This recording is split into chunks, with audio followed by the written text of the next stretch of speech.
also Boom take a fall. And it's going to be Dominator Esports, the one that they're gonna drop that crystal. Many people predict Boom will defeat us, and now we prove that Indonesia team can beat Philippines team. Dominator lived up to their namesake as the home ground defenders defeated Boom.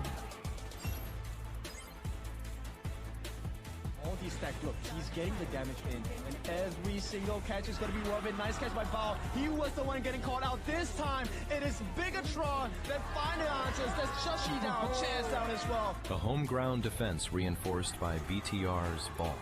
Bao jumps in, perfect catch on the 3 worth of damage coming in. Nanfeng will finish the job for the team. With an exceptional performance, proving that he has what it takes to clash with the best.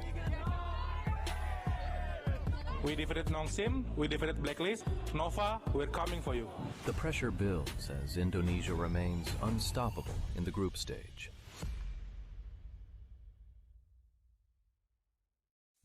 Grandpa, what happened in the monkey story? Anoman. Yes, he made a promise to bring Cinta home. Was he lucky? He got caught, and flames rose. A huge fire.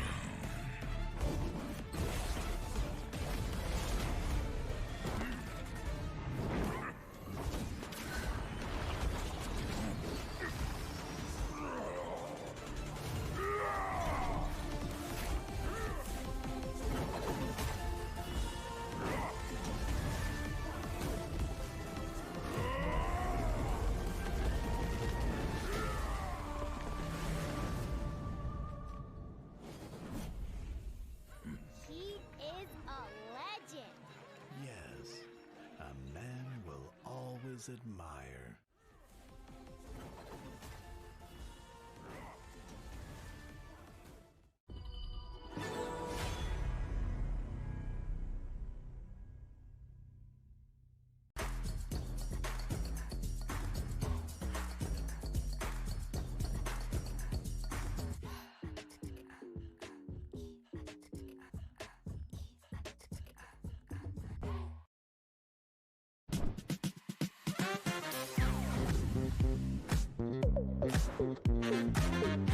Halo guys, balik lagi bersama aku Momo-chan. Dan aku lagi di Museum Nasional Indonesia. Tapi aku nggak sendirian, karena aku bareng sama teman-teman aku di sini. Nah, hari ini bakal ada misi spesial buat kalian semua. Tapi sebelum itu, aku bakalan bagi kalian ke 2 tim. Yang pertama ada Jerul. Tim kamu namanya siapa, Jerul? Nama tim kita Tim Buko. Tim yang satu lagi, tim kamu namanya apa? Anoman. Misi kalian adalah melangkah bersama dengan para komunitas untuk menjelajahi bersama keajaiban pameran Hauka Wukong Anoman. Dan jangan lupa untuk have fun. Are you guys ready? Ready. Let's go.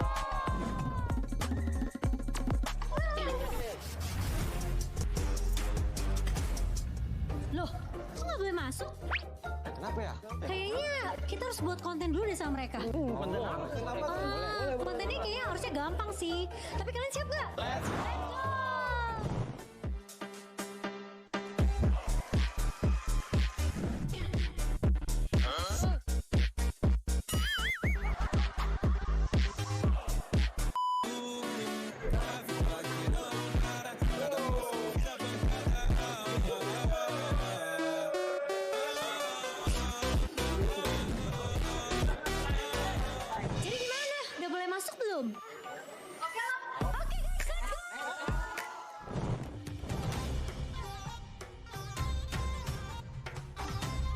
Sejarah tradisional Indonesia, ya kan? Apa namanya?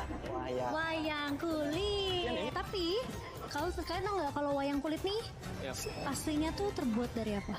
Saya tahu. Apa? Kulit sapi. Kulit kerbau.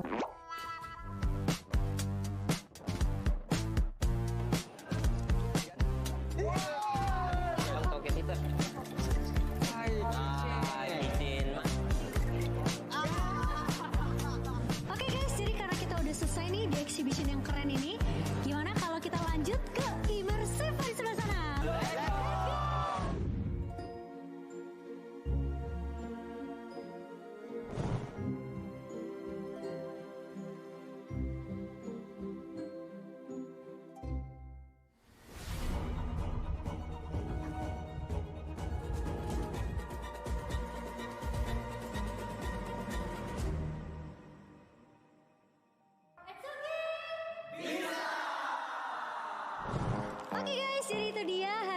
udah selesai turnya untuk special HOK exhibition juga.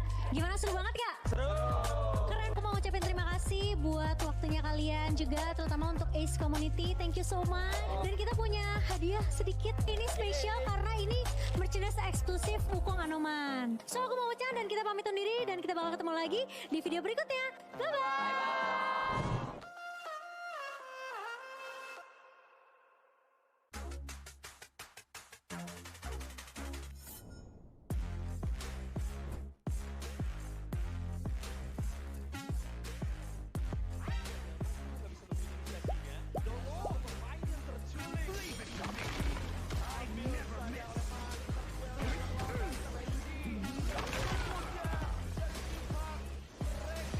Call my name if you're in trouble.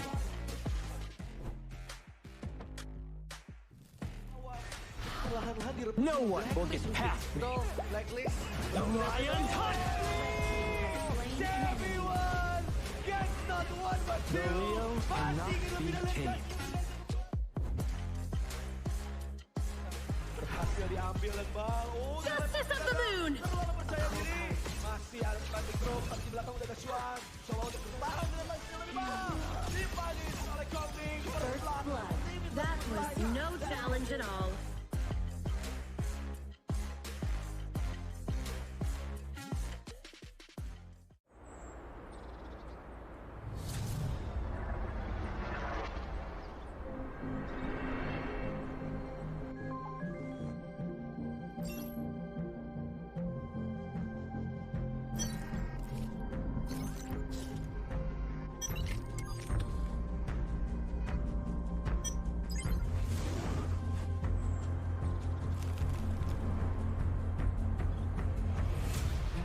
Kami di sini berjuang untuk mempertahankan marwah negara dari tahun lepas.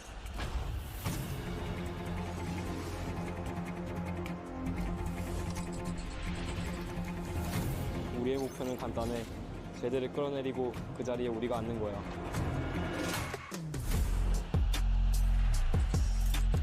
Kapag naaganti na kami, patutunayan namin na kami ang pinakamagaling.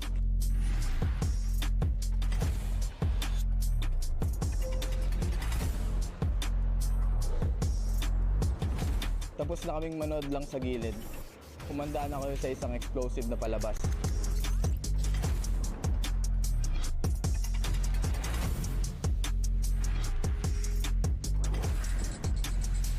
Inilah peluang pertama untuk kita, peluang untuk pertunjukan kepada dunia kemampuan Malaysia.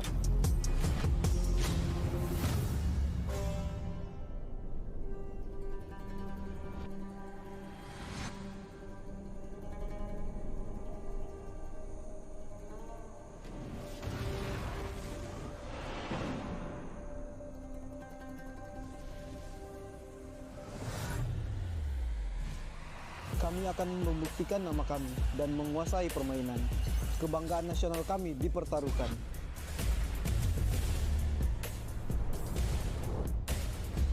Kami kembali lebih kuat dari sebelumnya. Indonesia punya banyak tim, tapi kita bisa bersatu. Coba ragu sama kami kalau berani.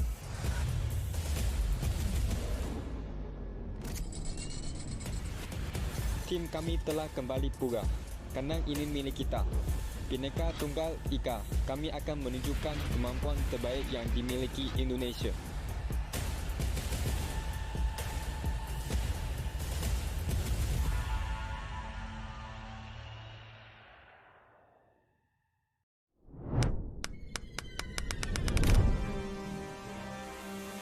Day 3, a day of determination, separating the best from the rest. Let's go, Malaysia! The first match was an uphill battle for the Malaysian newcomers, The pickoff, they find it. It's a team ace. with Team Hawk struggling to secure their first international win, as Boom dismantled them in a confident 3-0 sweep. What can I say? We shut them down. Boom. From our match performance hari ini, kita dah berusaha and also kita dah buat already terbaik, and tapi we still can improve a lot. Philippines! Go! The battle intensified as Blacklist International faced Nongshim Red Force, and where the codebreakers were last broken, they now stand victorious. As Chaz and Chammy one pushed back the Korean offense. With the bottom lane wide open off the quadra kill, then Kite will take game number 4. Settling the score in a 3-1 revenge match against the Korean Gatekeepers after their previous season knockout. Para sa amin, normal lang din talaga yung ginagawa namin sa mga preparation. Tapos, yung mga previous matches po kasi namin, madami kami natutunan. Kerjaanmu berakhir hari ini. Kau ingat kau hebat? Jom. It was the final match that saw a collision of destinies, as the home ground defenders faced the Malaysian Titans. And though BTR fought valiantly, Take game number 1. Nova continues to show why they are the team to beat at KIS. Closing out the day with a 3-1 victory for the side of Nova Esports. Pertahanan dari BTR betul-betul kuat. The pressure rises as resolves are tested and results are determined. The final day of the group stage awaits.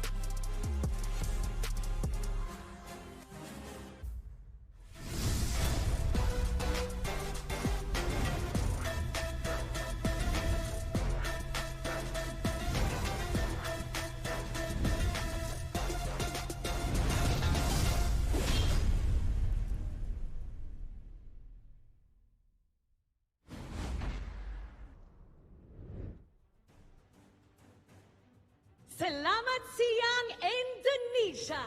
It's another thrilling day in the Heroes Scourge. Today is the last stride in determining the rankings of each group in the group stage of the Honor of Kings Invitational Season 4. Today is a day of rematches, driven by redemption and retribution, where past losses demand payback, and every team wishes to turn the tides to their favor. And we're one step closer to determining this year's Kings of the World.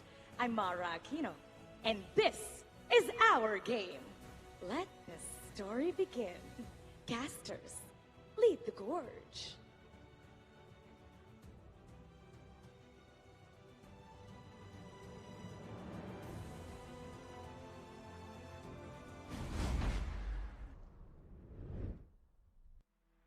Hello, my friends. Welcome back to Jakarta. It is the Honor of Kings Invitational Season 4. It's your favorite kind of tofu, Kindofu. And joining me today, it's going to be Blam. It's his debut today. And today is going to be a very exciting day, important day, because we conclude the group stages. We do conclude some of these group stages as well, obviously, as Mara was alluding to in that beautiful introduction, saying that obviously this is where some of those rankings are going to be determined, and some, obviously, rankings right now have already been pretty much set in stone, right, especially towards Group A for, obviously, Nova, unless there's a huge upset that Nongshim Red Force can bring today. I think that would be really cool. Now, Nongshim, obviously, they have I wouldn't say brand new roster, but there have been some changes, right? And we have seen them put up a strong resistance, but they haven't really found their footing just yet. Nova's challenge today is kind of different from the rest of the competition. Today it feels like it's about how clean can it be, right? They want to win the entire set. I think it's down to, obviously, we've seen on the social medias and stuff like that with Nongshim Red Force, obviously giving over snacks and stuff like that, so I feel like maybe it's at the mercy of some of these teams that have enjoyed the snacks more, like Blacklist. They gave them one win, so let's see how much Nova enjoyed those snacks and see if they're going to be charitable to the side of Nongshim Red Force. But this is what all the teams are playing for, right? Is that 100,000 total prize pool. Obviously, the champions do get that lion's share of the 35k. Second place is going to be 17,000. Third to fourth is going to be 14,000, and then fifth to eighth place is going to be that 5k. So still walking away with something, even at last place. Yes, so that is a decent start to the new year of 2026 for Honor of Kings. Now we are at the first lap, as we already said, right? This is where you kind of find out about the growth of the teams, and these are the current standings. Group A, like you mentioned, Nova pretty much has it secured, and they want to make sure that it's set in stone, so they get to choose who they're going to play against in the knockout stages. Meanwhile, on the side of Group B, DMT holding strong at this moment. They also need to make sure they keep atop of the group so they can choose the teams from Group A in the knockout stages as well. I mean, it's going to be a bit of definitely a huge task for THQ due to statistics of so far of what they've played within KIS4, right? So, for me, I feel like Boom and Kagendra is going to be the main shakeup of this table, right? Because obviously this is a team that's only really played once in the entire of obviously the Honor of Kings ecosystem, which is obviously KIC 2025. But Boom was able to beat Kagendra twice in that one tournament. So can Kagendra, with their new faces, take on Boom? That's what I'm interested to see today. Yes, and this is where we'll find out. These are your series of best of 5 today. We have 3 for you. We're going to start out with a banger here. Nova against Nongshim Red Force, Team Hawk against Dominator, and of course, like you mentioned, the Boom versus Kagendra matchup. So all spicy for their own reasons. Do we see the teams grow, or do we see the teams dominate? These will be the big question marks we have to answer today. Exactly. I mean, THQ obviously going up against Dominator Esports. Dominator, to be fair to me, have surpassed all my predictions. Obviously, being top group of Group B after obviously having not the brightest of seasons last year in 2025 Honor of Kings Esports, but definitely coming into 2026, packing a punch with obviously the new lineup within the roster as well. Definitely seen a little bit of a more reformed kind of gameplay here from TNX, right? Like, obviously, the whole criticism we had about TNX within the last season, 2025, is the fact that he would kind of dive in a little bit too early and maybe have a little bit of like a hesitation to dive in at some time. So I feel like seeing these players coming into an evolution into 2026 is a really big marker here for Honor of Kings Esports. And speaking of which, obviously, we have to rank them, right? Of course, and these are based on performances in game. So as we look at the standings, Champion is still ahead of the pack here. Over $1 billion in terms of net worth for the star value, followed by Zan as well as Senko. So Kagendra is doing well for themselves in this player star value rankings. Now this is decided by the plays they are able to make in the game as well, and this nets them certain benefits in the game. Now, today will be the last day of the group stages, but this ranking will continue for the rest of the challenge as well. I mean, the most impressive thing here with all this player star value rankings is the fact that the only one team to have every member in that top 10 is Blacklist International. So it really shows that the boys put in the hours on and off of the stage. And you do see, obviously, when they do stream on their social medias as well, it seems like they're never off, right? Like, it's always like maybe just Cheese streaming, then as soon as that ends, Champion streaming. So they definitely put in the hours. Yes, so the never-ending effort. This is what we want to see of the pro teams as well, right? And you guys also have to put in the effort to get your predictions done. Now, we will talk about this first series of the day. Nova versus Nongshim. Maybe some of you don't remember, but the grand finals for Honor of Kings Invitational Season 3 was between the two of these teams, and it went down to a Game 7, of which Nova took it convincingly. So Nongshim definitely has a lot to play for in this best of 5. Oh, absolutely. They've got a lot to prove, but like we said, obviously they have new faces on their team as well, right? Obviously not quite having the desired outcome that they may have wanted for Season 4 Invitational so far, but they still have the knockout stage. This is the beauty of this format, right? Is the fact that into the group stage, there's nobody leaving the competition. You still have so much to prove when you get to that knockout stage, which arguably is probably the more important part to step up, right? Yes, it is. And of course, player mentalities are very important in this particular matchup itself. Now, we have seen Nova unlock a different kind of fire yesterday, right? They were tested by BTR. Bigatron managed to make them bleed for a little bit, but then Nova just came back swinging. So this will truly be a trial by fire for Nongshim Red Force, because you have to unlock the final form of Nova if you really want to beat them. Yeah, it just kind of reminded me of that like Australian meme you see on the internet where the guy like throws a fist at the kangaroo and the kangaroo staggered. That was like Nongshim, that was Nova in game number 1, and then they kind of stood up and was like, hang on, let's actually bring the fire, and they did, right? Like, obviously it was very decisive, especially that last game of the series as well, but head-to-head here between Nova Esports and Nongshim, obviously kill participation, all going over to the side of Nova Esports, as well as average kills, gold, as well as obviously the one that you don't want to go over to your team is average deaths, and that goes over to Nongshim Red Force. It is quite a lot, right? Nongshim Red Force have definitely been punished, and a lot of lessons were learned when they were playing against Blacklist yesterday. Now, we're taking a look at the head-to-head here. Namu, of course, fresh into the Honor of Kings ecosystem. He's no stranger to the MOBA genre, though. So let's see if he has managed to learn a little bit more, because his counterpart, Waypate, this guy has been proving everyone that he's consistent, he's stable, he's strong. Oh, absolutely. When you speak of like roam players, support players within Honor of Kings Esports, Waypit's definitely one of those bigger support players that we've been seeing throughout the past 2 years, 3 years of Honor of Kings Esports. So definitely a plateau to step up here for the Nongshim Red Force support. Yes, and of course, with that being said, the mid lane is something that we have to take a look at as well. Wendy against Illusion, both of them are still the main mid laners in their team. So history has shown that they are stable as well. But Illusion, can he step up against the challenge of Wendy? Because Wendy is, he's unstoppable. He's unstoppable into the mid lane. A really big player, big personality for the side of Nova Esports.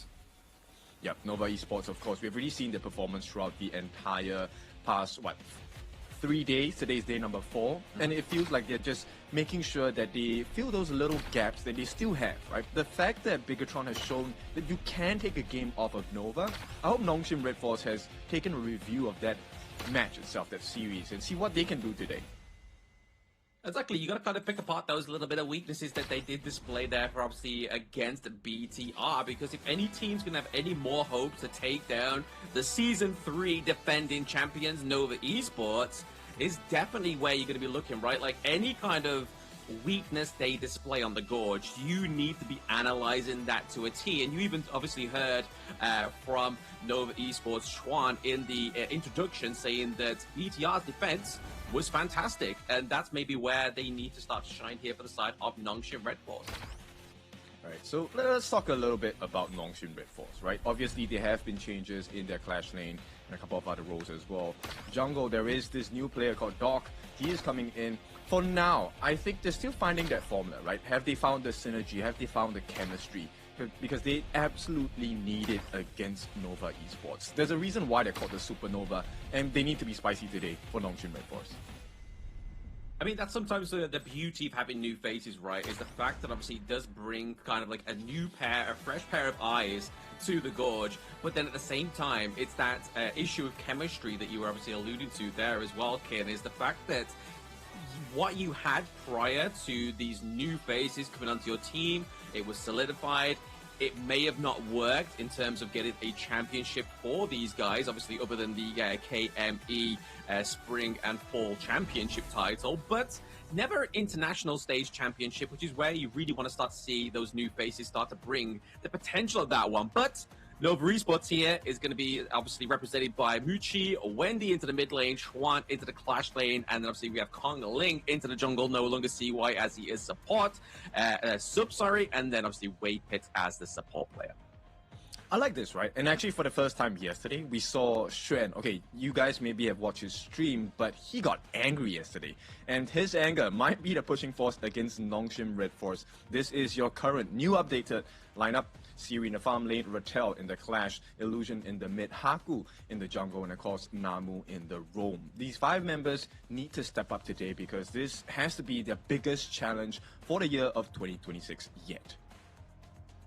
Exactly. I mean, not quite having the same start as they did in 2025, right? Obviously, they are looking to be settling around about the bottom of this leaderboard right now. Obviously, this is their last game, so unless they are able to take some games off of Nova Esports here, they're going to remain at that bottom of it, bottom of the Group A as well. So obviously, could be easily picked by Nova as their first team, or well, actually, sorry, not Nova, sorry, Dominator Esports as their first team in the knockout stage.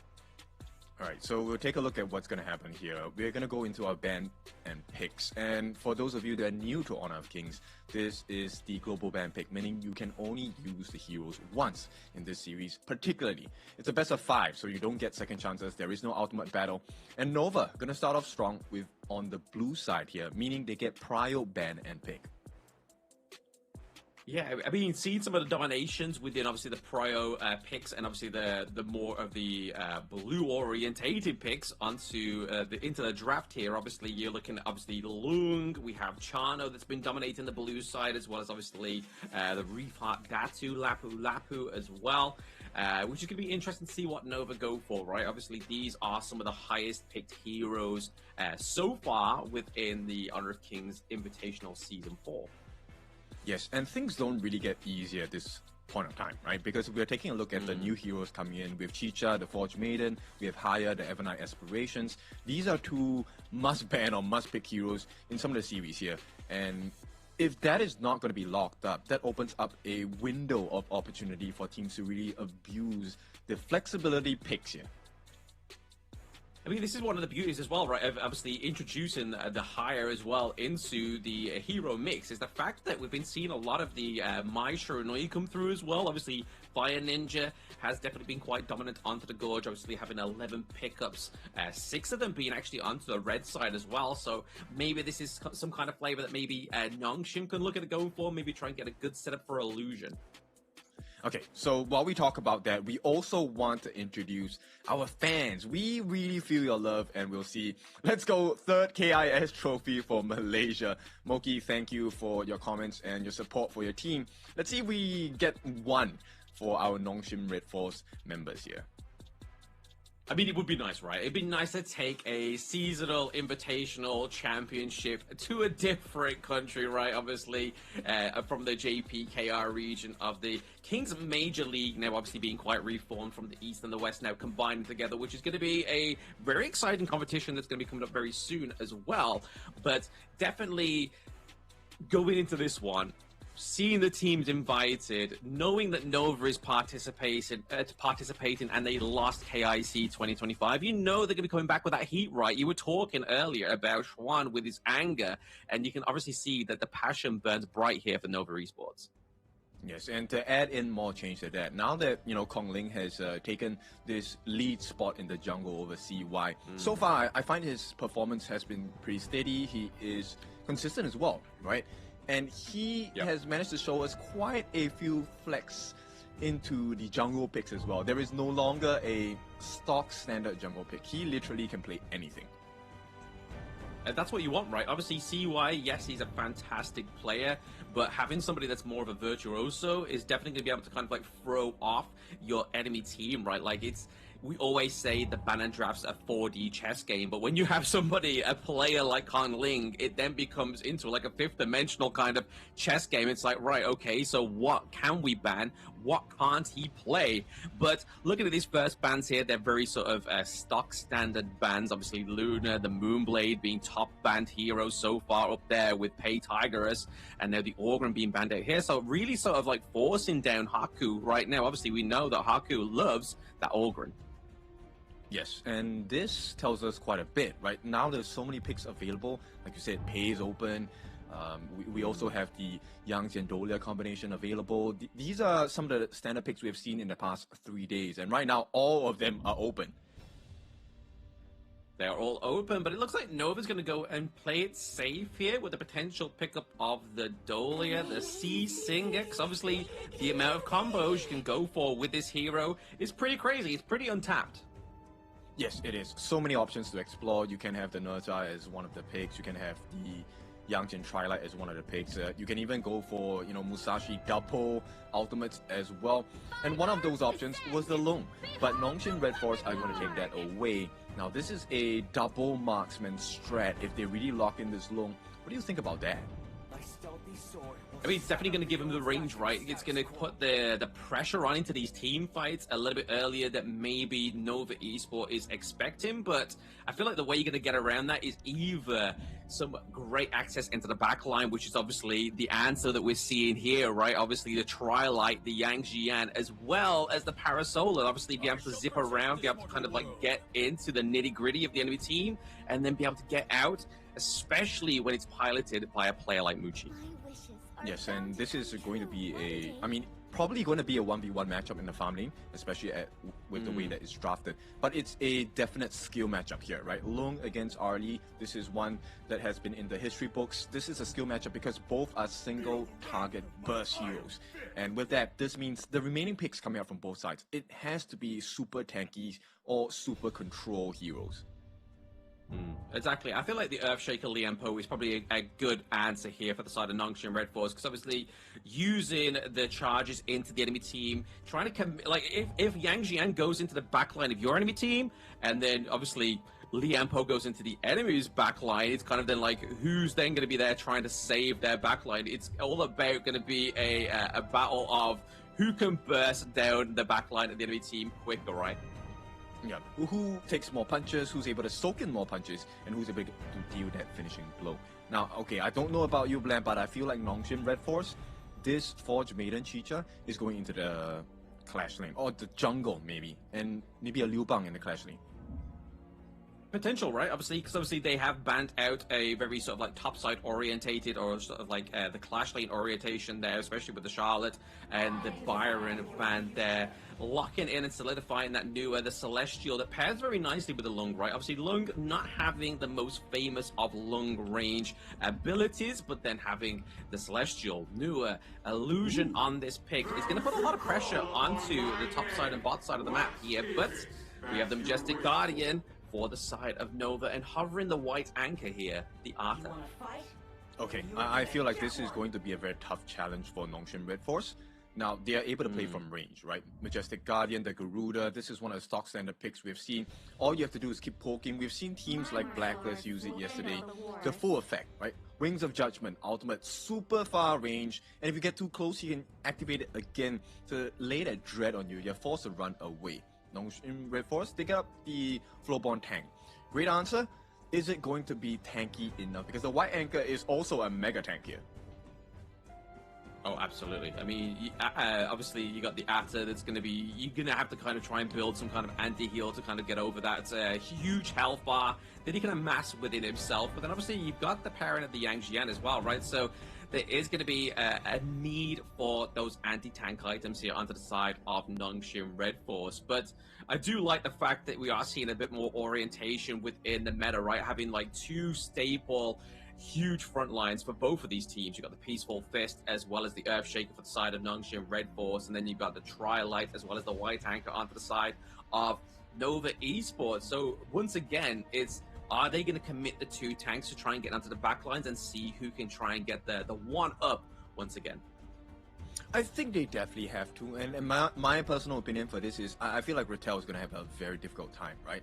One of the things you need to achieve as a Chicha or Forge Maiden here is to be able to land those auto attacks to change up your form. And based on the draft itself, I don't think you get access into any of the members on the side of Nova. Maybe you can get a couple of hits on the minions, but by the time you get your final form as the Chicha, I think that might be too late for Nongshim Red Force. Yeah, it could be very scary. Obviously, Chicha kind of suffers into the early game, right? Obviously, you want to kind of try and get a little bit of itemization on board there, try and enhance her attack speed, that poke potential from the likes of the Sparkforged Dagger.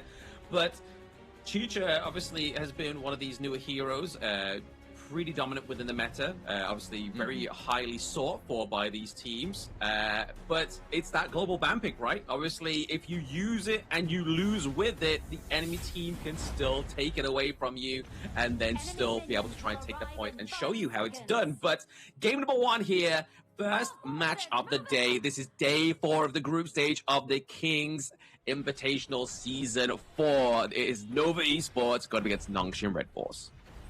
Right, we'll see how this is going to be. Like I like this rotation by Nongshim. So putting 3 members to try to get that numbers advantage, because the wave clear isn't exactly in their favor. Wendy's wave clear as a Garuda is super fast, super strong, and add wave pit in that mix, I don't think you win this lane at all for Illusion. Yeah, no, it's going to be a bit of a hard lane. Definitely one you're going to be trying to play with contempt for the side of Nongshim Red Force. But still, given that too, we go on top side of the map here. The White Anchor trying to force Rattel into that wall, getting that CC very successfully here. But I feel like because Namu's there, it's kind of a bit of a saving grace here for the side of Nongshim Red Force. And it's good, right? This is a different style of play for Nongshim, the way that they have supported their members really quickly in terms of rotations. This is what I like to see. But at the same time, maybe this is just a test. Because if you take a look at Xuan, he did fully commit quite a big chunk of his common spells. His flash is down for the next 2 minutes. It is, but I mean, if you're going to use your flash and try and at least get something and you fail, it's okay, because it's going to be back up, like you said, in 2 minutes when that neutral objective is going to be online, right? So I don't think like it's going to be that much of an issue. He still has the means of escaping for himself in that lane, so if he does try to get dunked on, and in terms of obviously the lack of CC here, obviously from Cheech in that 1v1, it's not going to be real the troublemaker here for the side of for Nova Esports. And I like this, right? Both teams actually put a lot of faith into their farm laners here, looking for that 1v1. But things have changed a little bit. Kongling is has TP down. He's already at level 4. And this is where the beauty of the lineup for Nova is. Oh, absolutely. It's a very fast rotation. It's very good for aiding into those team fights. It's just putting the pressure onto, obviously, the likes of the Lungreichs. You're looking at timers here for the side of Nongshim Red Force. Their two most important timers is both on Illusion and not on Siri here as well. But speaking of pressure, coming through here for the Majestic Guardian, it's going to be that ultimate that's so oppressive, but then Twilight into the back line. Kongling getting first blood. Yeah, it's a big double whammy here as they go for that 1v1. Raquel has to back off, right? The biggest thing here is they lose the buffs on Haku, and it's Kongling who gets that finishing blow onto Haku, which means there's going to be a clear-cut EXP advantage. Yeah, exactly. You can already see it, right? By level 5 to level 4 here, a bit of pressure being put on for the side of Nongshim Red Force, trying to just kind of like sway the side of Nova from this bot side of the map here, obviously trying to contest that Spike Tail Beast. Any little bit of resources here is going to make a difference between both of these two teams, but Kongling gets caught out into the backline there. He gets picked off, but once again, thanks to that Celestial Melody, giving over that second ultimate meant that they're able to kind of clear away a path for Nova Wendy. Yeah, that was definitely a mistake by Kongling. He had his ultimate, did not find the time to use it, but this was a forced error. Nongshim Red Force, if you take a look at the lineup, they actually have quite a lot of CC as well, right? Illusion, Haku, Siri as well as Namu, all of them have easy CC access. Ratel doesn't have it, but it takes a bit of time. So very nice understanding of what kits they have at the side of Nongshim to really get that kill back and even out the score. Goal-wise, Nova has a slight lead, but at this point, I don't think it matters that much. Doesn't matter that much, but I mean, this slight goal lead could literally make I mean, not the slight goal lead, but the acquisition of these neutral objectives that are coming up in about 15 seconds could definitely turn the tides of this small goal lead for either of these two teams, right? Yeah, and if you take a look at the rotations of both junglers, they want to make sure they get all the resources before they start making their way into the Tyrant Pit here. And Wendy and Waypit, I like this. They have already secured a prime position. I think it's going to be a little bit difficult for Nongshim to step in without taking a risk. Namu does have his Tremor Smash. Let's see how he uses it. Yeah, I mean, he's definitely going to be the one that's kind of like trying to lead the charge here. He tries to just kind of give the intel, but there's no real kind of like go ahead or get up and go here for the side of Nongshim Red Force. They just kind of admit defeat there at that neutral objective. They don't want to lose any lives here. Having to force out the Annihilation, just try and get a little bit of way clear into this mid lane, but doesn't actually quite come to fruition here for the side of Nongshim Red Force. Okay, this is where you start to see Nova starting to have a little bit of trouble. Steering played a little bit close to the cards there. He looks low health, but it's going to be Haku here being contested at his own blue buff. Able to get it away from Kongling. Kongling looks pretty low. He has the shield, but Siri is here with the flaming palms. He gets the pickup onto Kongling. And this is exactly what they needed, right? Nongshim, yes, they lost the Tyrant, but then the question after that is, okay, what is the recovery process? What options do we have? And that was one of them. Now, pressure put on by Wendy. I don't think he gets a kill here, but this is going to be quite a bit of nice damage onto the T1 at the bottom side. So Nova, they respond in kind. But Nongshim, I'm quite surprised. They're actually keeping pace with Nova in this game number 1. Absolutely, keeping pace in terms of obviously trying to sort of like try and get trade-offs here from lost opportunities like the neutral objective, like you were saying there, Kim. But I feel like it was Nova giving them that, right? Obviously, Kongling, he kind of found himself a little bit lost in the sauce there, a little bit like Schwan here now with a 3v1 top side of the map here. Too much damage from Ratel, comes through, claims the kill, but now Kongling looking for a little bit of revenge onto Illusion, driving away with a little low health bar. But it's gonna be that Tremor Smash that keeps them in place, but gets knocked down is going to be Namu.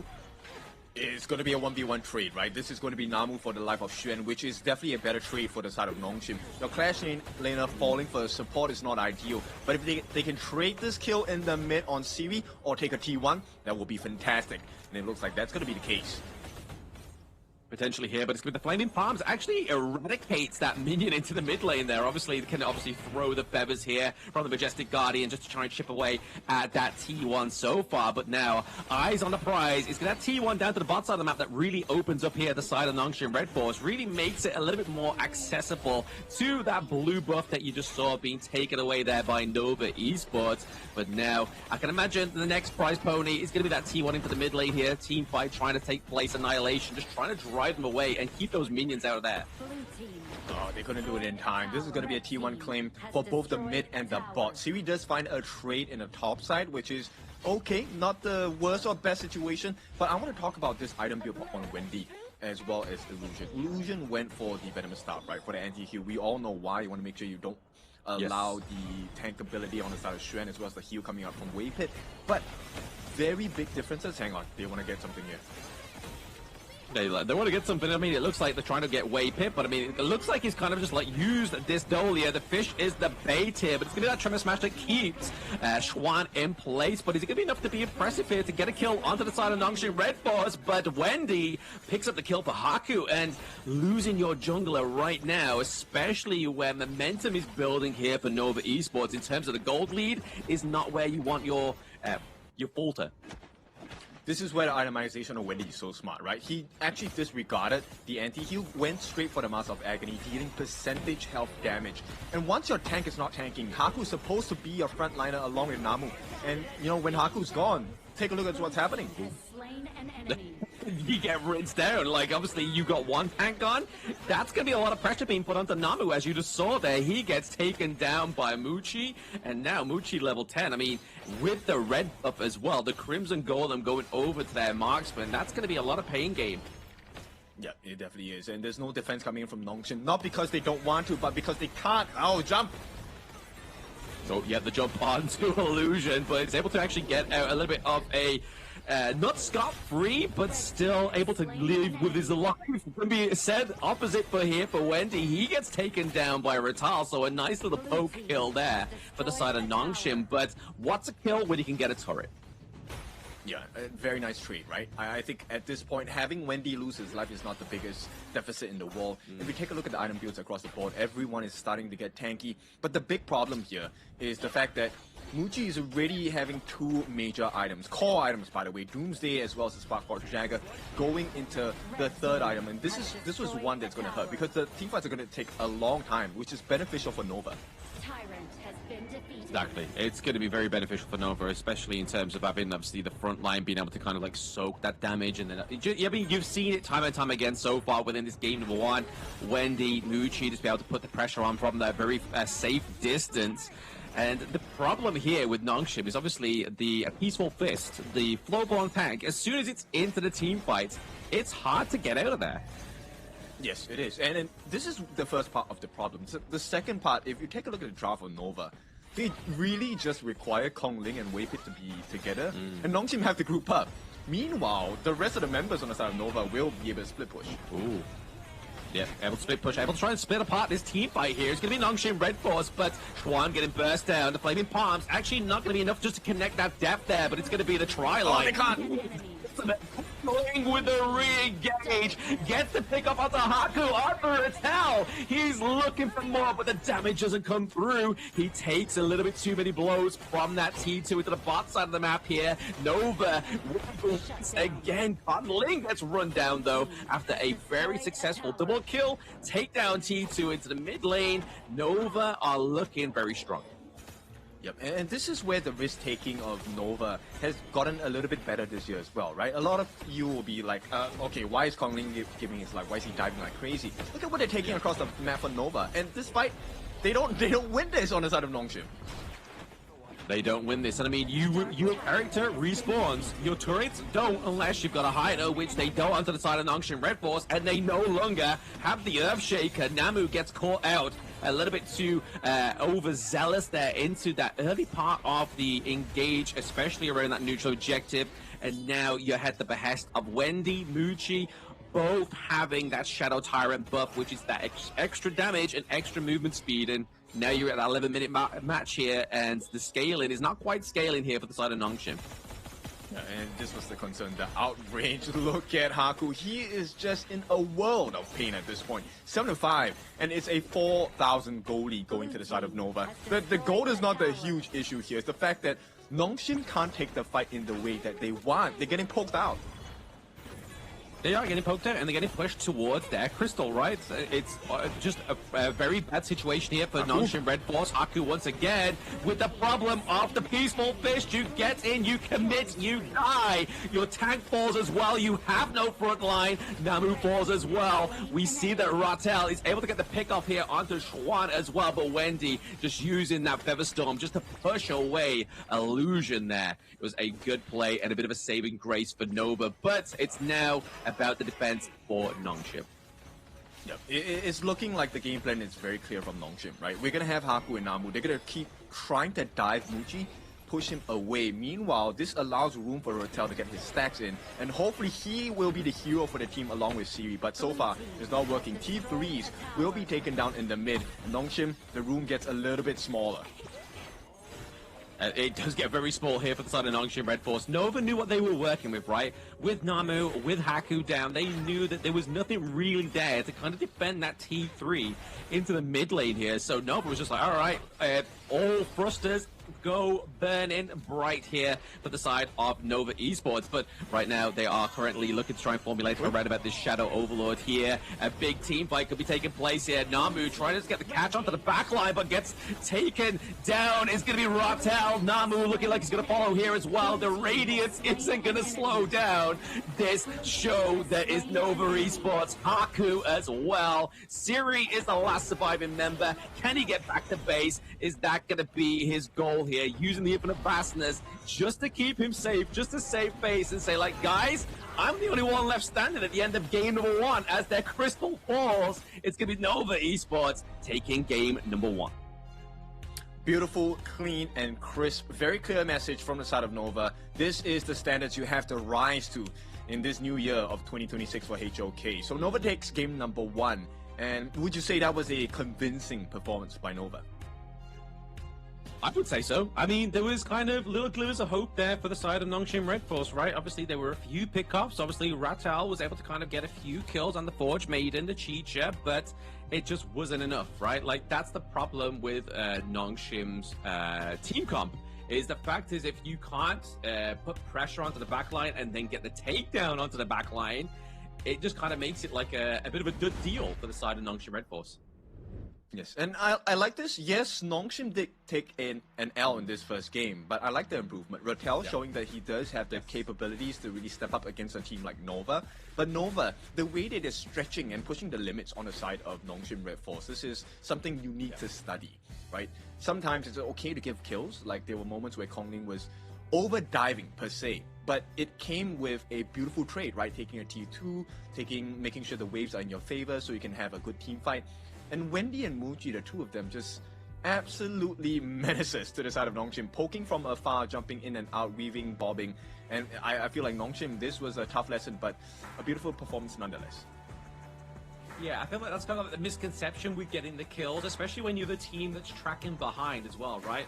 Yes, you're able to get the kill, but can you get multiple kills? Because that's when, obviously, you start to see the tides turn for the losing team. But for the side of Nongshim Red Force, yes, they got maybe a pick-off here and there, but it was at the behest of maybe a T1, a T2, or even their blue or red buff. So really there for Nongshim Red Force, if they are playing from behind, you want to try and capitalize on getting as many kills as possible. So there's not as much pushing power across the gorge, but that's just Nova's strength, right? Like, they know they don't have to commit all the team to get the results, like you were saying in the game there, Kid. All it really is Con Ling and Wei Pei having to rotate around, whereas Nongshim, they have to be a 5-stack crew. Yes, and it's so difficult, right? When you just require 2 members to force the team out into a team fight, this is where things get really awkward. At the same time, I think we pay attention to the gold on the side of Haku. Yes, I was correct. I was thinking, wait, is he really at half the value of Muji here? And he was 6,500 gold. This is why the tank was not tanking, right? And with your jungler who is meant to have the highest EXP at the start of the game, is trailing not just in EXP but gold. And Namu obviously will not be far behind. This was a difficult game for Nongshim to put up a defense. Yeah, I mean, we have to obviously basically call a pair, an apple, right? Obviously, Flowborn tank, it's not the fastest clearing in the jungle, right? Obviously, yes, you are going to kind of falter at the terms of obviously slow gold, slow kind of farm, but to be very close, just to be 1.4k gold ahead of your support, like you said, Ken, is not where you want to be. And facing that 160k damage from Wendy as well, it's not elsewhere. It's not where you want to be as well. Yeah, it's so difficult to play this game, right? The same concerns that we mentioned about earlier, which is, okay, Rattel, how fast can he get his stacks in? How fast does he get his final form, right? In the meantime, Haku and Namu, if they're unable to survive, where does the damage come from? It's supposed to come from Illusion, Siri, and Rattel, of which they did, if you take a look at the stats. But Nova, Wendy just owns one ulti, and then you have Waypit refreshing the ultimates on the side of Kongling, and it's a 3v5, and they win that every single time.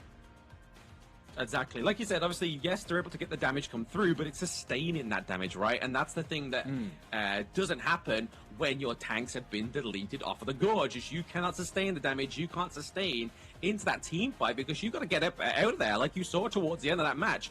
Siri was the only last member surviving on the side of Nongshim Red Force, has to burn out the Infinite Bastards just to survive, but you're looking here, obviously, top side of the map here, into the clash lane in terms of the head-to-head here. Yes, obviously, Rattel naturally is going to do more damage on the Forge Mage and the Chicha, but the damage taken here is kind of irreplaceable from the side of Nova Schwan.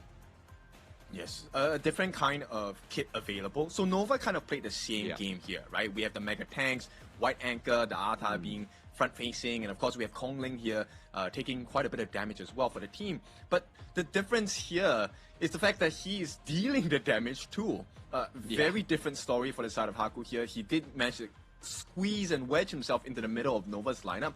But when you have a player like Wendy, you take a look at the damage he dealt, like you mentioned before, 160,000. And bear in mind, this is damage given without putting himself in a position of risk, which was not the same for Nongshim at all. Oh yeah, it's a complete night and day difference there from the damage dealt to the damage taken was huge by the side of the mid lane on Nova Esports. But you have to kind of give props over to Muchi here as well, right? Like obviously able to get those crucial itemizations at the great time into this game number one here. Really just showed that I don't feel like Nongshim put enough pressure down to that bot side of the map because they weren't able to, because like we said, Nova's Waypit and Kongling constantly rotating, very aggressive with their rotations, meant that they kind of just couldn't just be like, you know what, let's commit 3 men down to the bot side, let's put pressure onto Muchi so he doesn't able to get that early game scaling. Yeah, I love this, right? And with the draft that Nova has, Waypit is allowed to go for utility builds, right? He doesn't have to go for the tank items. The Dawn Knight itself, he's not the main person to survive. He just needs to make sure that you know, his jungler Kongling stays in the front. And of course, the guy that made it all possible here, the MVP, Wendy, shooting from afar, 2-1-7, dealing a total of 160,000 damage. Majestic indeed. Yeah, absolutely majestic here. 160k damage dealt, only 1 life lost here, which really just shows that you probably see from these highlights, if you get the highlight death here within this reel, it's more than likely at the expense of the side of Nongshim Red Force, whether it be obviously a turret, an objective. It was probably a well-timed death here for the side of Wendy, but from that word go, aiding that first blood, being able to create that pathway as well for Kongling. Like, he was able to be not just like an absolute maestro in terms of damage. He was able to use those feather storms just to kind of clear a path, get his team out of that team fight that they didn't want to be in.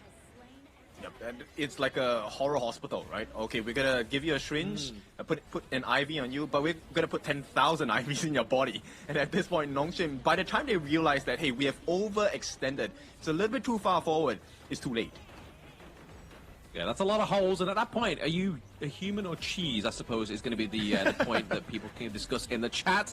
But Namu gets taken down, obviously, into that there. I feel like Namu, obviously, yes, he's the kind of like the secondary tank within the side of Nongshim Red Force, but he was always kind of just like a little bit overzealous with his kind of way into the team fight. Like, Haku was never always nearby. He was kind of maybe just like a few moments away, a little bit too delayed here for my liking for the side of Nongshim Red Force. But it's only game number 1, right? Obviously, game number 2, they can take what they've learned from that game there, that beating from Nova Esports, and see if they can turn it around in this next round. Did you see that guy? He was all like, oh my goodness, we just got taken down. Well, at that point, yes, it's not the most beautiful start for the side of Nongshim, but this is where champions are made, right? It's easy to be happy and comfortable when you're winning, but it's when you're losing that is where you learn the most, and that is where you are truly tested. Can you take this game number 1 experience and quickly formulate yourself? And I feel like Nongshim Red Force, YK is a very smart coach. He does have the ability to be able to outdraft Nova, right? Let's see if that's going to be the case, because Nova at this point have proven that not only are they strong, they're consistent at being strong. So this is definitely a tough challenge for the coach and the team. Oh, absolutely. Consistency is definitely the key here with the Honor of Kings. You can't just win one championship and then be like, all right, throw my hands up in the air. I did it once. I never did it again. But Nova aren't looking to be that kind of team here, especially with the new addition with Con Ling onto the main part of the roster here as well, right? Really showing... yes, obviously, not quite the most flexible in terms of picks. Obviously, the Yang Jian being pretty much one of the meta tanks right now. And one of my favorite picks into the jungle when I'm playing Honor of Kings as well, the Tri-Lights. Because as you just saw in that game number 1, right, like, he has great access into the back line. There's a reason why he's one of the top-picked heroes so far within the Season 4 Invitational. Okay, so I'm not sure whether you feel this way, but I'm curious, you know, the audiences can let us know in the comments as well. Every single time you lose a matchup, let's say you're losing against a Yangjin, immediately in the second game, don't you feel like, okay, maybe it's time for me to use it instead, right? That was a good combination. I want to explore that now. I think it's the fact that you have to kind of like, you have to pair it with the Dolia, right? Like, there's not been many cases that I've seen the Yang Jian without the Dolia that shine that bright like Nova's just done, right? In terms of that performance. So it's kind of like you have to be maybe on the red side to maybe try and get the 2 pickoffs there. But because the team that you've just played against played it, they can now ban out certain heroes, maybe the Yang Jian, maybe the Dolia. It kind of completely throws it off for the other side, because when you have the Yang Jian, it's kind of trying to find something that supplements the Dolia, and I don't think there's anything that supplements it as good as the Dolia hero. That's right, and I feel like that might not be the first move that Nongshim Red Force will be going for. At this point, the next available choice in terms of the... Let's go to the farm lane here. Chano is the one hero that at this point really sticks out to me in terms of farm laners. Nongshim Red Force are going to pick up the Reef Heart Datu at this point. Not yet locked in, but Lapu, as we all know, not only is he tanky, his setup is pretty insane. And I think that fits into Namu's playstyle. He didn't get the kind of initiation he wanted with the Earthshaker Liempo because it was a little bit too slow. Lapu can make up for that difference. Let's see if that's going to be a big change for Nongshim. Yeah, I suppose obviously having that crucial tank into your draft already means that Nongshim can try and flex somewhere else, maybe try and give Haku a little bit more of a carry hero here for the side of Nongshim Red Force into the jungle. We've been seeing a lot of Featherfoot, the Fade potential could come through here for Haku. Or they could just double down, you know? They could go for another tank. They could try and secure the Orgrin in pick number 2 and 3, but... Nova Esports going for another tried and tested combo. It's that Byron, it's that Tigerus, it's the Spark Maze combo. It's crazy in the early game. Yes, crazy because not only number 1 is it tanky on the side of Byron, but secondly, you know, we've seen this from the games over the past 3 days. The Pei, Tigerus, he's so mobile, he's so quick. And now there is a huge and significant risk for the side of Nongshim Red Force. Now you have to really consider, what if Nova Esports starts level 1 invade? What do you do then, right? What is this hero pick that's able to stand up against the early game aggression of Nova?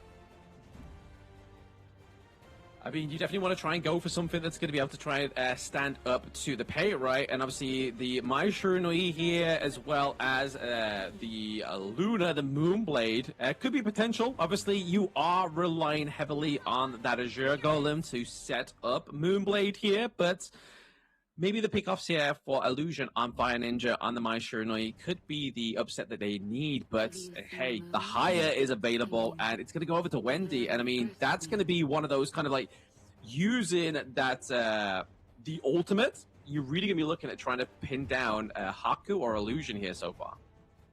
Blam, this is making me really uncomfortable. I feel like, hands down, Nova Esports, in the first half, they've won the draft, right? You have Insane Wave clear by the higher. Evernight Aspirations. Fire Ninja cannot compare in that level 1 clear. Wendy's gonna get going first. And you have a very mobile Tigress Pay. Yeah. And, you know, if you lose that initial Azure Golem for Haku, your game is not gonna be online for, what, 2 to 3 minutes. It's going to be a very painful experience.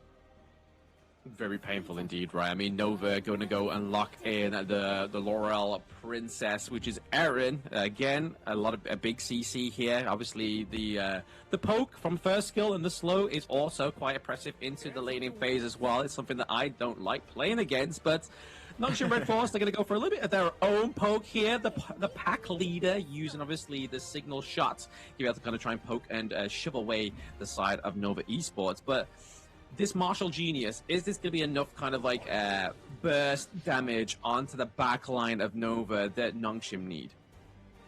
If we take a look at Ratel's performance in game number 1, I feel like, yes, the Martial Genius, the Mayin, does fit his playstyle, right?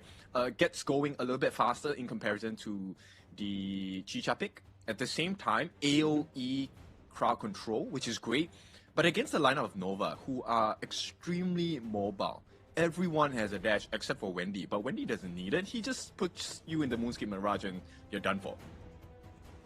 Exactly, that's it. He just takes you to the Shadow Realm, and then that's it. It's kind of like you're in his playground now. You're not locked. He's not locked in there with you. You're locked in there with him, and that's a scary part, especially around those team fights where you're relying on potentially something like a bit of a second engage, a bit of a second burst from the likes of Illusion or Haku, and then you find out that they are no longer on that same plane of existence with you. They have been taken elsewhere by Wendy. So really here, I feel like once again, Namu, if he's a little bit overzealous with these engages like we saw in game number 1 on the Lian Po, it could be a hard match for Nongshim. And you know what? I think this is already a very hard match for Nongshim at this point, right? The first marker here I'm looking for the side of Nongshim Red Force in order for them to find success is they need to make sure that Haku has a good early start to this game, right? Because if Haku does not get the start that he needs, this is not even a what, he needs a good start to this game, Nongshim Red Force will have to face the wrath of a over EXP, higher gold Nova Esports once again, and this is not going to be pretty. Yeah, so you put it perfectly there. Like, it's pretty much the nitty-gritty, right? Like, you can't just say, yeah, don't worry about the Azure Golem, we lost it for Haku. It's kind of just like, you lost the Azure Golem? Abort mission, man. Like, we gotta get out of there. That's not where we want to be. And like you said, as well, Kin, is the fact that we've already seen in game number 1 that Conling can out-XP the enemy jungler. And if you get out-XP'd by a Pei, which you know is famous for just always farming up, always getting that monstrable lead in the early to mid game, it could be a, like I said already, a hard game here for Nongshim Red Force. So we've really got to hope that maybe they trying to adjust, that maybe have a bit of a buddying system with Haku for the first part of the match, just to kind of set him up perfectly with Namu, just to kind of stop the denial of the Azure Golem being taken away.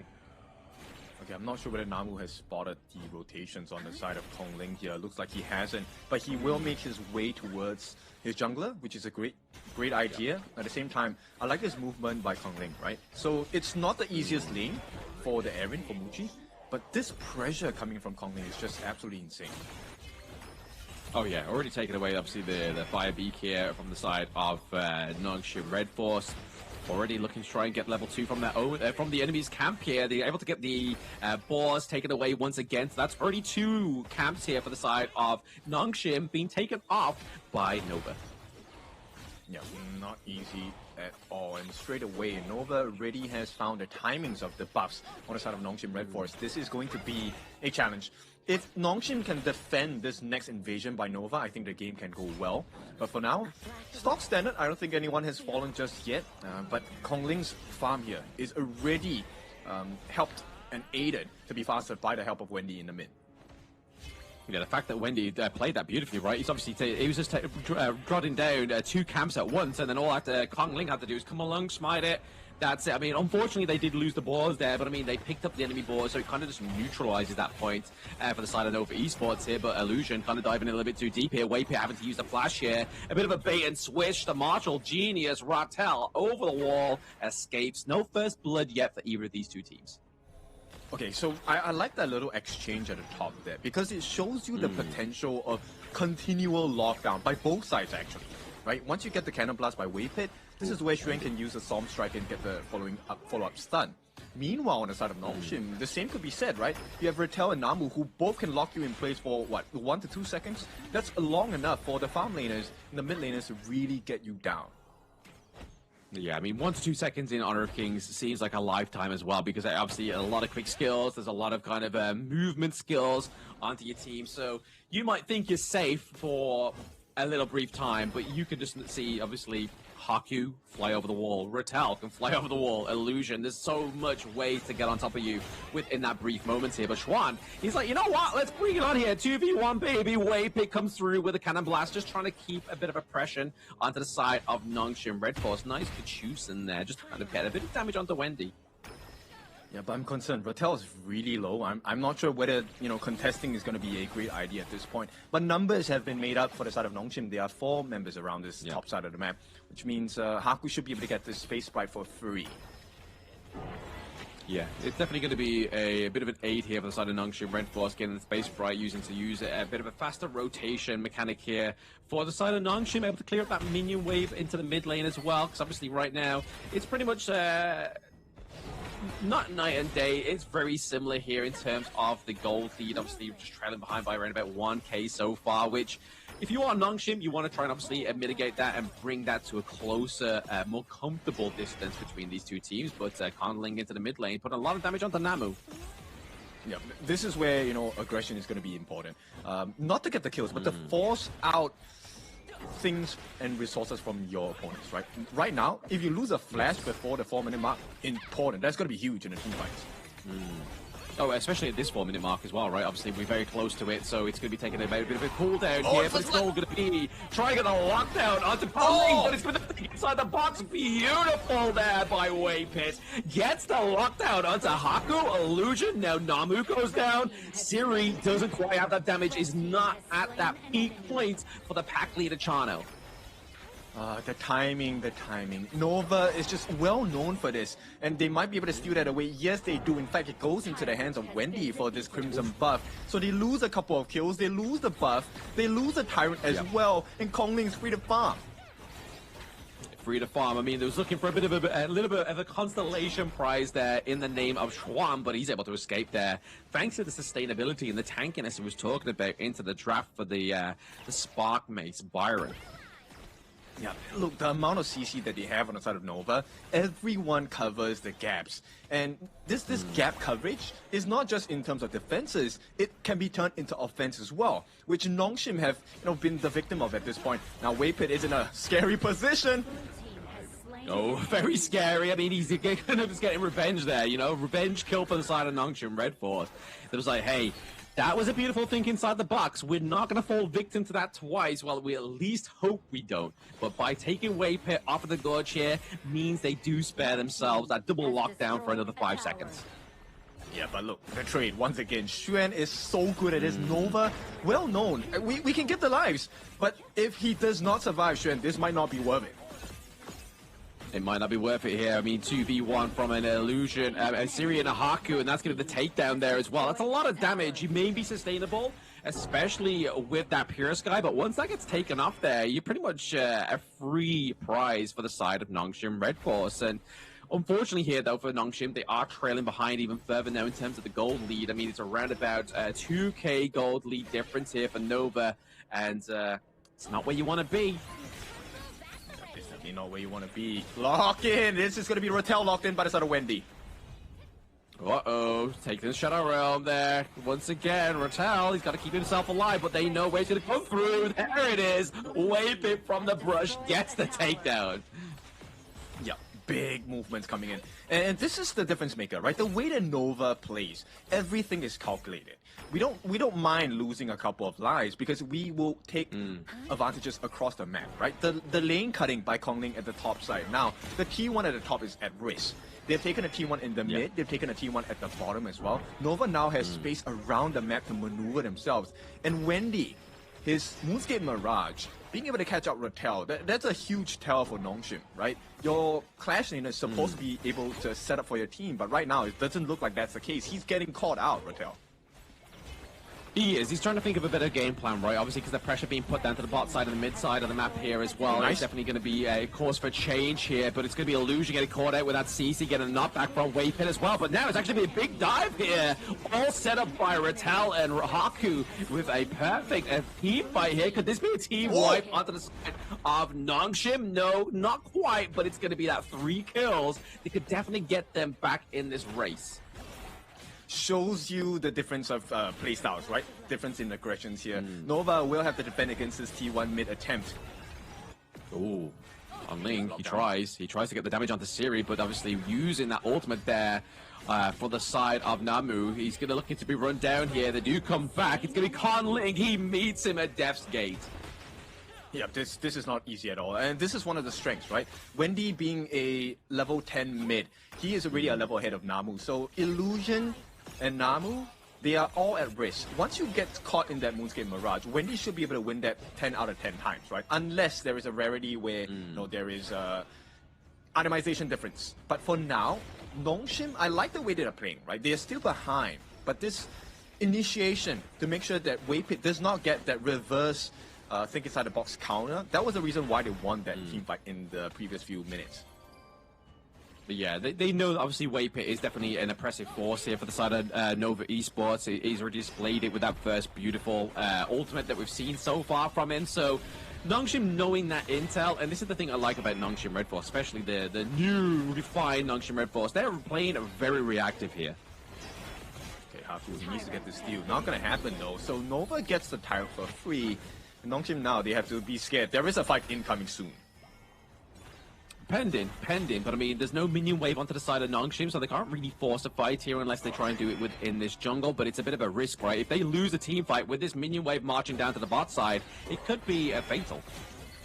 Yeah, I think it's a T3 guaranteed, and they can't decide.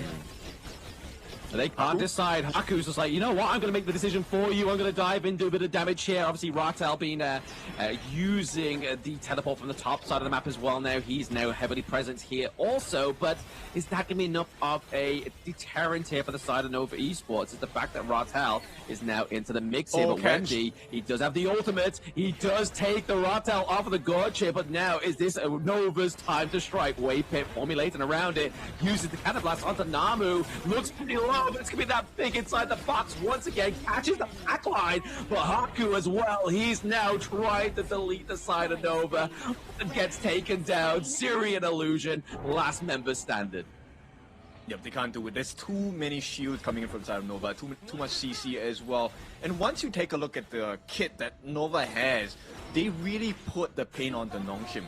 Number one, Muchi is just dealing damage with his ultimate, where Haku is taking free damage without being able to deal it over to Nova at all. And right now, this is the prize. They get the 10-minute Tyrant for free, unless the steal comes in from either Illusion or Siri.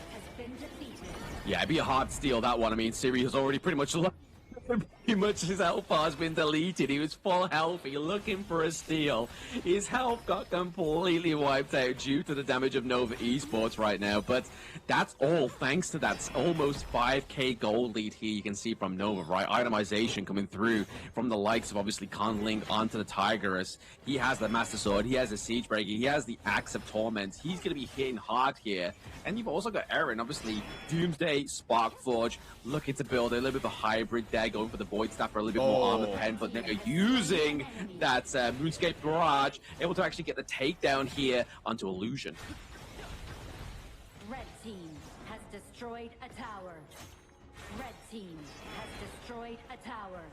So Illusion got taken down there, as well as a T2 into the mid, as well as top side of the map as well. So this is a huge play here for Nova. Maybe a potential finish here. They're looking to go for more. The T3 into the mid, into the top side as well. They're not looking at stopping. But can Nongshim eradicate this minion wave to stop this push onto the crystal?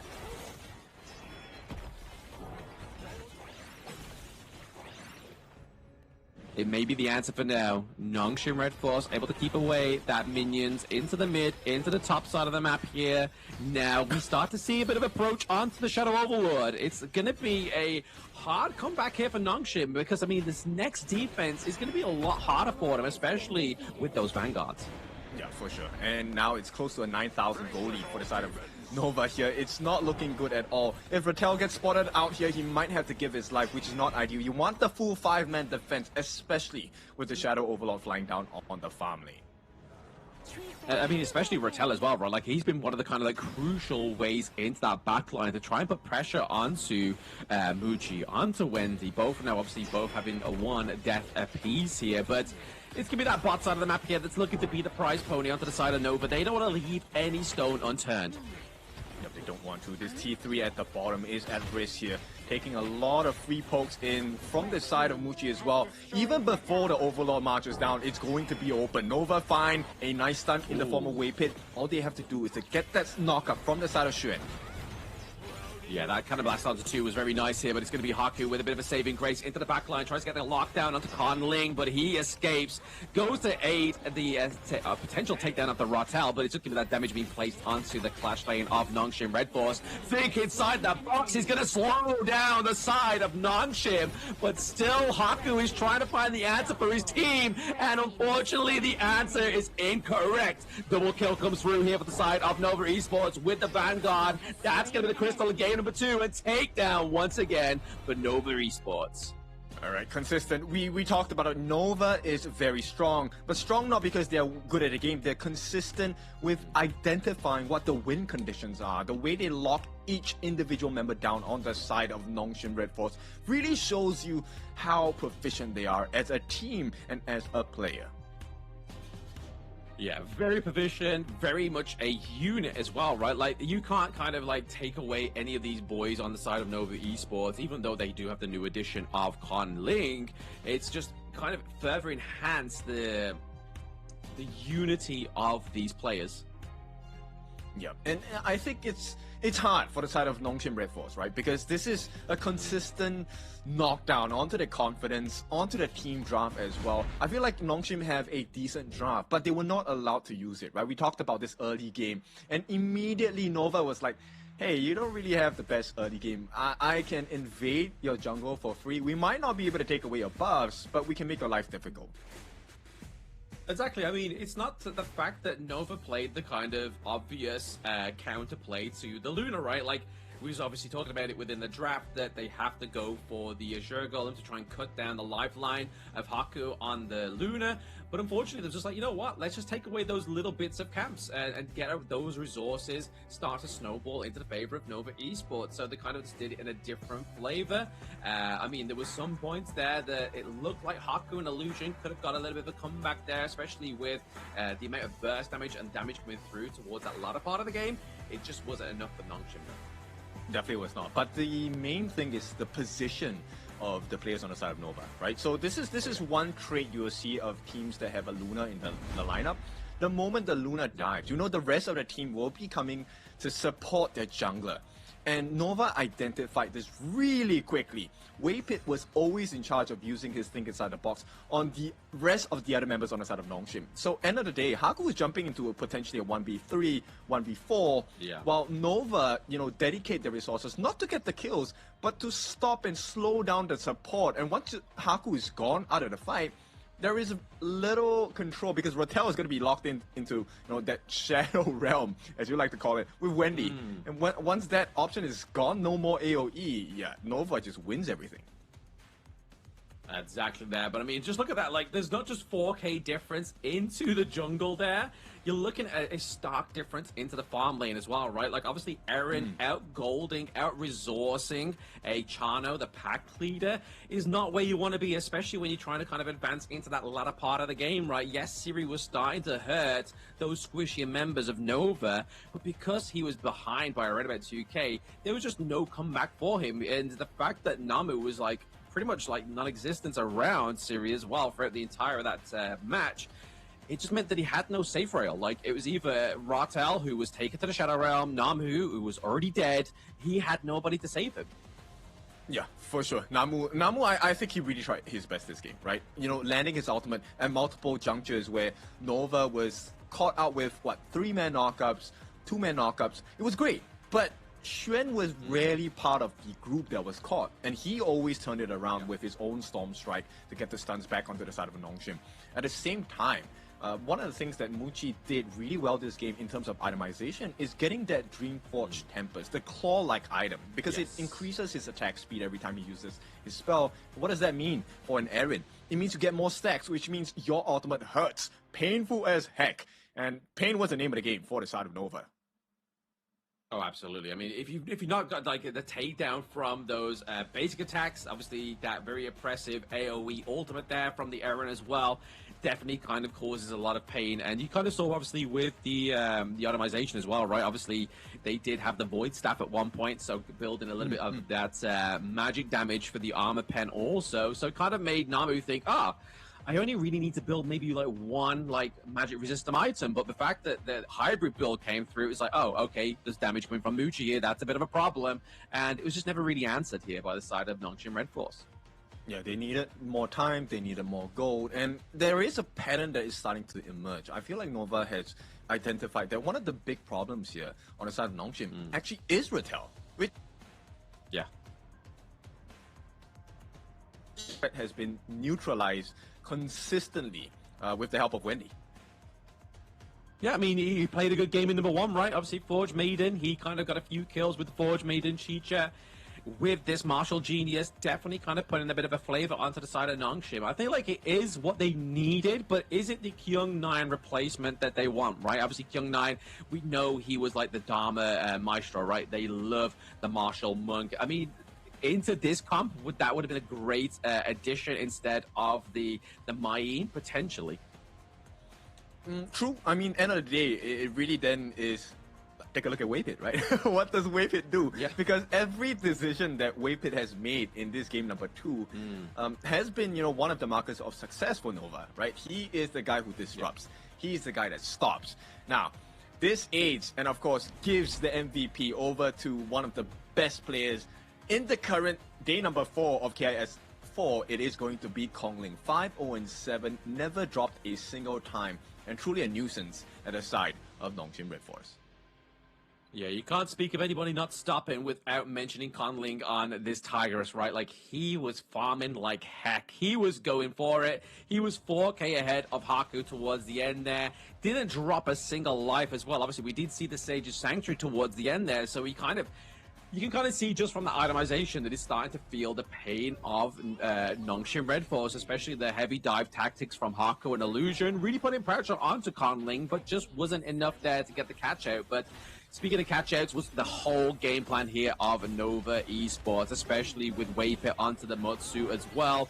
Fantastic. I think inside the box is being conducted here, disrupting the whole team fight of Nongshim Red Force. Yeah, so all these important catchers here coming in, this is, I think, one of the moments where they really won the team fight, because Waypit and Xuan, the two main CC dealers on the side of Nova, were completely knocked out. But then, once again, once you make a mistake, or you catch Nova's mistake once, Nova rarely makes it again.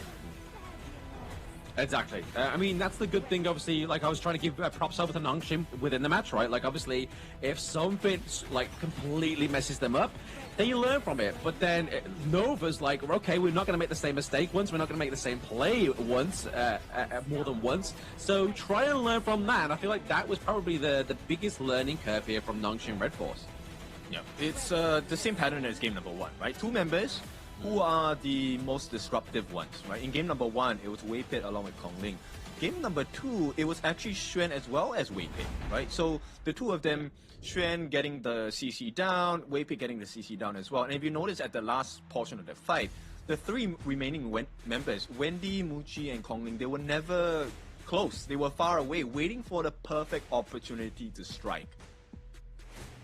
Exactly. I mean, they have the heroes that can do that, right? Obviously, the Tiger, as the pay, he can kind of just fastly climb over the walls with his Tiger form. So even if he's nowhere nearby and you think you're safe, the fact is the distance can be closed quite quickly. And I mean, it seems like Kong Ling's playing a bit of my heartstrings here because Pei's been one of the heroes I've recently picked up within my hero pool, and I'm riding the Pei wave, baby. It's definitely a scary one in those team fights, in those early games. The amount of just base damage from this hero is crazy, and definitely here with Nova Esports, they're looking to try and make this a clean 3-0, right? Because obviously they have expanded some very expensive picks overall so far within these first 2 games. Yes, and the scary part of this is Nova hasn't. They have been picking expensive picks. Hey, but they're pretty rich, man. There's still a lot of big picks available for the MKL representatives at this point. So Nongshim, this game is only going to get a little bit more difficult at this point. You know, my goal for Nongshim right now, and in fact, I spoke to the manager as well. Nongshim's goal in KIS4 is to learn as quickly and as much as possible. I mean, that's one thing you need to do in tournaments, right? Like, if you need to have, like, a bit of a tiered plan. Like, yes, top tier is to win, right? Everybody wants to win. Nobody wants to be a loser. But if you've got ulterior motives for being in the competition, like you were saying there and giving us that nice bit of intel there, Ken, is the fact that they are here to learn. Because if they don't learn now and they are 6 months down the line at KWC or potentially another competition and they still haven't learned or didn't do their homework to begin with, they'll find themselves in exactly the same position, unfortunately. But that's a good strat. It's playing the long game. Yes, I think the most important message here is to fail forward, right? Failing is fine, but you have to fail forward. You have to learn from the mistakes. And right now, I think at the start of the year, lap number 1 for 2026 HOK, this is where you really need to put in your homework, right? Find out what the gaps are in your team. And Nova Esports is definitely one of those teams that will let you know, hey, you have a gap here, fill that up. Oh yeah, they're definitely filling in the cracks here on the side of Nongshim Red Force. Definitely, Nova Esports is the guys you would call if you were having home renovations, right? They would find every crack, they would fill it. You would be pretty much fully compensated for the heat loss since Nova has been here. But no, Nova Esports now get into game number 3 against Nongshim Red Force. They found out the Ali, which obviously Muchi picked in game number 1. They don't want to give it over to Siri. Siri, we know historically, has some fantastic performance on this hero, so it's understandable they go for this pick. Yes, and for now, you know, the stock center picks we have had in the farm lane, all I think have mostly been used. The only one left is Magistrate, which we have not really seen for this particular series yet. Now, Chicha is going to be banned out for the side of Nova Esports as well. Nongshim will not allow that pick over, especially when you have players like Muchi and Xuan and even Kong Ling, who can play 3 different roles as a Chicha. Exactly. You can basically flex it up. It's pretty much a great first pick, and it really keeps your enemy team guessing, which is, I mean, at this point in the series, is Nongshim really wanting to be guessing? Probably not. So obviously Nova here looking to lock in Wei Pit's pick, the Diadea, the Bond Weaver, great support pick. We know obviously infinite scaling, fantastic heal potential and lockdown potential, single target. But it is the Magistrate that's coming through that we was talking about earlier here for Siri. And what do you need when you have a Magistrate? You need that front line, and that's done none other by the beast, Zhang Fei. Great understanding on that. I mean, Nongshim Red Force, this is great start in terms of draft. Now you have the damage over time for the side of Magistrate. You also have the beast to get the shield in. But then Nova Esports, here's where things get really interesting. One of the reasons why you pick up the Magistrate is because on the second skill, Legal Immunity, you get to cut off and cleanse yourself of any debuff for that moment. But now Nova has 3 different kinds of CC available. You can use the ultimate by the organ here, Soul Guide from Kong Ling. You can also use the second skill on the side of Bond Weaver for the idea to get the catch onto Magistrate. So Siri, once again, this game is looking pretty tough for them.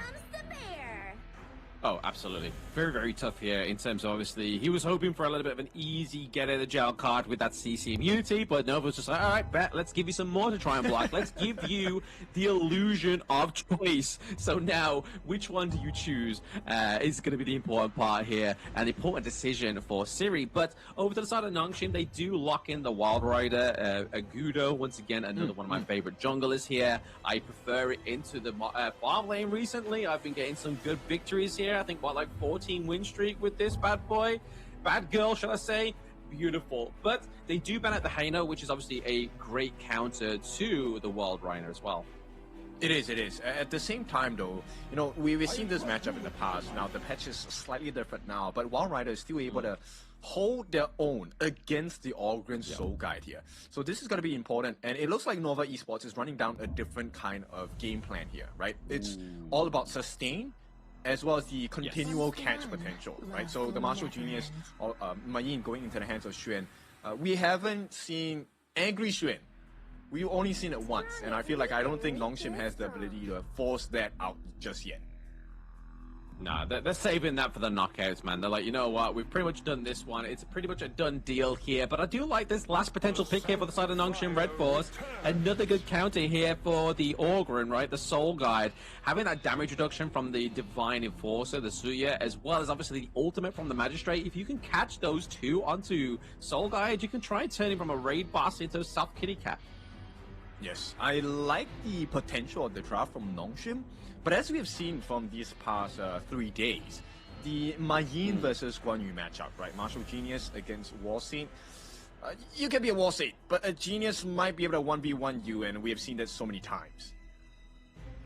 Oh, absolutely. I mean, especially guided and piloted by Xuan as well, right? Like, you're going to be looking for not only the 1v1 against the War Saint, but also trying to get the pick-up onto the potential of Illusion and Siri as well, right? Because obviously, the thing as well that I didn't point against for the Divine Enforcer is the fact that drafting it against the Chano as well, you get those XP orbs off of his Spirit Wolves as well, so it just basically enhances Divine Enforcer to level up faster as well. Yes, and once he hits that level 15, you unlock the Sanctification. And when you play the Divine Enforcer, the Tsuya, in the roam position, you actually get faster EXP growth. So that is one of the benefits for the side of Nongshim, right? The question is it going to be strong enough for them to at least get a little cut against, you know, Nova? They have to make them bleed at this point, right? This is the potential final game of the series here. Oh, absolutely. We know they bleed. We know they bleed. They lost against BTR yesterday, but BTR have been pretty much showing that they are a bit of a different gravy, man. Like the IKL representatives within this tournament, homegrown buff is understated here, man. Like, they are definitely top of the one of the top of the creme de la creme. Like, they are looking like top 3 teams right now, especially Dominator and BTR. Kagendra, still a little bit of a bumpy road, but maybe they can redeem themselves a little bit later on today. But this is the drafts for game number 3 here. Nongshim really trying to pull out the blows here to try and get the counters onto the Orgrin in terms of damage reduction, trying to stop that raid boss here. But Conling, we've known, I think he's dropped one death in the past 2 games, and I don't think he's going to be looking to kind of like blemish that record anytime soon. I'm sorry, what? 1 death in 2 games? That's crazy. Yeah. Exactly. It is a good score here for the side of Nongshim Red Force, and Conling here putting pressure into the enemy jungle so far. Obviously just using that zaps just to get like a multiple factor of damage here for the side of Nova. Yeah, they already know what's going on. Nova immediately going for the initial aggression here. This is to stop Haku from using his passive, right? The release, because when you're using release and you get attacked, you stop, and it goes on cooldown. So they're slowing down the jungling pace on the side of Haku, which is really smart for the side of Nova. And at the same time, Kongling manages to get the taskball camp away from Nongshim. So right off the bat, in terms of jungle advantages, Haku's already losing out. Yeah, it's already losing out, and obviously overall gold as well. They're already losing out onto the side of Nongshim Red Force, able to get the Phoenix into the bot side as well, contested normally into that farm lane, but Siri just kind of just didn't have any lead with it. They didn't have the minion wave. It was all pretty much going into Nova's favor here, but they're looking to try and take away the fire beak, and they do get it onto the side of Nongshim. Okay, that's a good response. This is where Nongshim can find the recovery, right? They may not be able to keep neck for neck, but Rattel did get the steal. If he can make it out, this should be good. There is no ultimate available for Xuan, but this is a lot of pain for Rattel. He's going to try and make life a little bit more difficult for the side of Nova. Oh, absolutely. Definitely putting the pressure on here. Has the XP lead as well, thanks to that steal of the spike-tailed beast at top side of the map there. So, once again, you're starting to see like these little kind of answers from Nongshim and these little prayers from Nongshim as well. Obviously, we did see the Universal Law being placed down there just to try and put a bit of poke damage from a distance. Maybe try and get a bit of an engage here onto the side of Nova Esports, but didn't quite come into fruition. Well, you can start to see, potential setup. Very nice setup, Nongshim. Nongshim trying to go in for a bit of a setup here, trying to get the lockdown onto Wave Pit. Because obviously Wave Pit, if you take Wave Pit out of this one, the sustainability aspect of Nova does dwindle a little bit. It doesn't dwindle completely because they still have Wendy on the Q1. Yes, this double heal strat is kind of irritating. Namu, though, is falling quite a bit low. I don't think they'll go for the finish here. But this is where, later parts of the game, you'll start to see why Nova's draft is so scary, right? If Wave Pit is not stopped, and he gets his Destined Encounter down, his ultimate, the heals are already quite big. And then you add that on with Wendy's ultimate, the Unending Sorrow, essentially Nova members who are caught in that ulti get a double life. Exactly here, but I mean, Rattel looking, trying to commit for this first blood of the match. He's able to get it as well. Nicely played, very well composed there, top side of the map. For the side of Nongshim Red Force, definitely the morale boost you want in this game number 3. Yes, for sure. This is looking promising for the side of Nongshim Red Force, which is good at this state, because if you can control Xuan, then there is a high chance you are able to turn the fights. Right now, Siri doing actually pretty well on his own 1v2 against Muji and Wave Pit, but here comes the support from Namu. Yes, Namu now level 4 as well. He does obviously the Unbridled Outburst as well, which is going to be a little bit of an irritant here for the side of Nova Esports, because you think you're going to be able to run Namu.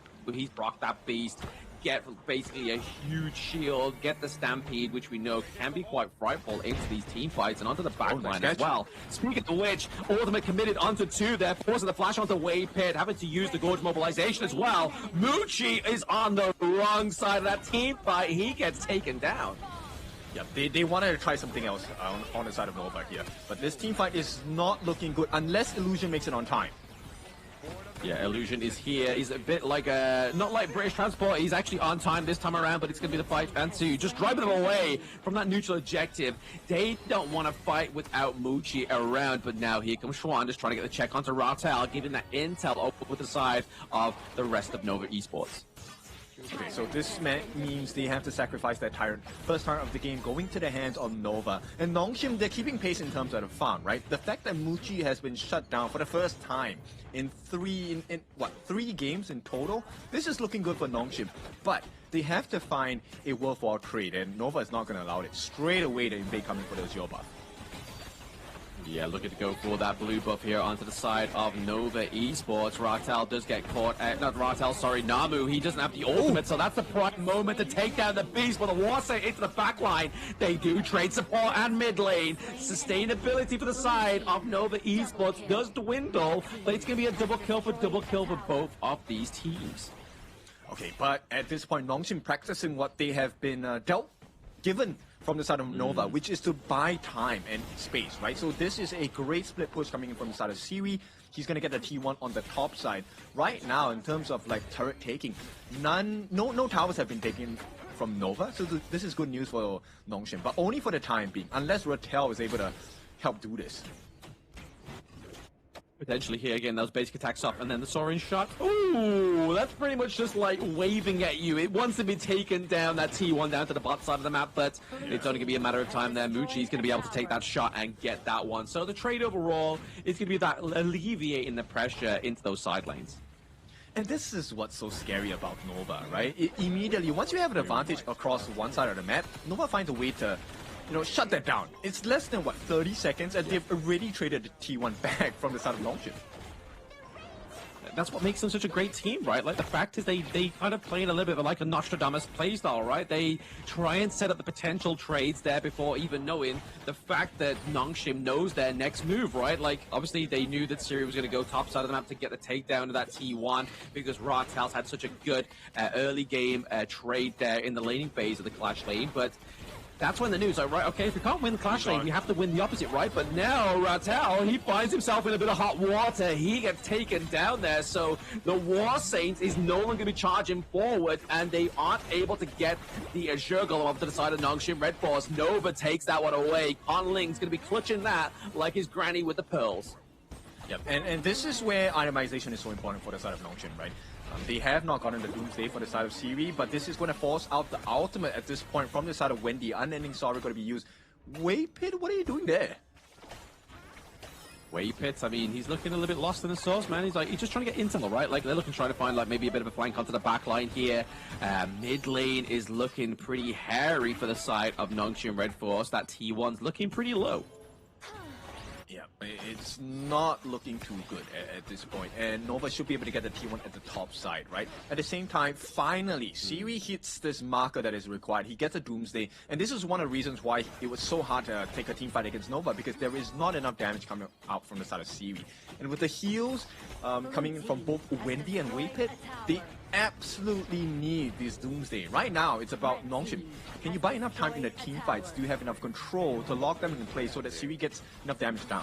I think the answer for that one so far is no, right? Obviously, that T2 top side of the map there looking like it's going to get taken down for the side of Nongshim. There it is, and they're contesting that the Crimson Golem, and now Bridal Outburst didn't catch a single Henry, and unfortunately now it's going to be Ratel. They're getting caught out there. It's going to stop. It's going to be the execution from Conling. That takedown is wild. Siri, having so little health, has to kind of form a retreat around this T1 into the mid lane. Yep, and if you take a look at what's happening here, the heals are already coming in from the side of Nova, right? And this long, extended fight is not working out in their favor. The fact that Namu couldn't get what he wanted with the Unbridled Outburst, this cost him quite a bit. Now, it's only 8.5 minutes, and, you know, the goalie is close to, what, 3,000 gold ahead for the side of Nova. This is not good news at all. Yes, Nova's definitely got their Nova chips flying high here for the side of Nova Esports in terms of support over in the Philippines. But now it's all really, Nongshim need the support for themselves and support from some of the fans as well, right? Like, they are looking, I mean, to be fair, this game number 3, I feel like their early game's probably like the best performance they've had. I think that's all probably been aided by Ratel as well as Siri as well, with the great sort of like rotation top side of the map there. But it's just not enough for Nova, right? Nova knows and Nova reacts accordingly. Yeah, it's not looking good right now in terms of itemization, but Nongshim, they have to try. Xuan is just here as a bait, right? Because it's going to be a worthwhile trade for the side of Nova. I don't think they have enough time on the side of Nongshim. Every marker of this is looking for a trade. T3 now for the T2. Nova need to respond now, and Nongshim, they want to try and sneak this away. Namu has to use his ultimate to stop that incoming aggression from Nova. Yep, somebody called 911 for that T3, and they did arrive in time, but Conling's finally getting taken down. That's the first death of the game, which is going to be crucial onto the side of Nongshim Red Force, as they have 5 members still alive. Namu is going to be the first fatal onto the side of Nongshim, which is going to be their tank, their driving force, the beast onto the side of Nongshim. But that is a good Hail Mary play there by the side of Nongshim Red Force.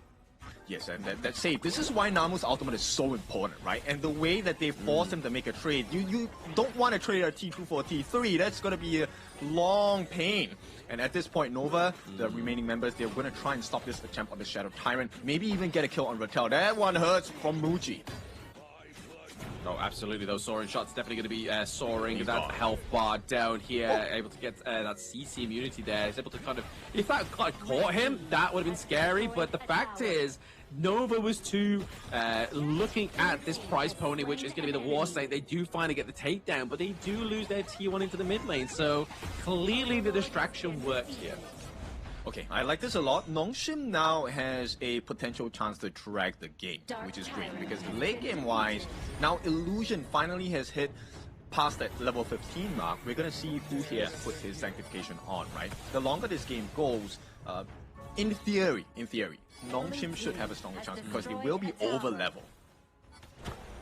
Yeah, one of their teammates are going to be over-leveled. Whether it's going to be Siri that gets that one, it would be very interesting to see here where that sanctification does fall. And obviously, we will find out in a moment's notice. But that Overlord going over to the side of Nongshim Red Force, definitely going to be able to put that pressure onto Nova Esports into their desired lane. They found him. Maybe even the top side as they try and take a team fight here. They did find Conling. Once again, that Stampede is so aggressive. They get the shutdown onto the raid boss once again. But top side of the map was looking for a bit of a push there, but it looks like the Overlord has been placed there as well. Okay, this is a potential turnaround from the side of Nongshim. Very smart usage.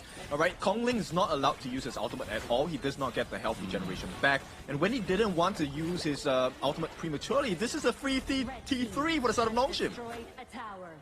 Yeah, this is the problem when you're having the Gudo on the enemy team, right? Like, that takedowns of those turrets are going to be so fast, you got to make sure that you respond quickly. And unfortunately, earlier on within the game, Nova didn't respond quick enough because they already damaged that T3 top side of the map pretty too fast for the side of Nova Esports. But now, Nova Esports base needs defended. They definitely need to defend this. I think they have not been able to deal with the T2 takes. So right now, it is an open wound for the side of Nova on the top side. This one is, in a way, still a little bit of an advantage for them, right? Not too much pressure because that is the corresponding lane for the Shadow Overlord. Right now, Nongshim, they want to take the fight. They want to take the fight. They want to try and get the lockdown onto Wendy here, but have to force out the ultimate. But there it is, the unbroken outburst. He's able to actually slow down the side of Nova, but Conling into the backline here. He's just trying to save his teammates. A bit of a misplay, I would have to say there, because now they don't have that driving force. They really are relying on Schwan here to maybe try and get the potential pick-off here onto the backline. But really, all that power, all that damage is going to be coming from Muchi. It's so smart. The way that Nongshim are playing right now, they understand what the win conditions are on the side of Nova, and they don't allow it. Oh, there it is. Martial Genius into the back line, tries to get the Magistrate, but it's that legal immunity we was talking about earlier, Ken, gets him out of a sticky situation. Yep. Now it's a Baron base for the side of Nova here. I don't think they can end the game just yet, but for Nongshim, it's about buying time and space, right? Clear the wave so you have access to the rest of the map, because in the next, 40 seconds or more, that is where the reset of the Shadow Overlord as well as the Shadow Tyrant following closely will be available.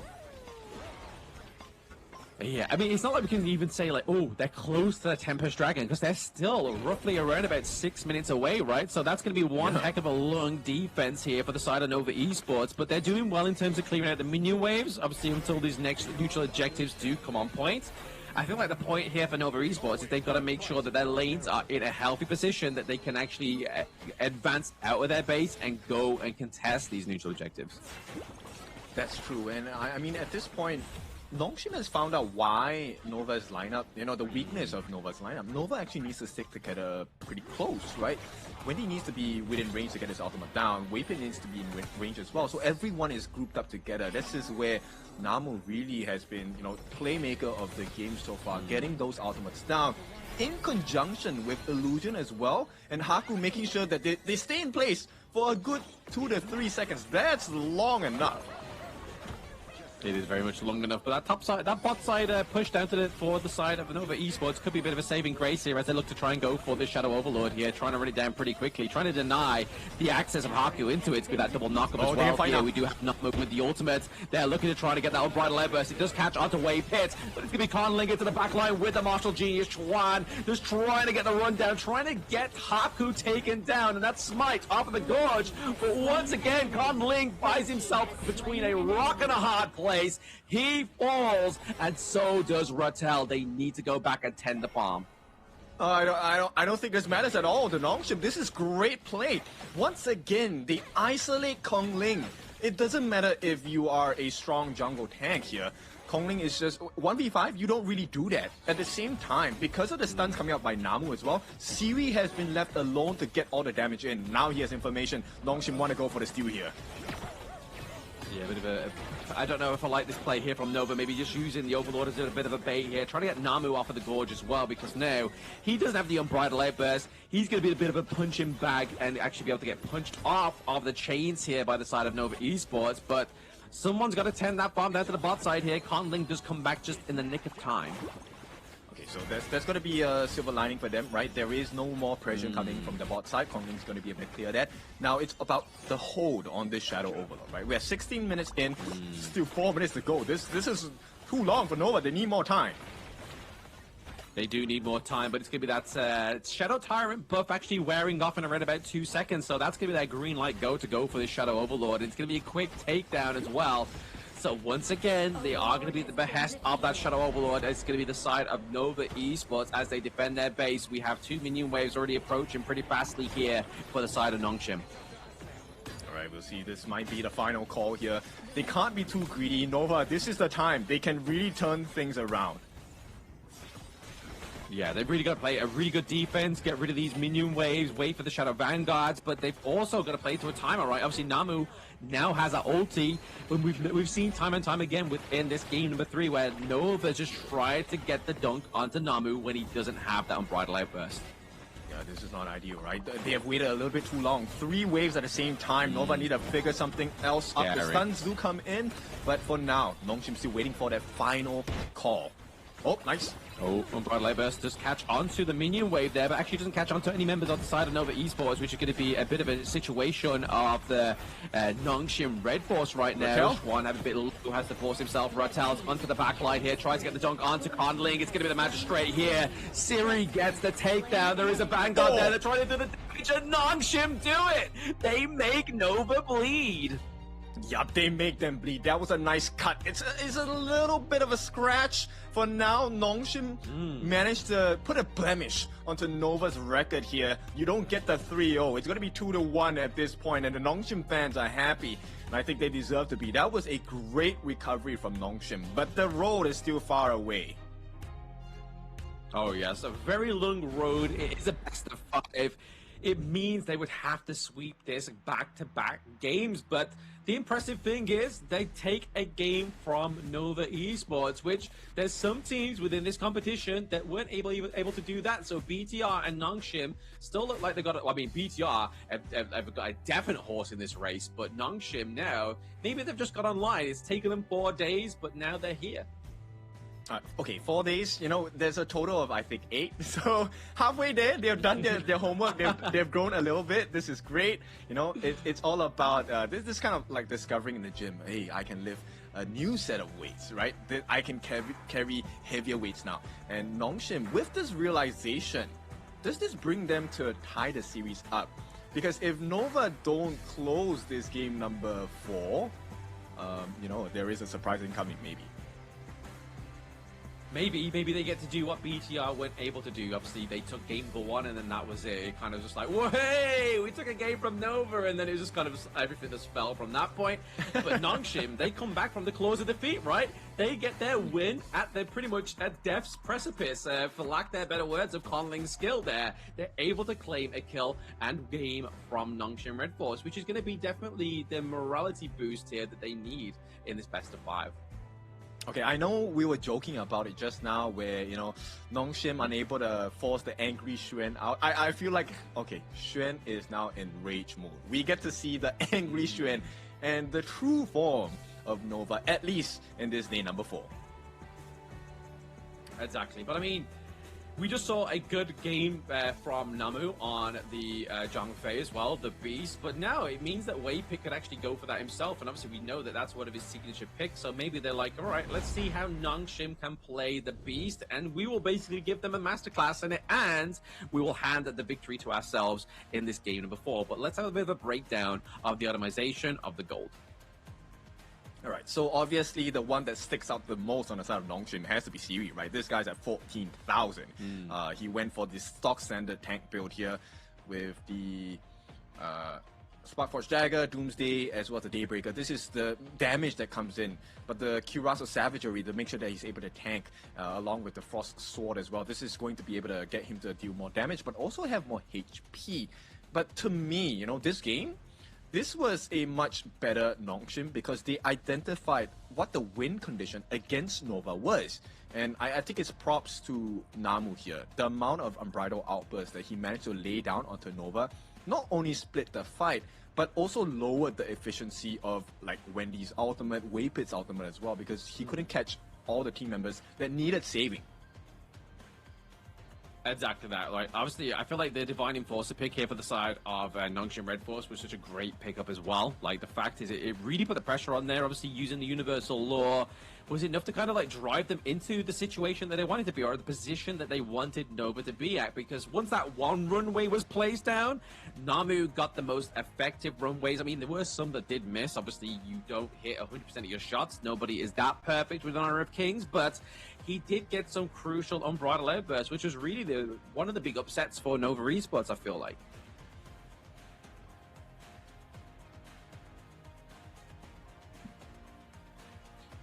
But Nova here, obviously losing game number 3. Nongshim Red Force was able to keep going and keep this series within their grasp, because, I mean, that would definitely be one of the greater notes here for now labeled the Ultimate Red, was formerly the Greatest Red. If they were able to actually get a victory off of Nova, it does mean overall that the MKL representatives aren't quite as bulletproof as they were in Season 3. Yeah, but once again, this is the start of the year, right? This is where I think some gaps will be exposed. And we're talking about Nova exposing the gaps of Nongshim, but for the first time in this series, Nongshim has shown the gaps of Nova. And that's a sight to see, because we want to have the teams get stronger as the days go by, as we head into the Pro Leagues right after this. But for now, we'll stay on point. KIS number 4, Honor of Kings Invitational Season 4. It looks like Nongshim has adapted, but is it going to be just a current adaptation and Nova just runs rampant in game number 4, or will Nongshim manage to get another punch in? I mean, they can only hope so, right? Obviously, they hope that their noodles do pack a punch, right? They have some spicy noodles, so maybe Nongshim can inherit the force of their spicy noodles and get that second wave. That kind of like, when you breathe in after spicy noodles, you're like, ooh, like that's going to be Nova in game number 4. Yeah, it has to be. I think, yes, everyone in the comments, we see it. You're kind of... No, you're not dreaming, right? Nongshim did win this game number 3. And this was done with a very clear expectation of what's supposed to happen. Now, Nongshim Red Force, this is going to be your mid laner MVP here. Miss the old man on the Divine Enforcer, the Tsuya, 1-0-8. He was one of the main reasons why they got a lot of success in the fights, not just because he had the knockups, but his first skill, lowering the physical and magic defenses, also giving the sanctification to the relevant members on the side of Nongshim. Yeah, it was a beautiful 5th pick, right? Like, honestly, that coming through really solidified Nongshim's draft in this game number 3. Like, we saw it come through. We knew that the Sanctification would get online early, thanks to obviously being able to get the XP orbs off of Uchi's Wolves. But also, the most impressive factor is the good counter potential for the Augur and the Soul Guide as well. Yep. If you notice, like a lot of the team fights that were happening on the side of between Nova and Nongshim, Illusion was pretty much left alone, right? He had the ability to stay afar, get his first kill in, lower down defenses on all the different members on the side of Nova, and that is where they found a lot of success, because Kong Ling wasn't able to tank through. He had no time to use his ultimate. No time to use his ultimate. There's too much damage coming through as well, even though like we always label the Soul Guide as the raid boss. He was literally, like I said, in the draft, like the potential of this Divine Enforcer is enabled. The potential is to turn him into a kitty cat, not a raid boss, and that's exactly what they did. And honestly, I always fear when I see a Divine Enforcer in my ranked games, especially if you're playing like a tank, because they can just melt you down to turn you into smooth butter. Yep, it is. And smooth it was for this game for the side of Nongshim. Maybe not smooth all the way, but not bad, right? Not bad. I like this performance from the side of Nongshim. We'll see how they're going to be like in this game number 4. You could see that win means a lot to them. Nova, for them, I think it's just a stumble, a trip, right? At this point, I don't think it's a big difference maker for them. But it does show you can get the Giants to bleed. You can get the Giants to bleed. I mean, BTR proved it yesterday, Nongshim proved it today, and maybe the teams are looking at these two teams and thinking, oh, okay, so it is an actual achievable goal. Mount Olympus is climbable and scalable here, which is obviously Nova, the Season 3 defending champions. So this time around, we're going to be going into game number 4 very soon, but we're going to go for a short break, ladies and gentlemen. Don't go anywhere. You don't want to miss out the action and the potential comeback of Nongshim.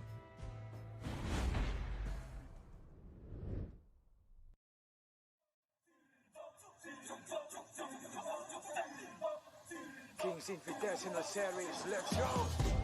Bertahun-tahun ku ditempa, harap yang karang murka, enemy di setiap langkah, ganteng datang mencoba, panggil ku one man army, satu orang 1000 nyali, bela spirit dalam nadi, sini maju ku ladeni.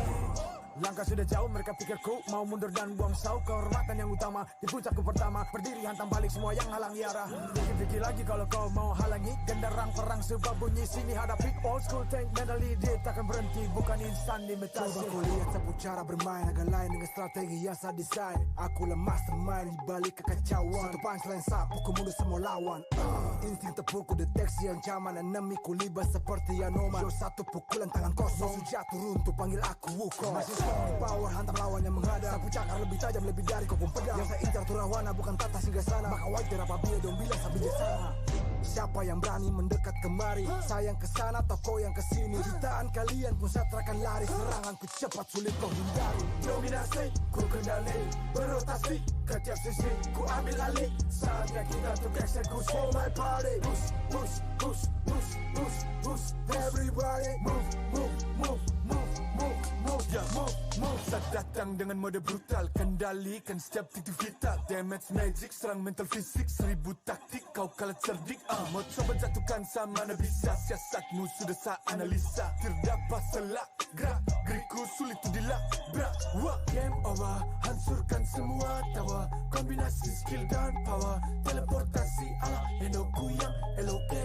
Kau tahu ku tak bisa redam, pula tekadku yang takkan padam. Tu kehormatan yang tak bisa dibeli. Saat saya genggam jangan harap kembali. Adu mekanik tingkat tinggi, siapa paling berani? Aku paling gigi.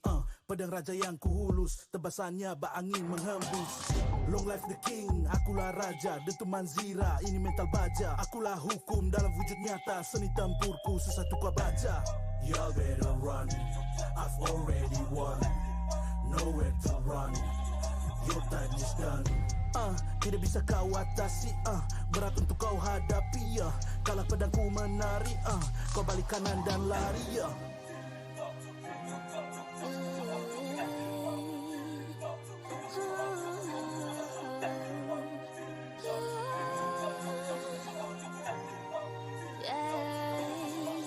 Come get me, go di sini sana.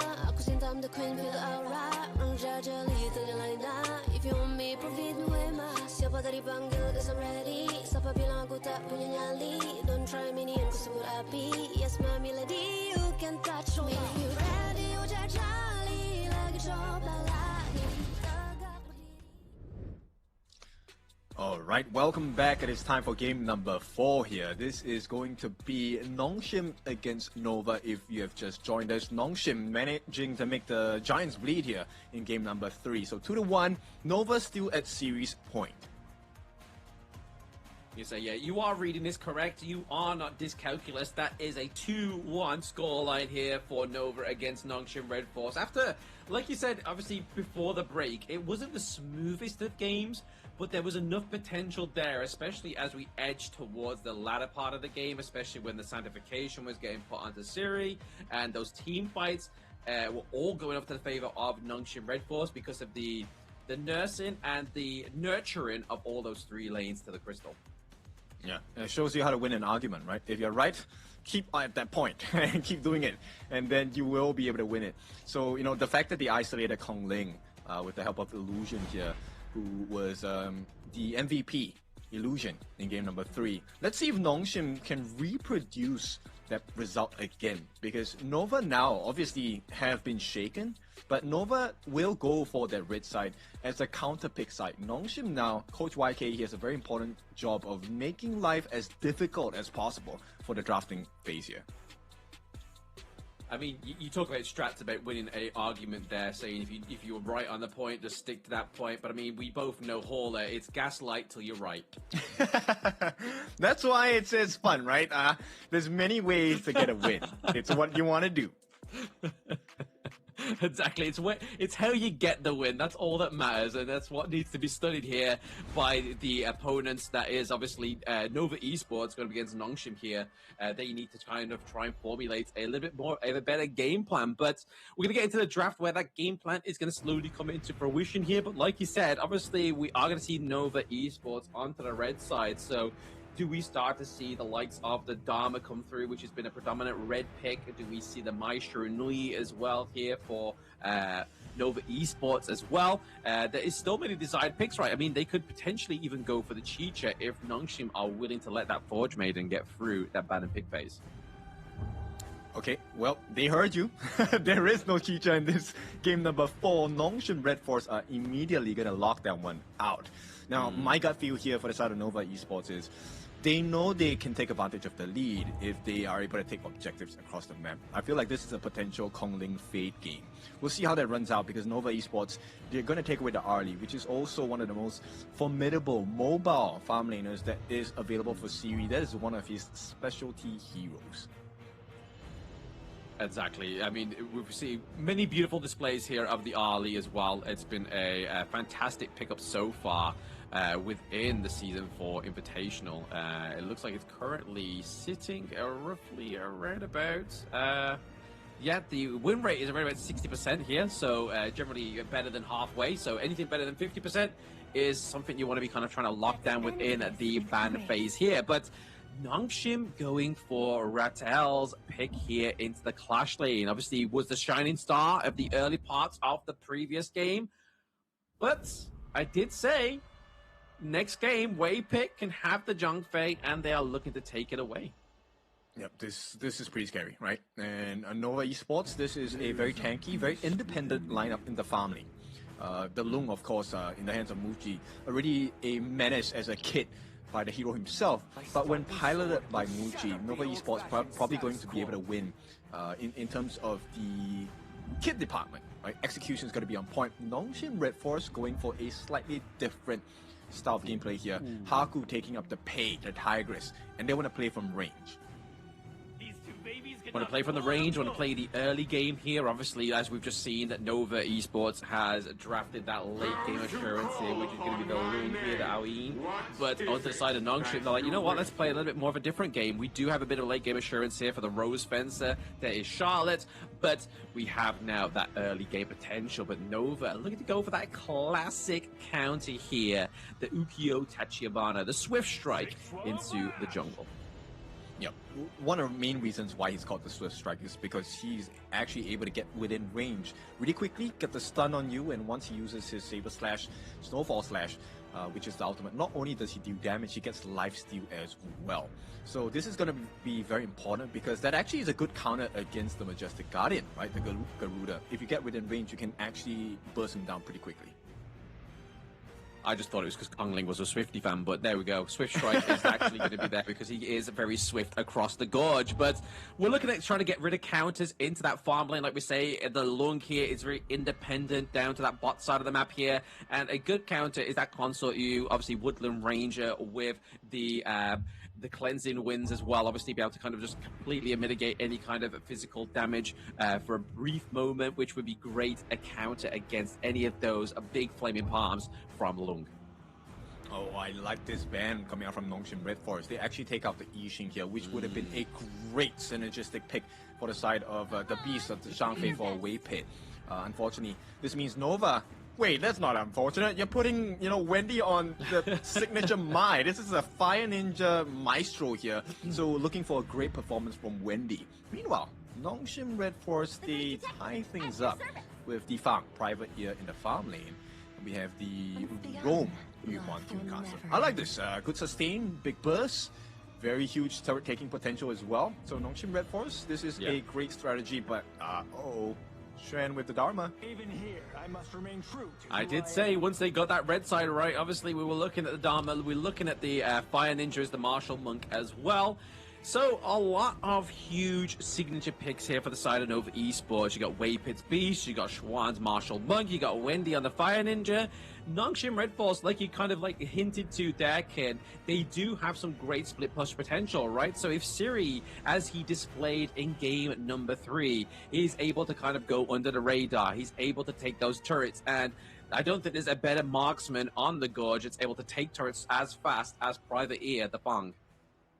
Definitely not. I think it's going to be a huge challenge here. So Nongshim Red Force, their main strength here is to be able to melt down turrets really quickly. Nova Esports, though, it's a different kind of strength. For them, Taking turrets is really good as well. They have the long flaming palms into a turret, even with backdoor protection, will instantly net you a healthy amount of damage. But the true strength on the side of Nova's lineup is the fact that they have combos and CC galore. CC galore is going to be a scary thing here as well. Obviously, like you said, split pushing for the side of Nongshim Red Force is going to be a good opportunity, but will Nongshim give them that opportunity, right? Because obviously the thing you need to do is just kind of force them into team fights, put the pressure on there, kind of force them into the middle part of the map or wherever you want them to be. If you get rid of the Tigress, if you get rid of the Private Ear, it's gonna mean that you are pretty much safely securing those T1s for now. Yeah. So this is a game of obligation, right? Who obliges to the win condition? Does Nongshim get their way in terms of split pushing, making sure that the macro game is their game plan, or does Nova successfully manage their way around the gorge and invite Nongshim, or kind of force Nongshim into team fights? Because if you look at the combination on the side of Nova here, one real engine, one unbridled outburst, one truth mantra, you're gone. There is no team fight to be had. Yeah. Exactly. It's all part of that setup, right? So let's see what they can do here for the side of Nova Esports, trying to reclaim their glory, because they don't want to lose another game, right? They don't want Nongshim Red Force to be the team that took them to a 2-2 here, potentially get them to a match point takedown here as well. But 3-man be committed into the mid lane, so both of these two teams looking to try and just get that quick succession there, but it looks like the wave clear is going to be a lot more faster onto the side of Nongshim thanks to Illusion. Alright, that's great for the side. Oh, hang on, Ratel, what is happening? Uh-oh, he's getting a little bit caught in the sauce there. Chuan, I mean, Siri also very low as well. Even though he has that kind of recently increased attack range, he's still getting caught out here. Yeah, and this is why the team fight matters, right? Nova definitely has a team fight prowess in comparison to Nongshim, especially at the start of the game. Both teams have already expended quite a bit of these sprite link usages, which means now it's going to be an honest fight. Series so low here. Very low indeed, Siri. I mean, he probably has to play this one pretty close to the chest, but I mean, good thing he doesn't need to go back to the fountain. He obviously does have the heals coming here from Namu, but it's not going to quite be as sustainable in the long run. He has to kind of get out of there unless Haku and Illusion can alleviate this pressure now. Alright, so this is the challenge of the gangs, right? Kongling coming in with Xuan on the top side to make life difficult for Ratel. Meanwhile, the bot side, damage has been done. Nongshim already has that initial rotation, buying time and space for Siri to go back and get to heals it.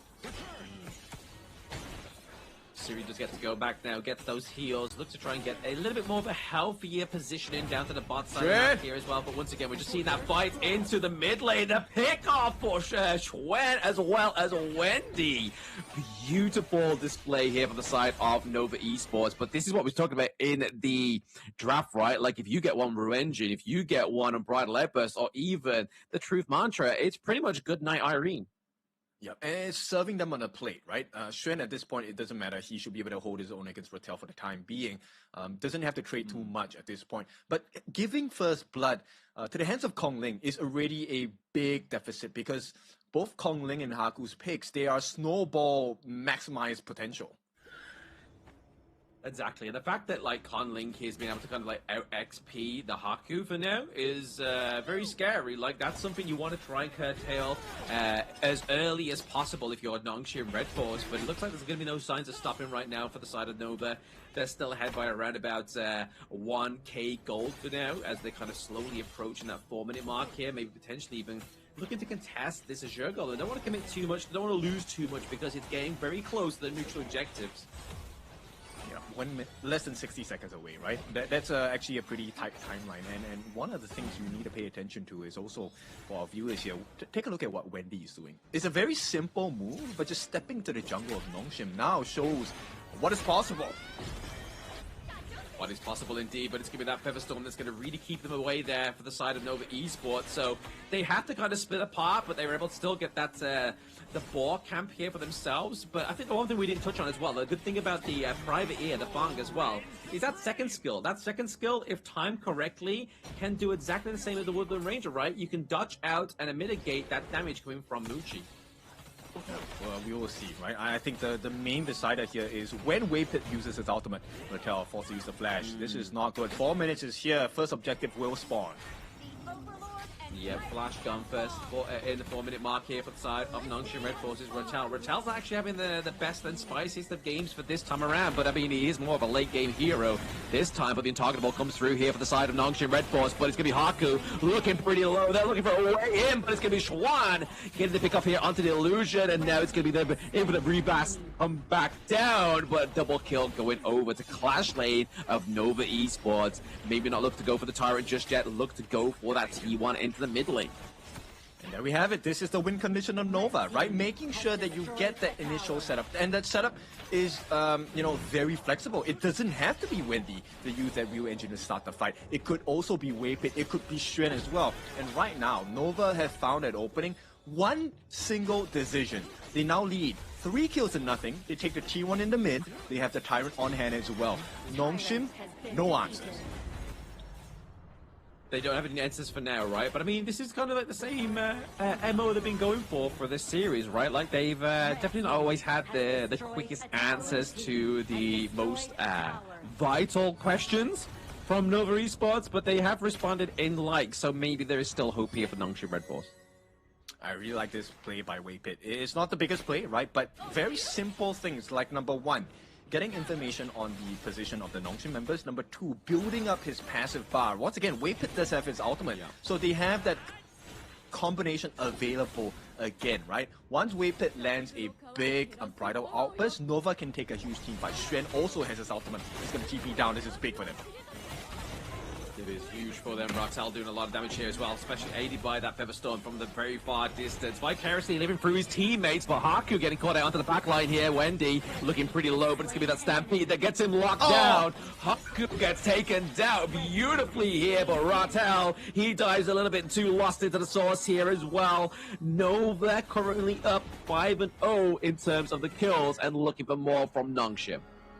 Nova knows how to fight. This is one of the strongest points of Nova, right? It's not just the macro game, they're really good at that, but having a team fight composition and, you know, getting into the appropriate spaces as well. They shut down every angle of a comeback from the side of Nongshim. Red team has destroyed a tower. They do. I mean, they got it right. Like, they don't want to allow what happened in game number 3, because that's exactly the reason why Nongshim was able to get that game point from them, is the fact that again they saw the gaps, they took them, but now Schwan into the backline gets a double hit out of the Troop Mantra, but able to not claim any kills just yet. It's going to be Nongshim basically keeping themselves and saving grace here. Ratel as well as Haku look all pretty low.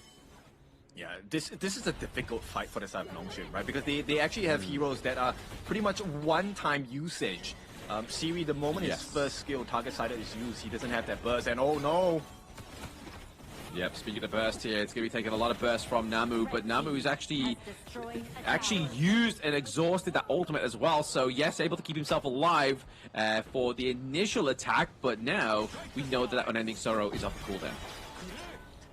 This is really hard to play because the short cooldown skills available on the side of Nongshim don't do as much damage as comparison to Nova here, right? Muchi is already pretty far ahead in terms of itemization. He already has a tankiness of the Frost Guard Embrace, additional frost damage every time he uses a skill, the slow as well, and he has physical pierce with that Axe of Torment. Meanwhile, it's kind of a different story for the side of Nongshim. For Siri, he does not have the same kind of farm.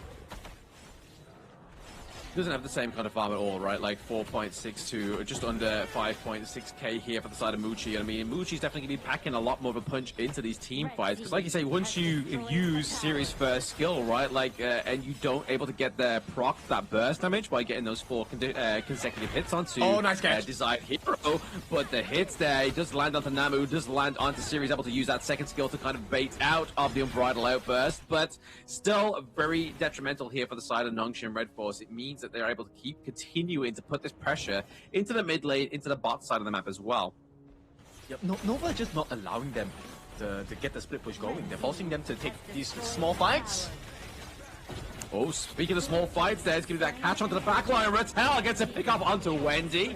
Can they get a little bit more? Mucci does have the impetus so he can get out alive, but double kill. Super impressive here from Fan Ling as they have Siri and Rattel on the retreat, and that is a team ace. Ladies and gentlemen, they drop the first kill onto the side of Nova, but Nova takes them all. Oh, big win for the side of Nova, and this is why they're so strong. The moment the first one to twitch will be the first one to fall, because you have no more options left to use as a defense, and Nova should end this game here.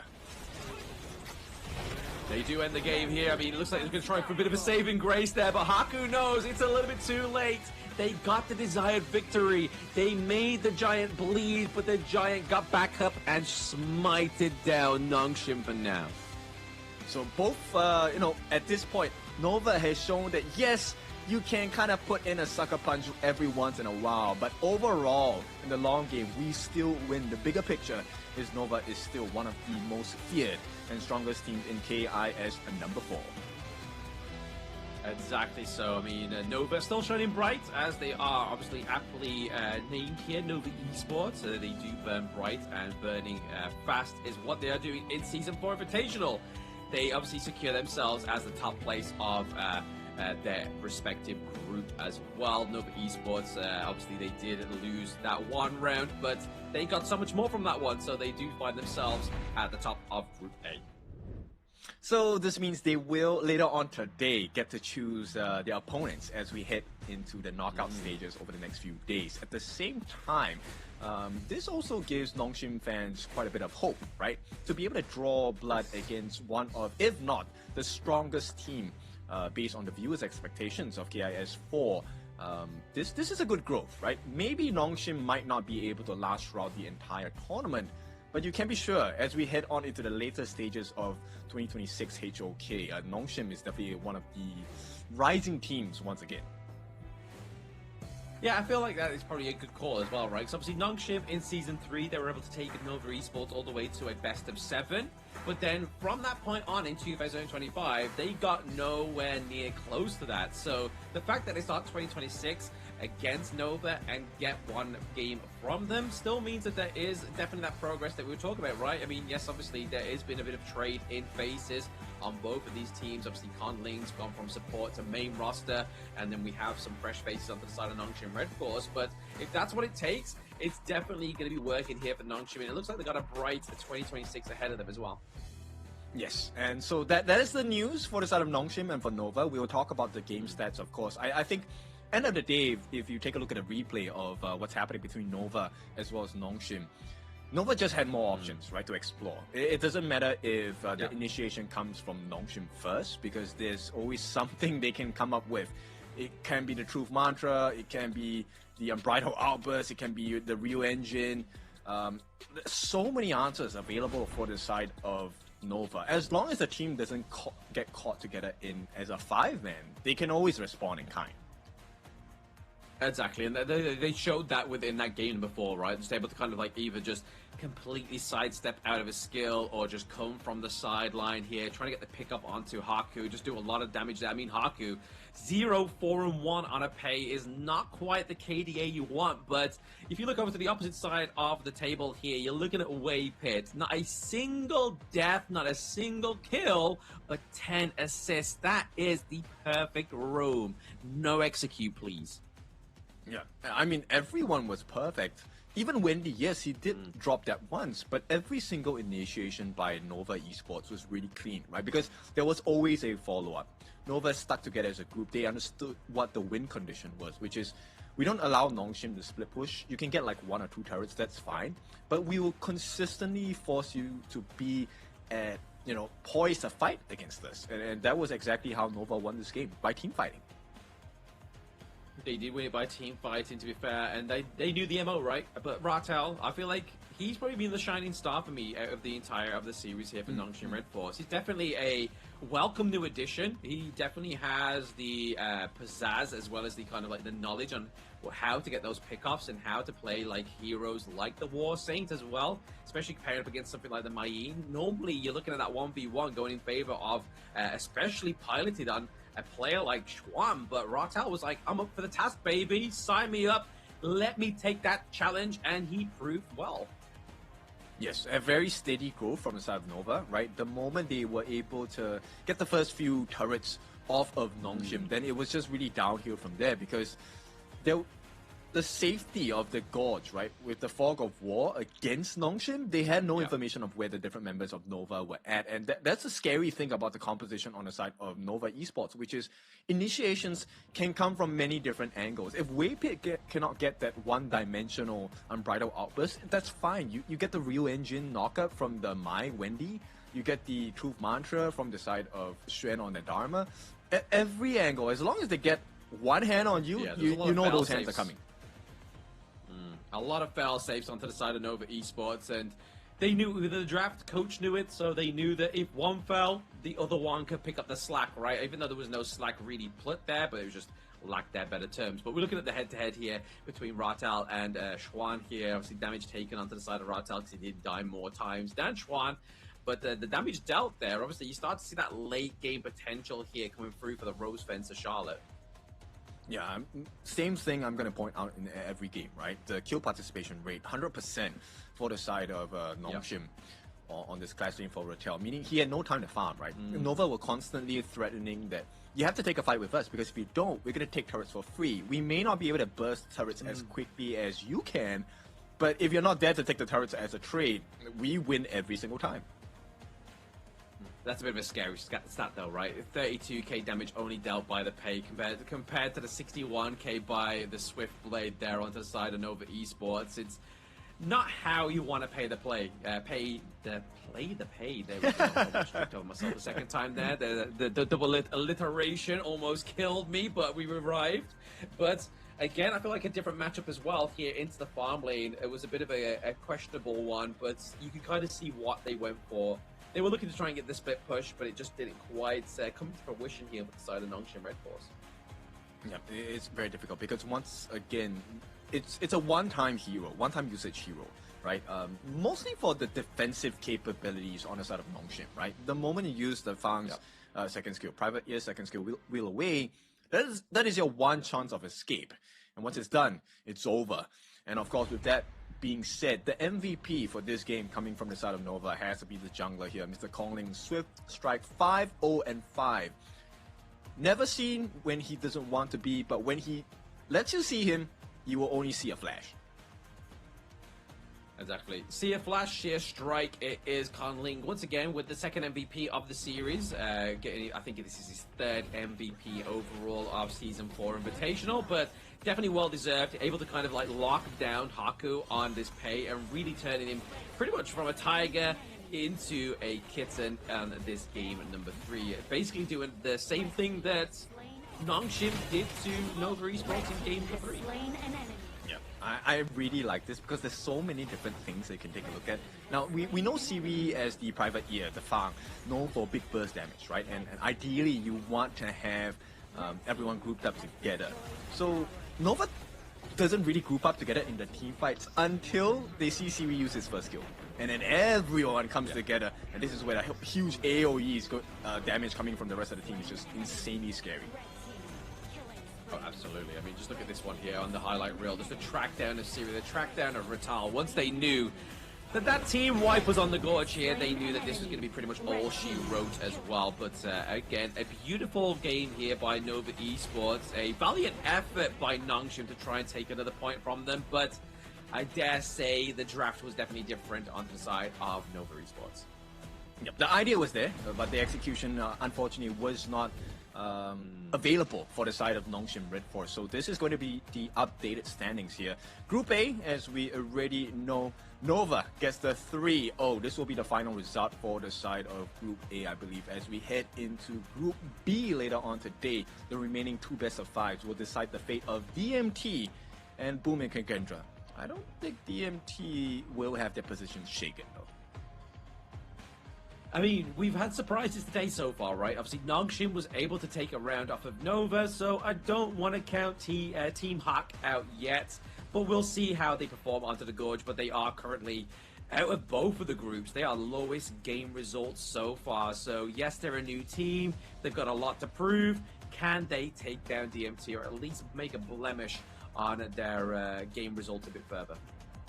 Yeah, at this point, it's all about the win-loss ratio. So, Boom and Kagendra, they're kind of hoping, hey, Team Hawk, you have to help us out here.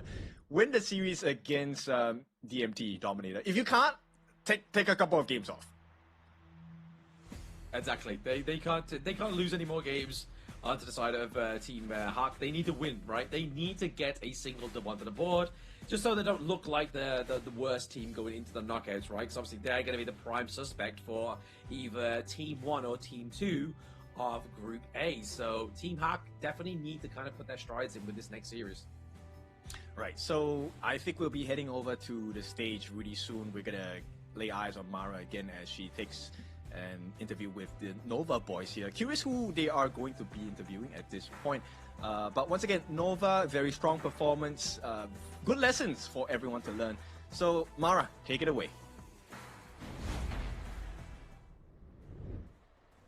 Nova representing Malaysia really well, showing us how it's done, having an easy time here on stage. Once again, congratulations, Waypit, congratulations, Xuan. You know, at this point, Waypit, you make it look so easy, and we're all wondering, are you guys even having a hard time? What are the challenges that you guys have right now to make sure that you have a smooth run all the way to the playoffs? No challenge because we are very good. We know each other's job and we did very well. So there's no challenge. All of you know each other's job and you're doing it really well. And it's very evident. We see it in the Heroes Gorge. Now, Xuan. We're wondering right now, later on, okay, we're going to have the bracket for the knockout stage, bracket draw. Will you be able to give us any clues as to who you're going to be picking later? Just any clue. They are already sure they are full strength. No surprise to Nova. No surprise to Nova. Okay, so there's no surprise to Nova, but how about for the bracket stage? Is there any clues to who you're going to pick for later? Malaysia boleh. Malaysia, okay. So the clue is, for the bracket draw later on, it's going to be Malaysia Boleh. Oh my goodness. Well, let's talk about the teams because they've been fighting all 4 days. You've seen all their strategies. Do you think that all the teams have shown their full strength? Or a team, do you think there's someone hiding their strategies right now?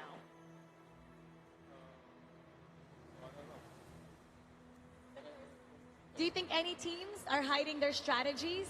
Yeah. Any surprise? Do you think they're going to surprise you later? No. No surprises. No surprises. And you know what? I think even if there are surprises, you guys are able to recover so well. Waypit, a lot of Malaysians are so happy right now. What do you want to say to everybody supporting you? Thank you for supporting us. I love you. Oh, he loves everybody. And if you love Waypit, if you love Xuan, if you love Nova, give us some taps, give us some hearts, and write it down below how much you love them. We got a lot more coming up, 2 more matches. So don't go anywhere. More action for you, only here in KIC, in KIS4, in honor of Kings Invitational Season 4. We'll be right back.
We'll meet again.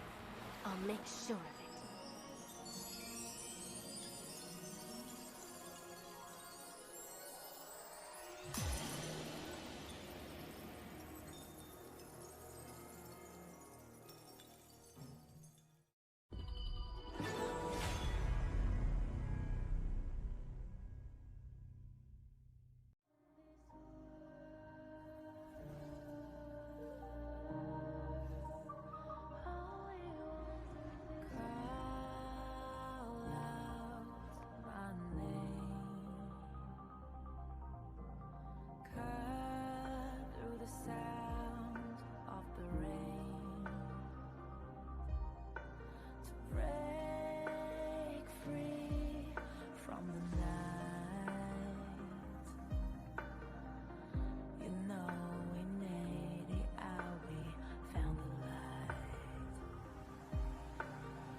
Thought we'd get this far, burning like the stars.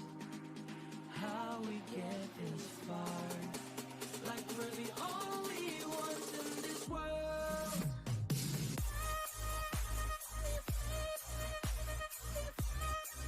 Like we're the only ones in this world. Like we're the only ones in this world.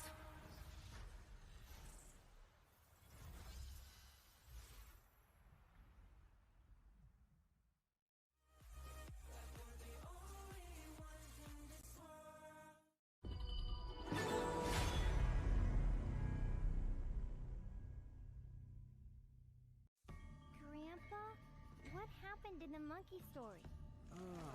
Anoman. Yes, he made a promise to bring Cinta home. Was he lucky? He got caught, and flames rose. A huge fire.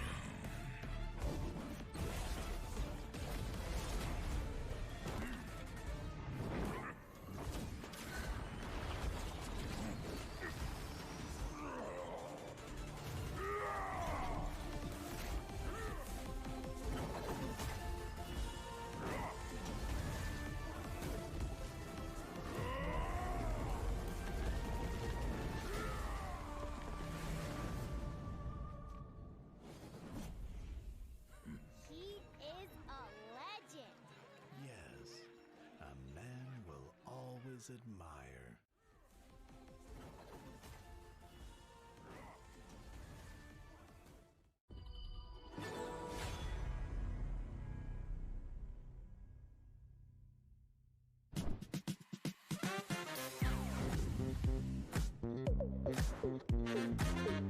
Halo guys, balik lagi bersama aku Mocan. Dan aku lagi di Museum Nasional Indonesia. Tapi aku nggak sendirian, karena aku bareng sama teman-teman aku di sini.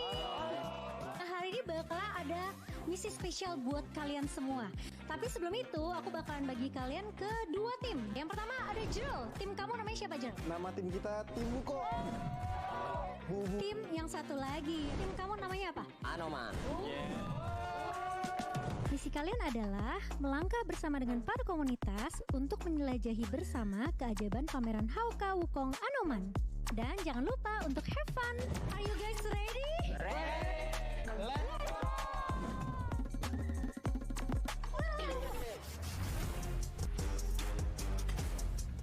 Loh, kok nggak boleh masuk? Kenapa ya?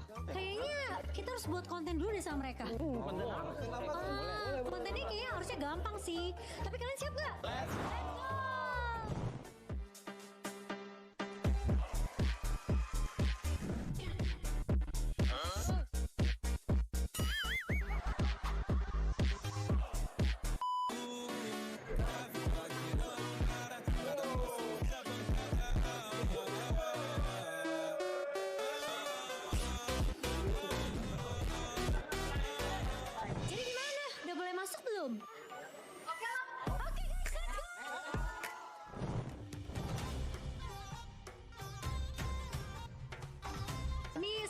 tradisional Indonesia, ya kan? Apa namanya? Wayang kulit. Tapi kalau kalian tahu nggak kalau wayang kulit nih aslinya tuh terbuat dari apa? Saya tahu. Apa? Kulit sapi. Kulit kerbau.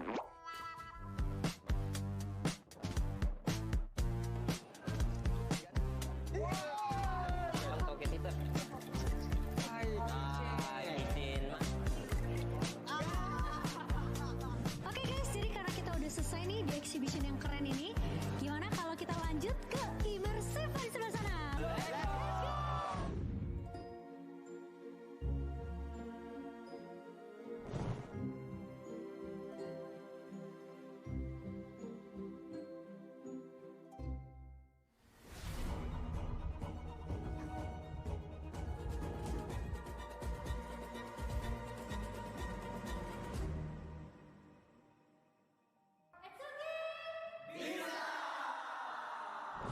Oke guys, jadi itu dia hari ini kita udah selesai turnya untuk special HOK exhibition juga. Gimana, seru banget gak? Seru! Keren, aku mau ngucapin terima kasih buat waktunya kalian juga, terutama untuk ACE Community. Thank you so much. Dan kita punya hadiah sedikit. Ini spesial karena ini merchandise eksklusif Wukong Anoman. So aku mau ucap dan kita pamit undur diri dan kita bakal ketemu lagi di video berikutnya. Bye-bye!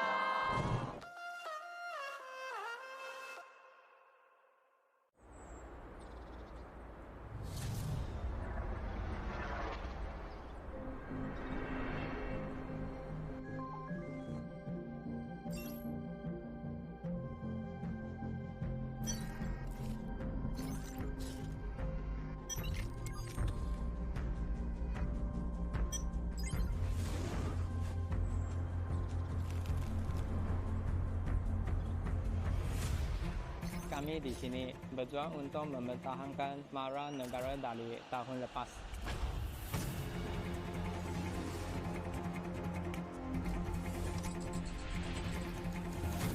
우리의 목표는 간단해. 쟤들을 끌어내리고 그 자리에 우리가 앉는 거야.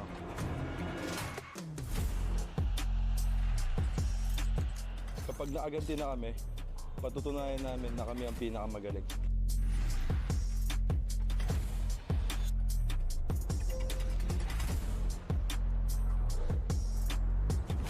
Tapos na kaming manood lang sa gilid. Kumandaan ako sa isang explosive na palabas.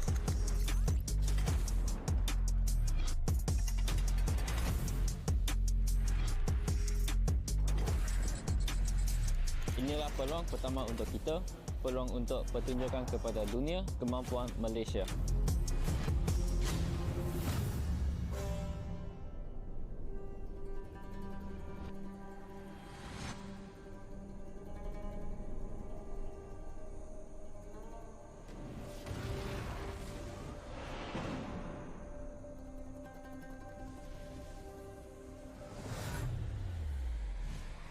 Kami akan membuktikan nama kami dan menguasai permainan.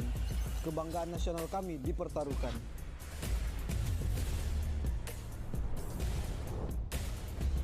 Kami kembali, lebih kuat dari sebelumnya. Indonesia punya banyak tim, tapi kita bisa bersatu. Coba ragu sama kami kalau berani.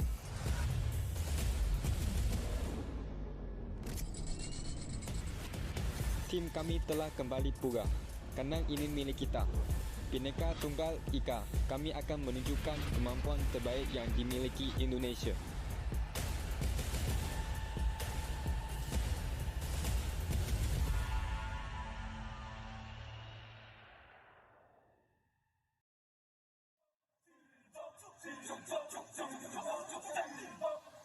Kings Invitational Series, let's go! Bertahun-tahun ku ditempa, harap yang karang murka, enemy di setiap langkah, jantan datang mencoba, panggil ku Woman Army, satu orang 1000 nyali, Bell spirit dalam nadi, sini maju kula deni.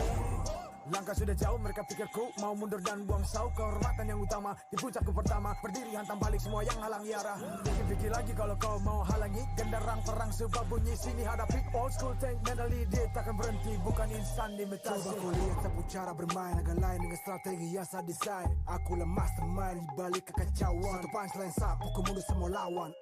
Insting terpukul deteksi ancaman. Enemiku libas seperti Anoman. Satu pukulan tangan kosong. Jatuh runtuh panggil aku Wukong. Masih strong power hantam lawan yang menghadap. Sapu cakar lebih tajam lebih dari kopong pedang. Yang saya incar turawana bukan tata singgah sana. Maka wajar apabila dong bilang sampai di sana. Siapa yang berani mendekat kemari? Sayang kesana atau kau yang kesini? Jutaan kalian pun satrakan lari. Seranganku cepat sulit kau hindari. Dominasi ku kendali, berotasi ke tiap sisi ku ambil alih. Saatnya kita untuk eksekusi. For my party, push, push, push, push, push, push. Everybody move, move, move, move, move, move, yeah, move, move. Saat datang dengan mode brutal, kendalikan setiap titik vital. Damage magic, serang mental fisik, 1000 taktik, kau kalah cerdik. Mau coba jatuhkan sama mana bisa. Siasatmu sudah saya analisa. Terdapat selak, gerak, geriku sulit untuk dilabrak. Game over, hancurkan semua tawa. Kombinasi skill dan power, teleportasi ala Enoku yang LOK. Kau tahu ku tak bisa redam, pula tekadku yang takkan padam. Tuh kehormatan yang tak bisa dibeli. Saat genam jangan harap kembali. Adu mekanik tingkat tinggi, siapa paling berani? Aku paling gigi. Pedang raja yang kuhulus, tebasannya bak angin menghembus. Long life the king, akulah raja. Dentuman zira, ini mental baja. Akulah hukum dalam wujud nyata. Seni tempurku susah tukar baca. Y'all better run, I've already won. Nowhere to run, your time is done. Tidak bisa kau atasi, berat untuk kau hadapi, kalah pedangku menari, kau balik kanan dan lari,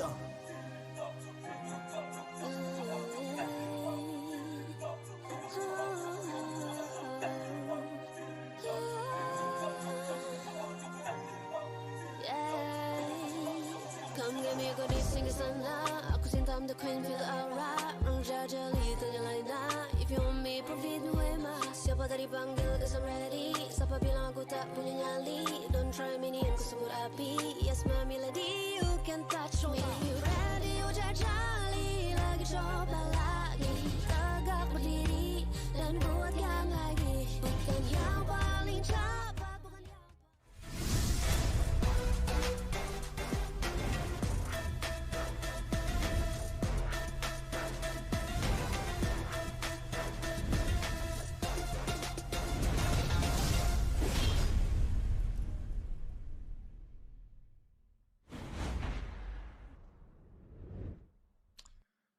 Welcome back. It is time for the second series of the day. Dominator Esports going up against Team Hawk. This one is going to be interesting because if Dominator wins this clean 3-0, they secure their position as number 1 in Group B, meaning they get to pick between the 3rd and 4th placing of Group A as their first series going into the knockout stages.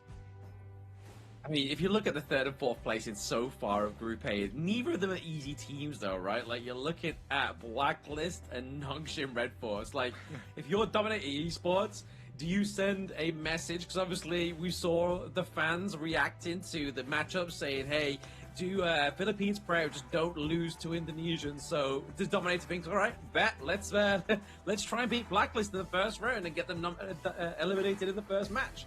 Or did they take Nongshim and see if they haven't been hiding their true colors? I feel like they would want to pick Blacklist, and then hopefully Nongshim, with their old reputation of being the PH gatekeepers, will be able to deal with Boom or Kagendra, right? And with that being said, we will see how the story unfolds as we go into knockout stages. Now, this is an important day, not just for Dominator Esports, it's also for Team Hawk, because Team Hawk, obviously, they have had the, I won't say the ideal run for them, but today things could change if they switch it up a bit. It could change. It definitely, all it needs to do is learn from the past 3 days. Obviously, they have been a brutal 3 days for Team Hack. Obviously, they are the team that seem to be a little bit of more trying to adapt with everything that's going on. But speaking of everything that is going on, Jakarta Assemble is an in-game event right now, and you can help your team reach the peak and claim amazing prizes right now. Nova is top #1, and then BTR second, Blacklist third, Gendra fourth, Boom fifth, sixth is DMT. Team Hack actually lower the table. They are number 7th, and then Nongshim all the way at the lower of the board here. All right. So, I mean, with all of the codes that you see later on in the game at the bottom of the screen, as we call it, the lower third, key that into the event itself. You'll be able to claim points up to 1,000, I believe, per day.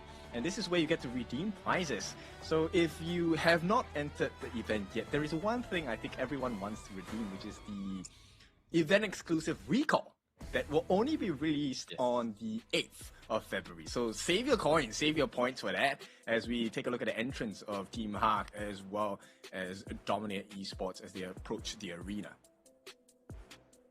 Absolutely, and there's DMT as well coming through. There's TNX, the jungler for them, as well as Bal. And obviously there we have CC, also their one of their newer players onto the team. Very well played. We are still yet to see their full potential, right? Like TNX definitely stepping up and made improvements. Yes, and I feel like we'll explore a little bit more about this difference between the two teams. So obviously we have the new invader. I like that title, right? Team Hack, they are brand new to the ecosystem as a team, but not the players individually, right? All of them have had experience in the HOK ecosystem. So far, the results haven't been really to their favor. But then once again, now they're put against one of the strongest teams coming out from the IKL, the rising predator here, Dominator, with pretty decent wins across the board.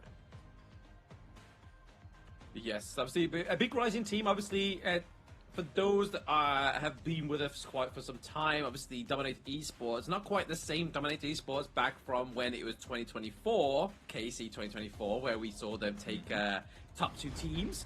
But they've definitely been a bit of a staple name since that moment, right? Like, they've definitely been able to be part of every international competition, bar KIC.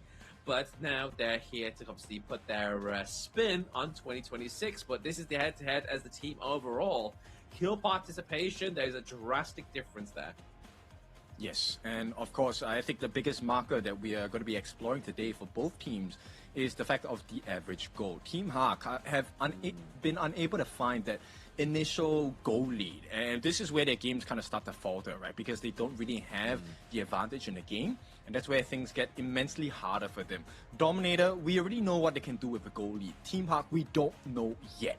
So if Team Hack can get the initial growth that they're looking for the past 3 days, then that would be, I think, the winning formula for now.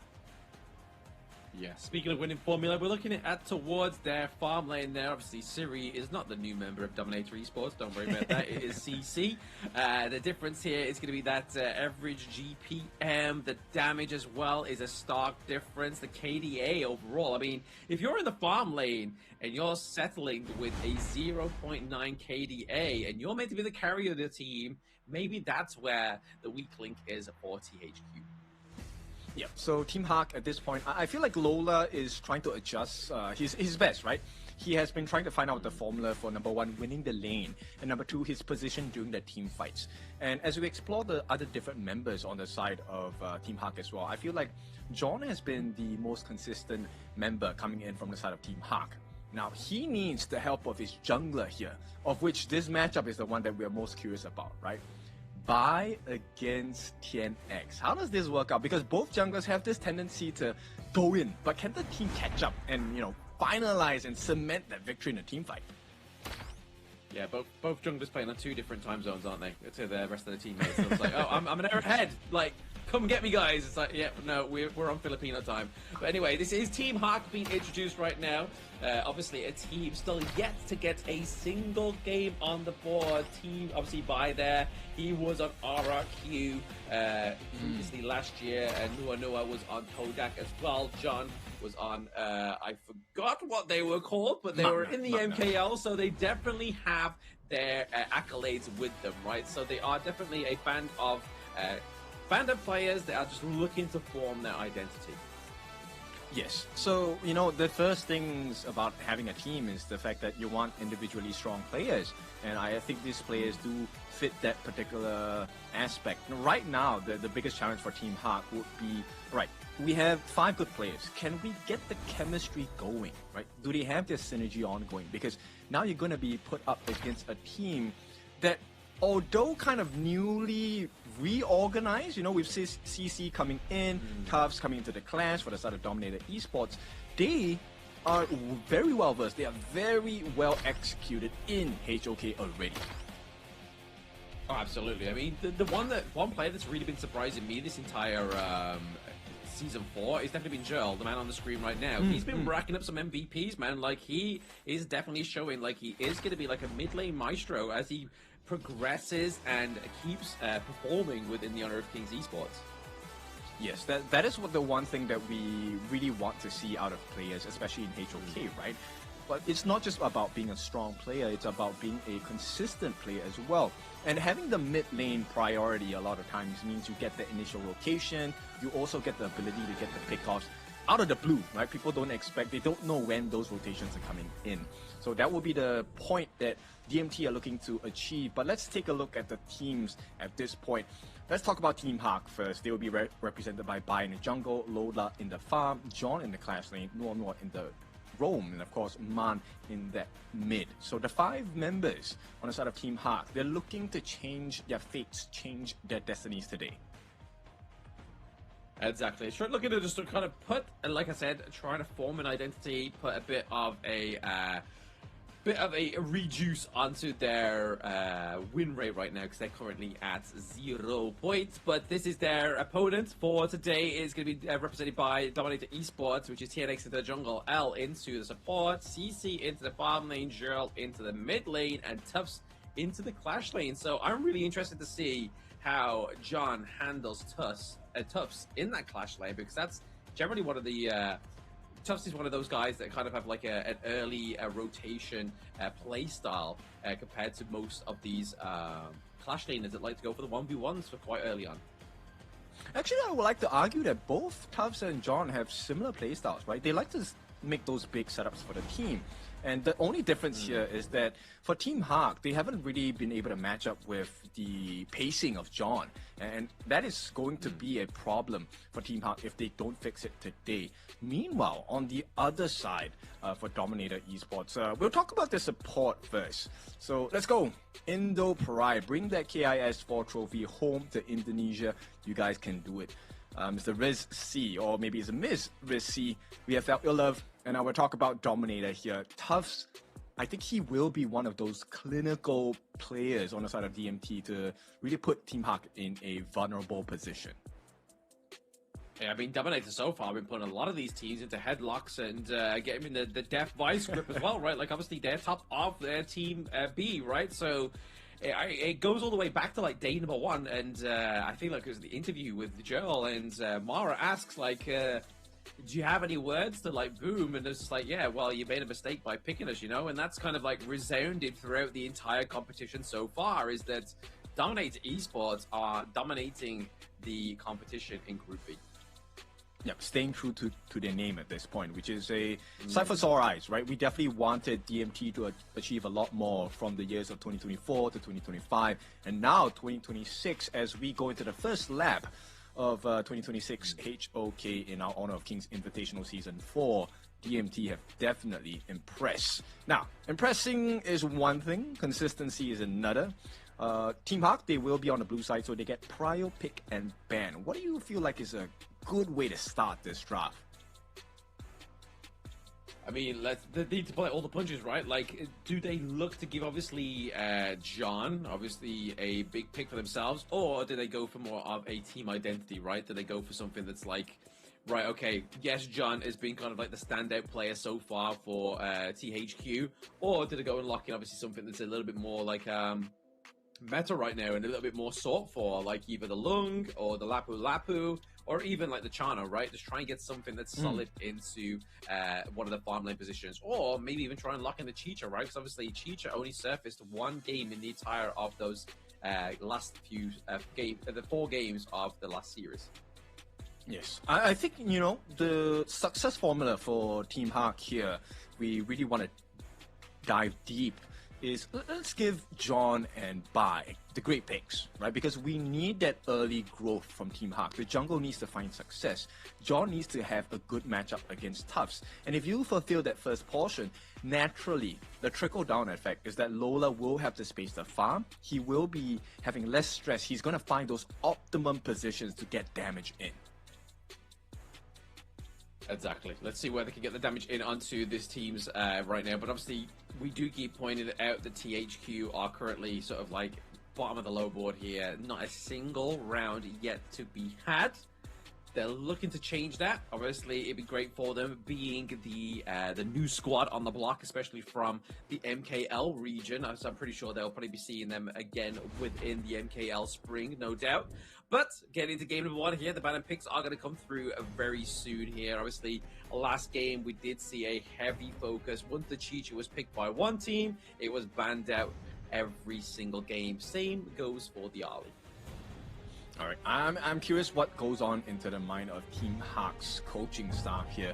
Now, they're going to ignore, or rather put to silence, that refresh combination. So Twilight might not be ideal here because the Dolia has been banned away from Team Hawk. They're going to be exploring a different start to this ban and pick phase. I feel like maybe Team Hawk will start off with the Clash Lane pick. Potential pick up at the Clash Lane as well, obviously, depending if Chicha goes through here into the ban phase. You could potentially see Chicha first pick as well, because then it doesn't necessarily have to be inherently into the Clash Lane, right? You could obviously lock it into the jungle, into the farm lane. There's a lot of potential there, but I feel like the Dolia ban seems to be a lot more prevalent now because just of the synergizing picks that you get with a Dolia have just been enhanced quite frequently. Yes, it definitely has, right? Now, Dominator Esports are going to take away the Luna as well as the Pei.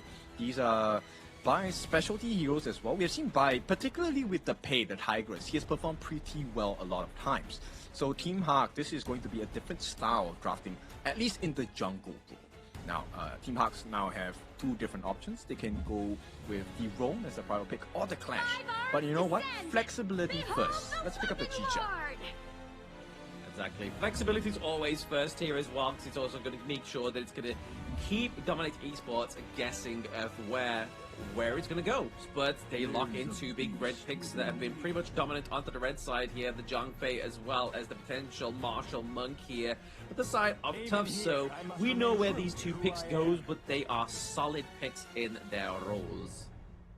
Okay, I'm going to give a quick shout out to our colleague here, Sagi. Sagi talked about this matchup. If it is in the Clash lane, it's not ideal for the Martial Monk, right? The Forge Maiden should be able to do well against the Dharma in the laning phase. That is if this Chicha goes into the Clash lane, because we already have our support being hovered for Team Hawk, so that's going to be the Dream Wanderer, the Zhuangzi, which is a great answer to the Dharma out. In the name of the law, I will Exactly. A great answer to any CC, right? Like, if you have a lot of CC onto the side of Dominator Esports, which is already kind of coming to fruition here with the Martial Monk and the Beast, you are going to be wanting to use that Dream Wanderer, use that Zhuangzi's ultimate, and just to kind of get your team out of there alive. But when you have so much CC, right, like, you're looking for a very big window here. Like, the setup for the Boardmaster and the Beast is one that can really upset the scales of a team fight.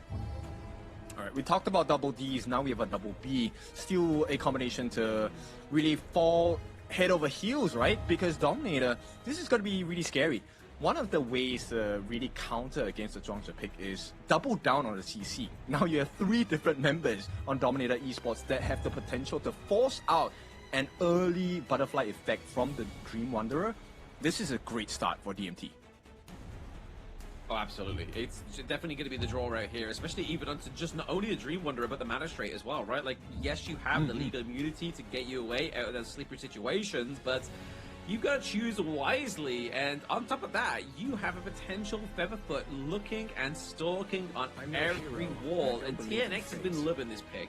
I mean, this has been a pick that's generally come through quite frequently onto the red side here as well. Obviously, the double smite potential here, obviously using the Execute, the Jihad and Jade Seal. is a definite good way to secure these neutral objectives. But looks like potentially here, are we going to get the Dream Wanderer even to the Clash lane and then Forge Maiden at the jungle here, or vice versa? It looks like that's the case. I mean, there's no way the Zhuangzi goes in the jungle, right? Right? Yeah, and exactly. Garo would have name's, been... Zhang Q. Yeah, Garo's a great answer here, right? For those of you that are new to Garo, the piercing arrow, she deals additional 50% damage to shields. So this is late game, like Dominator Esports W written all over it. Oh, absolutely. Huge opening up, a huge answer to a lot of the shields as well, right? Like, the fact that they have the piercing arrow, they have the Garo onto the side of Dominator Esports means that they're going to kind of be able to melt away a lot of the health bars and the shields here of the front line of Team Hawk, but they're going to be careful here onto the side of Dominator Esports, because the only way they can really try and get into that backline there is either with the Reefheart Datu or try and use Celestial here very aggressively. Yeah, Team Hawk's win condition here, I think they have to initiate first. Because if you allow DMT to start the fight, DMT ends it very quickly. Yeah, very quickly indeed. I mean, there's so much kind of damage, so much potential here with the Fade as well in terms of pick off of the backline. So if they get rid of the Nuwa, obviously that's one of the big damage outputs here, especially towards that latter part of the game. And then obviously the Magistrate as well. I feel like looking at the draft of THQ is like, if the Zhuangzi is going to be up into the Clash lane here, it's going to be hard for him to actually rotate and support the Magistrate as much as possible. Yeah, and like, what kind of build do you go for? Do you go for a sustained build or do you go for a tank build, right? Because one of the main, strengths of having a Fade, which is the feather foot for TNX, is the fact that he plays around the usage of hit points or health points. So the lower your health, then the easier it is for TNX to get rid of you. So if you can actually out-sustain his damage, which is a rarity at this point, especially if Team Hawk don't get the gold advantage in the early parts of the game, I feel like DMT is going to start walking all over them right after that first Tyrant. I mean, only time will tell, right? Like, let's see if they can actually become not a doormat, but maybe a trapdoor for the side of Dominator Esports. They step on them, they fall through, they fall to a pit of spikes here, and then finally THQ finally gets a game win. But right now, obviously, make sure you are taking place and part in Jakarta Assemble, which is the in-game event currently going on in the game. Oh no, DMT, Cubs, they have found the answer, which is to just 2v1 this guy, right? Numbers advantage. Yeah. Exactly, yeah. Just keep Reefheart Datu top side of the map here. I just hope that Lola can kind of help himself. And it's not the best matchup, though, to be honest. I mean, Bai's taking a lot of damage here into the mid lane as well. That taking liberties is definitely smashing the Forge Maiden. But Lola, on the other hand, you're putting against like a short-ranged, mid-range marksman against the Garo. That's a bit of a spell for disaster. Yeah, looks like we're facing a little bit of a tech issue here. Not to worry, we'll get that fixed in a moment. But let's talk about this composition in its idea, right? We know what the game plan is very clearly from this side of DMT. But what do you think is the game plan for Team Hawk here? Because, I mean, ideally, let's start with Lola first. Lola goes for the tank build. He's able to sustain a little bit longer against the Garo, and hopefully through damage over time with the Doomsday and Sparkforge Dagger, he should be able to take down the big tanks on the side of DMT, right? He should be able to. Obviously, logistically and statistically, he should be able to, but whether DMT going to give him that kind of just cause to do that is going to be another thing that we need to see, right? Because obviously, not only do they have the Fade, they've also got the Martial Monk, right? So backline is not going to be the safest place for this D-Ranger, especially if Dream Wanderer and the Reefheart Datu are looking to stay paired up at the top side of the map, you know? Agree. Because right now, I think Lola, once again, I think Team Hawk is kind of putting him in a sacrificial position here, right? He needs to hold his own against a, number one, super long range piercing arrow Garo, and a shield value that almost never disappears in the form of Zhang Fei Beast. So, I don't know, man. Lola is having a tough time. Oh, they're gonna have a tough time regardless. Because I mean, like I've already alluded to, the range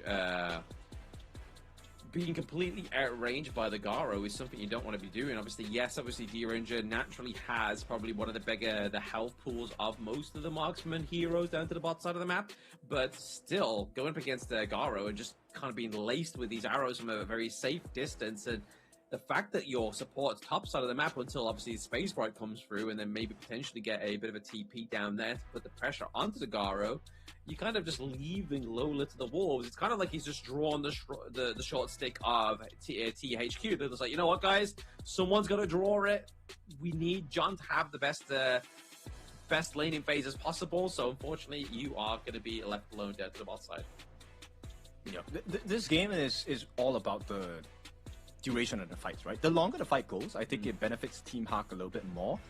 Number one, buy on that Chicha, really gets the final form of the Forge Maiden, able to dive in with the ultimates, get the lifesteal, get the stuns, get the huge burst. At the same time, this is one of the unspoken strengths of the Zhuangzi, especially if you build her right, or him right, is that actually the longer the fight goes, this Dream Wanderer hurts. And you will be able to win team fights off of that. Oh yeah, absolutely. Obviously using the first skill to kind of just like poke and slow the enemy, but then also use the butterfly effect to just kind of mitigate any of that kind of crucial team fight setup here from any of the CC orientated heroes, especially Marshall Monk, especially Zhang Fei as well. But I'm really interested to see how the synergy really plays here between Jill and Tufts, right? Because obviously this is a combo that we like to see. The fact that Yixing can create any wall for Tufts, so he doesn't necessarily have to kind of be looking for that key setup. He just needs to be pretty much communicating with Joel, knowing when that board's going to drop, knowing that he can go in with the Truth Mantra and catch so many members of THQ. I love that you said that, because that's definitely one of the things that they are going to be looking for on the side of DMT. Here's another one, right?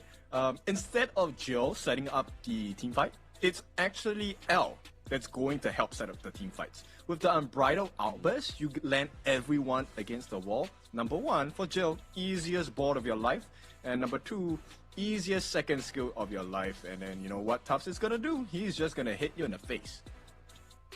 It's very true. It's very true. But I mean, that all comes down to communication, right? Like we're hoping that Dominator's communication is on point, because rather than just having 2 moving parts, you've now got 3 moving parts, which is going to be a lot harder to execute than just having the Yixing and the Dharma try and formulate and synergize. You've now got to try and like work in L here. But from what we've seen of Dominator Esports, I don't think it's not impossible for them to do this, but I think they want to kind of just make sure that they're winning this one to go forward, to make sure that they definitely cement their place as the top team within Group B. I think they're definitely going to be able to pull off the impossible at this point. Right now, it's about Team Hawk. So let's talk a bit about Team Hawk, right? Because I think we've made it pretty clear in this bottom lane for the farm.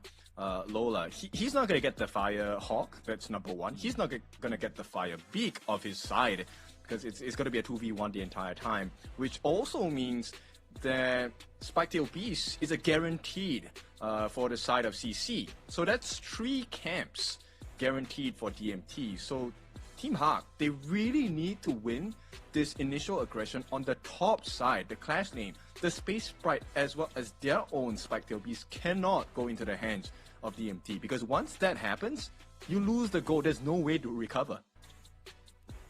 Oh, absolutely. Like, you don't want to be giving over so much resources over to the likes of TNX on a Featherfoot, right? Like, as soon as he gets that lead, I mean, it's pretty much the same story what we saw from Nongshim and Nova in the last series, is the fact that Con Ling, for 2 out of the 4 games, was able to get a stable XP lead. And if TNX gets that same kind of lead, it's going to be scary, not only for XP, but for the gold resource as well. Okay, we need to give a little bit of hope for the MKL fans here for Team Hawk as well, right? Now, there is a tendency that TNX might jump a little bit too early than what the team would prefer. And perhaps that could be what Team Hawk is planning their way as a comeback as well. Now, I don't know about you, but I have seen Amox in the MOBA genre. He's known for being creative in the bans and pick, but not just for the picks, but the way that players execute these picks. So I'm curious if Amox has like a hidden trump card in the way that this draft has been done for Team Hawk. You can only hope, right? You can only hope that that's the case, because obviously you have the element of surprise with these picks. We don't normally see the Dream Wanderer come through, right? Like, I mean, we go back to KIC 2025. The Dream Wanderer into the jungle. We were just like, okay, maybe they're cooking in the IKL, and then it was just maybe they're just cooked by the Filipino heat, and that was actually the case that happened. But not to have a surprise pick and then have a surprise way of playing it is definitely going to reinforce the potential of those picks, right? Because you kind of just can't rely just on the element of surprise. But they drafted that, but then they can't play it. You know, it's kind of just like, whoa, they drafted something different, but it's like, this player has never played this hero at all. I'm pretty sure John has played this hero before. I've been watching this guy's streams. At the same point of time, the most curious thing to me is the fact that he actually took Frenzy, right, on this Dream Wanderer song. Yeah. And that tells us that he is hopefully relying on the lifesteal, but also the damage over time of his second skill. That is the most scary skill, because you have stacks. The more stacks you have, the more damage you deal. It's this same concept as the unrivaled warrior, the Lupu. Maybe not as much damage, but there is plenty of sustain as well. Oh yeah, a very sustainable hero, Dream Wanderer is, and then obviously pairing that with the Frenzy, obviously not quite the common skill you generally used to see it with in the support role. Obviously, support role you generally go with heal or restore, but going for that Smite. sprint, definitely going to kind of like make potentially, execute if your name's Kindofu.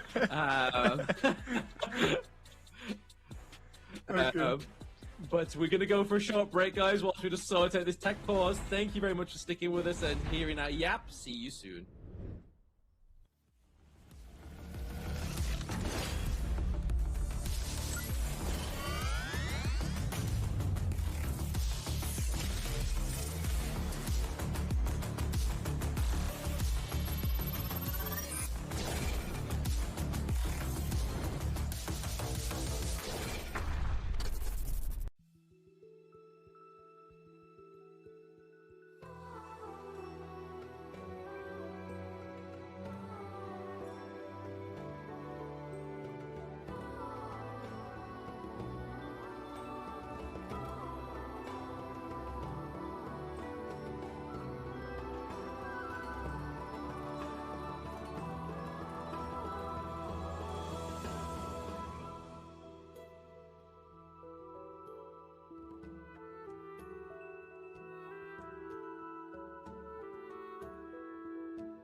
We'll meet again.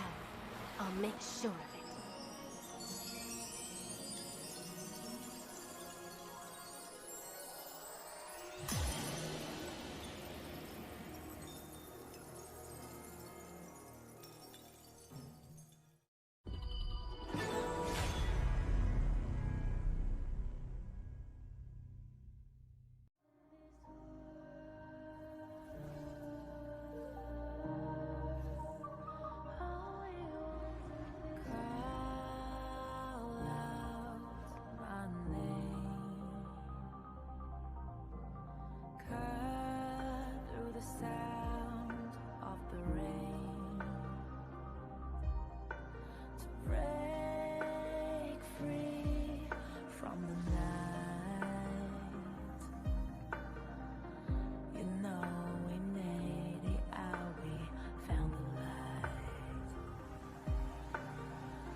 far, burning like the stars. How we get this far, like we're the only ones in this world.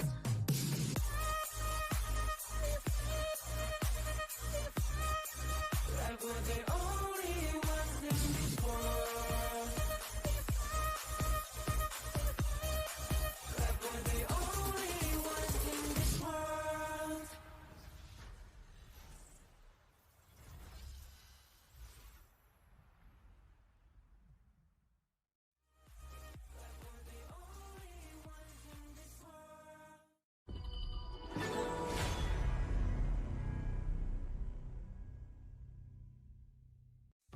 Grandpa, what happened in the monkey story? Anoman. Yes, he made a promise to bring Cinta home. Was he lucky? He got caught, and flames rose. A huge fire.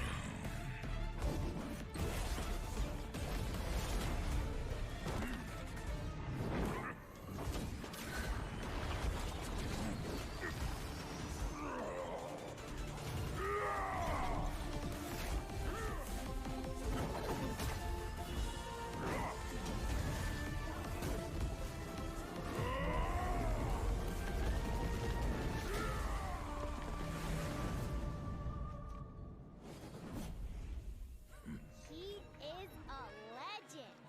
Yes, a man will always admire.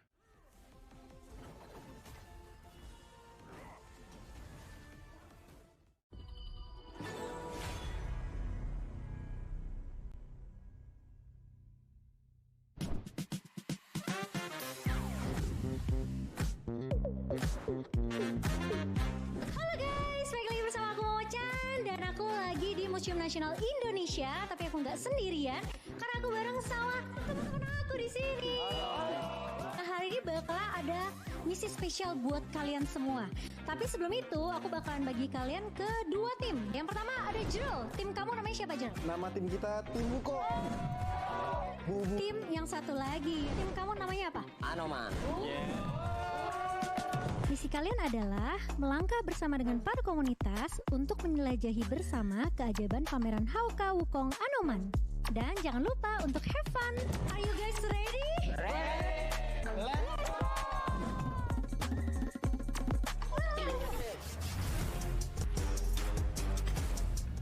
Loh, kok nggak boleh masuk? Kenapa ya? Kayaknya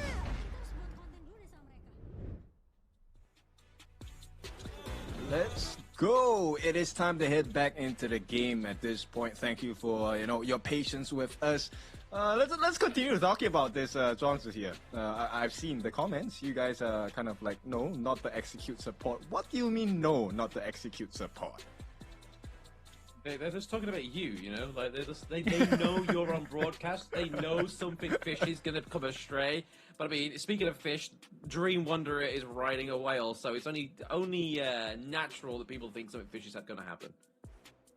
I mean, I can see the potential of it, as I was speaking to Isaac the other day, right? Everyone has the potential. It's about realizing that potential, and if there's any player to do it, I think John can. But John needs to show us something. Oh, absolutely. Like I said before the break, before the tech pause break here, is like, it's all well and good having these pockets of prize picks that kind of like make us go, ooh, ah, but it's how you execute it. There's got to be a certain way or a reason why they want to go for this, right? Obviously, we were talking as the countdown happens that obviously it's got to be fall damage, right? Potential here, fall damage for the Shuangzi, especially having to take Frenzy as well, because quite a lot of damage can come through in the late game, as you were saying. Yeah, but that's the curious point, right? Because if you take a look at the composition on the side of Team Hawk, they also need a tank. And in professional games, you have to do one of either. Hybrid builds, especially if you have a squishy lineup, might not be the answer here. So John either goes full tank and hope that the team survives the initial catches on the side of DMT, or he just bees the carry, gets the damage in. Exactly. He's got to look at it, doing either tanking or doing the damage, right? Obviously, those are the two alternatives. He can't really kind of like. I don't see a way that like going hybrid, like part tank, part damage, because I feel like you got to commit to the bit, right? Like they need to. John, that is, needs to make sure that the damage either comes through or he's just a secondary front line to the Refart Datu. Okay, let's talk about Nuo then, right? Taking up the Refart Datu here, also known as the Lapu Lapu. What kind of plays do you want from this guy? Like to have success for Team Hawk, what does he need to do? I think just better engages. Obviously, we've seen the Refart Datu today. A little bit overzealous there by Namu on the side of Nangshin Red Force. But I feel like that he needs to kind of be like going in, getting precise pickups, maybe even just playing to a strength of intel. So just getting the intel for the team as well, making sure that the setups for the rest of THQ are executed not blindly, you know? Yeah, definitely. I think Noah needs to find like those initial engages, right? So now with the state of the game, let us give you a little bit of a brief. We're going to start from the first minute of the game here, and I think this is going to be a very important marker, right? And what I'm pointing to is, I'll start from the beginning, sorry. So what does John do in the Clash lane? Can he find the initial lead for the team? Because we know that Lola is going to be put on his own in a 1v2 situation against LNCC. That's a guarantee. I mean, maybe not, right? I mean, you can already see that Nua is down to the bot side of the map here as well, right? Like, he ditched John. Maybe John said a really bad joke before the previous match. That's why the technical pause happened. And now he's down to Lola. He's like, right, okay, he cracked a better crack for me. So I'm going to go down to the bot side of the map there. And we know that, obviously, that 1v1 matchup against the Garo and the Magistrate here is not the most fruitful. So having Nua there to kind of just try and, like, upset the flow of CC on this Garo is probably the goal here for THQ. Yeah, but the story's still the same, right? DMT, they have a fantastic laning phase at this point. It's a 3v2 with the added benefit that Jill is here as well. They should be able to steal this Fire Beak away, unless Nono or Lola gets this miracle last hit here. And it looks like, yep, that will be secure. This one goes into the hands of Jill. And laning-wise, Lola's not going to have a good time. Not a good time at all here. He's definitely going to be playing sort of hands close to the heart, sort of under the turret for a little while, even though that still doesn't make him safe from CC, right? Like, he's still going to make sure that... I feel like Noah is going to have to be joined to the hip here of Lola, just to make sure he's actually sustainable in this laning phase. Yeah, I think the only time Nono leaves his farm lane alone, Lola, is if he manages to get his hands onto CC somehow, right? I think CC, you know he plays from an extended range. There's no way Lola manages to get those free hits in without having to trade blows with CC here. Yeah, 3 hits, had to force the flash, so if he forces the flash, he's already pretty much committed a bit, right? Like, he cannot get back out, and the only problem with Garo as well, right? Like, those arrows, they are literally, like, they can crit, and they're doing a lot of damage. Like, look at that. Like, even just to the minions there, clean out the minion waves, it's just such a quick, and I feel like it's a really good pickup here. Like, I'm more happy about the Garo pick onto the side of the MT than I am about the Dream Wanderer onto the side of THQ. Well, that's because there's a good reason behind it, right? CC, when he activates his ultimate, or his first skill, sorry, he also gets a slow with the crit and magic damage. So everything you want in one pot here. I mean, this is kind of like the one pot pasta you see online. That's a great recipe. Oh, absolutely. Very tasty too. So let's see some tasty kills here from CC. Obviously, Bobby shining and doing a lot of damage in the late game, right? Obviously, Garo late game is not one to be frowned upon. You don't want to be kind of underestimating the damage from this hero. Yeah, and I like this position by Joe. He's not showing himself, but at the same time, you look at it forces Man to walk in a very far, long direction here. And this buys a lot of time for DMT. It may not seem like much, but look at this. Simple positional advantages gets them the early wave clear. They can start rotating. Lola and Nono, once again, got to be put in a tight spot.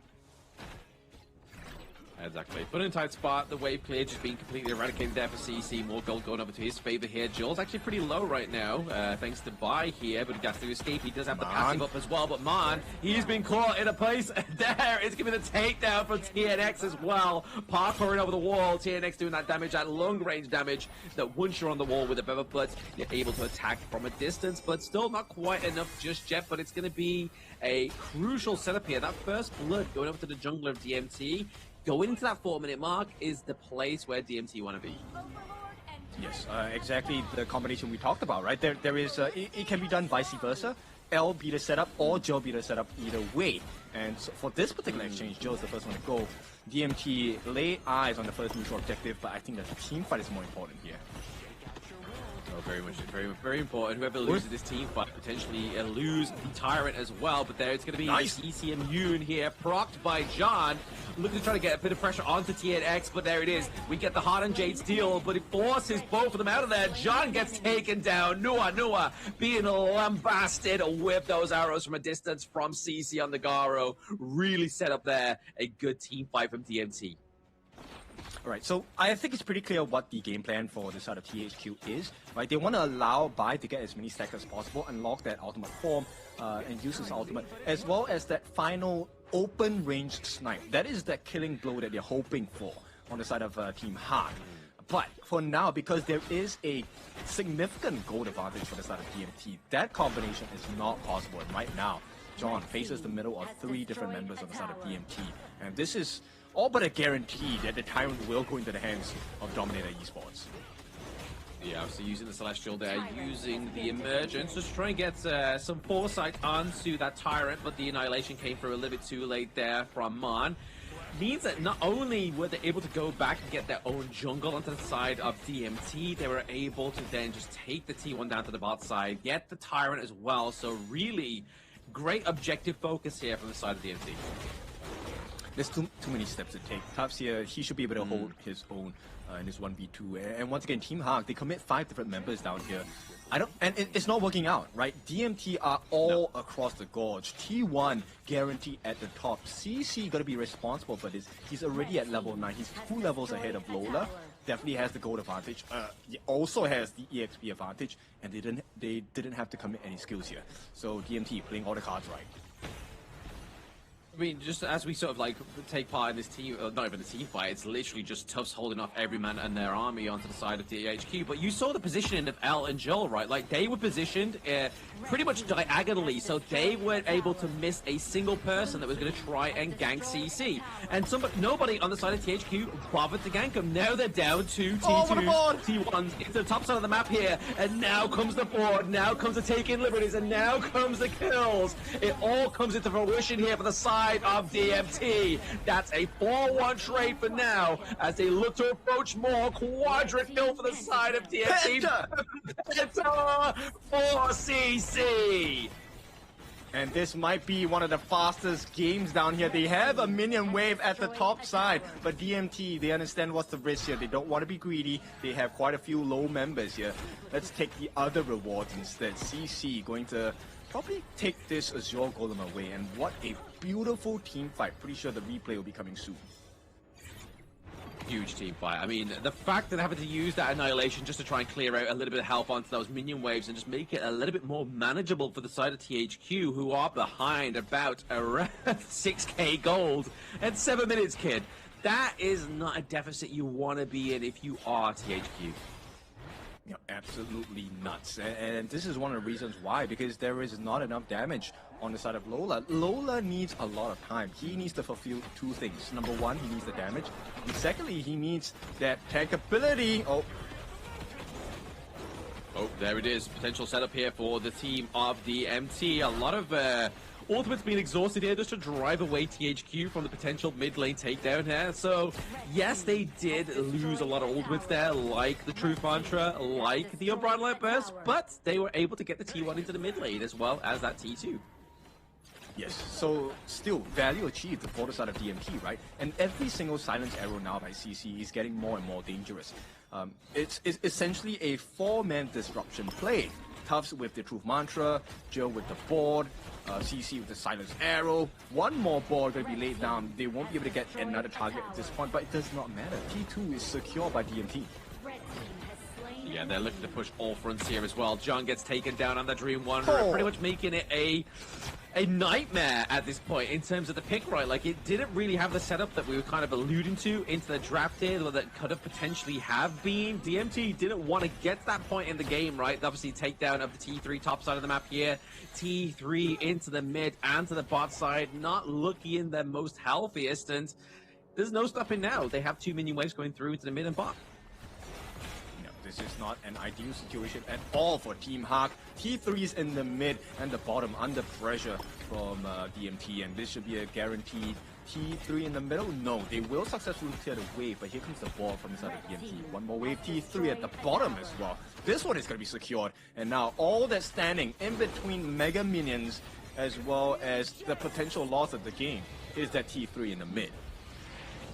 Exactly, literally the last frontier for the side of THQ, but now it's going to be that T3 into the mid lane right now, because let's be honest, in terms of the gold lead here, it's not comebackable, right? Like, they would have to take 2 mega team fights and basically lose 1 member onto the side of THQ just to try and reclaim their jungle, reclaim the neutral objectives at this point, because they're behind by around about 8k gold, and DMT are running away with this stonks.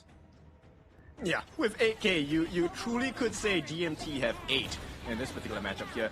9-1 as well, 8 in terms of the difference of kill score. Now, Bai has finally completed his rapacious bite, but DMT coming back with more bites here, a double objective take. They don't even have to use a smite onto TNX. TNX should be able to get that Shadow Overlord with his ultimate as well, which means time is running out for Team Hawk here. Team Hack definitely on the doomsday clock right now, right? They are looking at it, and it is pending. Obviously, speaking of pending, is those pending arrows from CC on the Gara right now, and just from that long range distance takes down that T3 into the mid lane right now. The board does get committed here by the board master, as well as the unbridled outburst. But it's been that CCMU from John, but it's just too impressive. The damage coming through here from DMT, and the takedown of the crystal means they take game 1. Yeah, beautiful work from the side of DMT. They couldn't even finish TNX, who was on death's door. One more hit, the emergence, once it landed, it would have taken TNX out. But that is the story of game number 1. Just super crisp, great understanding of what the lose condition on the side of Team Hawk is.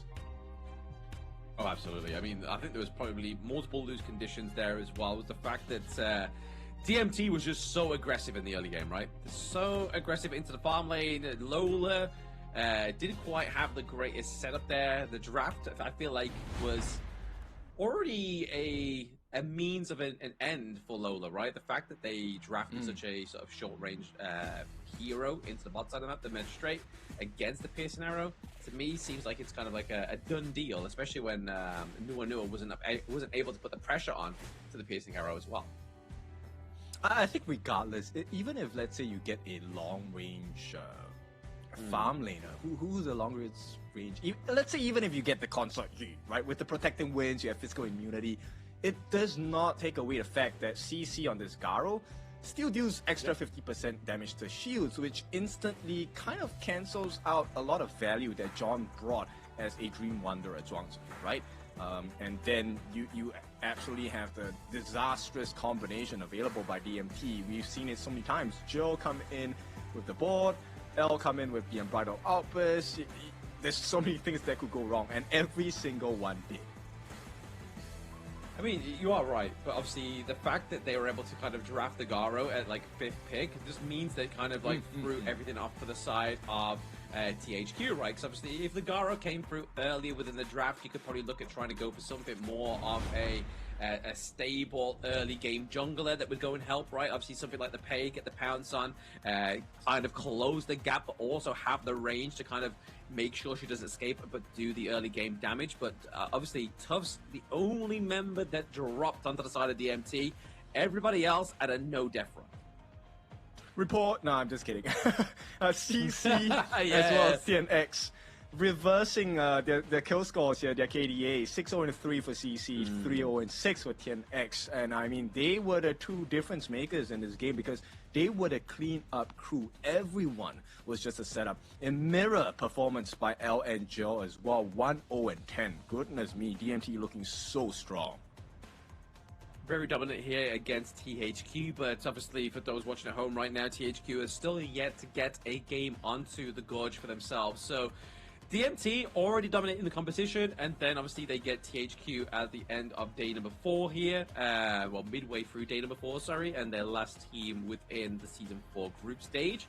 It's already kind of showing that THQ has a huge mountain to climb here if they do want to try and get a dub onto DMT, but there was like props, weren't they, right? Like obviously there was times where the damage coming through here from Man was enough to kind of like hold off DMT for a brief moment, but I feel like Dominator just completely drafted to their strength here. Oh yes, they didn't allow buy to play his game as well, right? This is one of the things about having a pick that everyone is familiar with. Yes, Chicha, the Forge Maiden, has been newly introduced into HOK, but we do have sufficient time. We know what the win condition is. Bai needs to get that stacks in, and he was not allowed to. So DMT really fully took advantage of that, and adding on with the pressure by CC, CC had a pretty clean game. Oh, very clean, uncontested, majoritively of the game as well. Obviously, we did see in the early parts, after we had the tech pause that Nua made the directional change of going from top side of the map down to the bot side because he knew that Lola was not having a fun time prior to that one, right? So trying to just make sure that he's able to kind of lock that down and try and sort of like mitigate this freight train that was CC on the Gara that got the pentakill, you know? But it just wasn't enough. Yeah, I mean, the fact that you can get a pentakill, it already shows you the massive goal difference, right? Because you need to have such a huge lead to be able to take it. At the same time, because of the way that the kit is available for the side of DMT, once you get caught, especially by the board on Jill, there is no escape. And that's how CC got that pentakill in the first place, because they were all locked in. They couldn't find the correct escape route, and riot it was. DMT, what a beautiful game number 1. Yeah, absolutely. Big, I mean, we don't like to say it on broadcast, but it was definitely a stomp, to say the least, here for DMT. They were trampling all over THQ from the word go, unfortunately, here. But, hey, sometimes you gotta have a painful lesson is a good lesson, right? So THQ need to bounce back in game number 2. Let's leave the whale into the ocean, and let's actually draft something that's a little bit more conventional into the clash lane to go up against the Dharma. Yeah, and you know what's the scary part? Is that this is not even a super expensive draft in the farm lane for DMT, right? Still many options to explore. The Aaron is still available. Arlie, they themselves have the Long and the Diwenjie, the Magistrate, available for DMT. So Team Hawk, the ball is in their court, right? But, you know, the guy who had full control is going to be your MVP, CC on the Garo with a pentakill. You know, the moment he got the penta, MVP was in his hands. Oh, absolutely. I mean, you can't say control without CC, right? CC generally stands for crowd control. Whether it actually stands for CC with this guy, it doesn't matter. All it means is just he's doing crucial, critical damage here on the Piercing Garo with the 603 KDA. As you can see in these highlights as well, he was just very rarely contested, man. Like, they had the Zhang Fei in the front line, Tufts Joel set up the boards and the fists, and then he was just sat far behind, just lacing with the basic attacks. Yeah, and the fact that this game started with TNX getting that initial first blood meant that TNX already had that level and gold advantage. And back, and look at this beautiful board. Goodness from Joe. And you know what? The rest is history. The rest was history, yeah. Like, literally, the whole setup of the team of DMT, like we did say in the draft, right? Like, it either comes from L, comes from Joel, but either way, it was all pretty much just all she wrote there, TNX just doing so much damage. You know, at this point, when we take a look at gameplay like this, you want to question, okay, the last kill, guaranteed that was given to CC. He was telling everyone, stop attacking, let me get the penta. But at the start of the game, right, at the start of that exchange, did CC plan for the quarter kill? Do you think that was the case?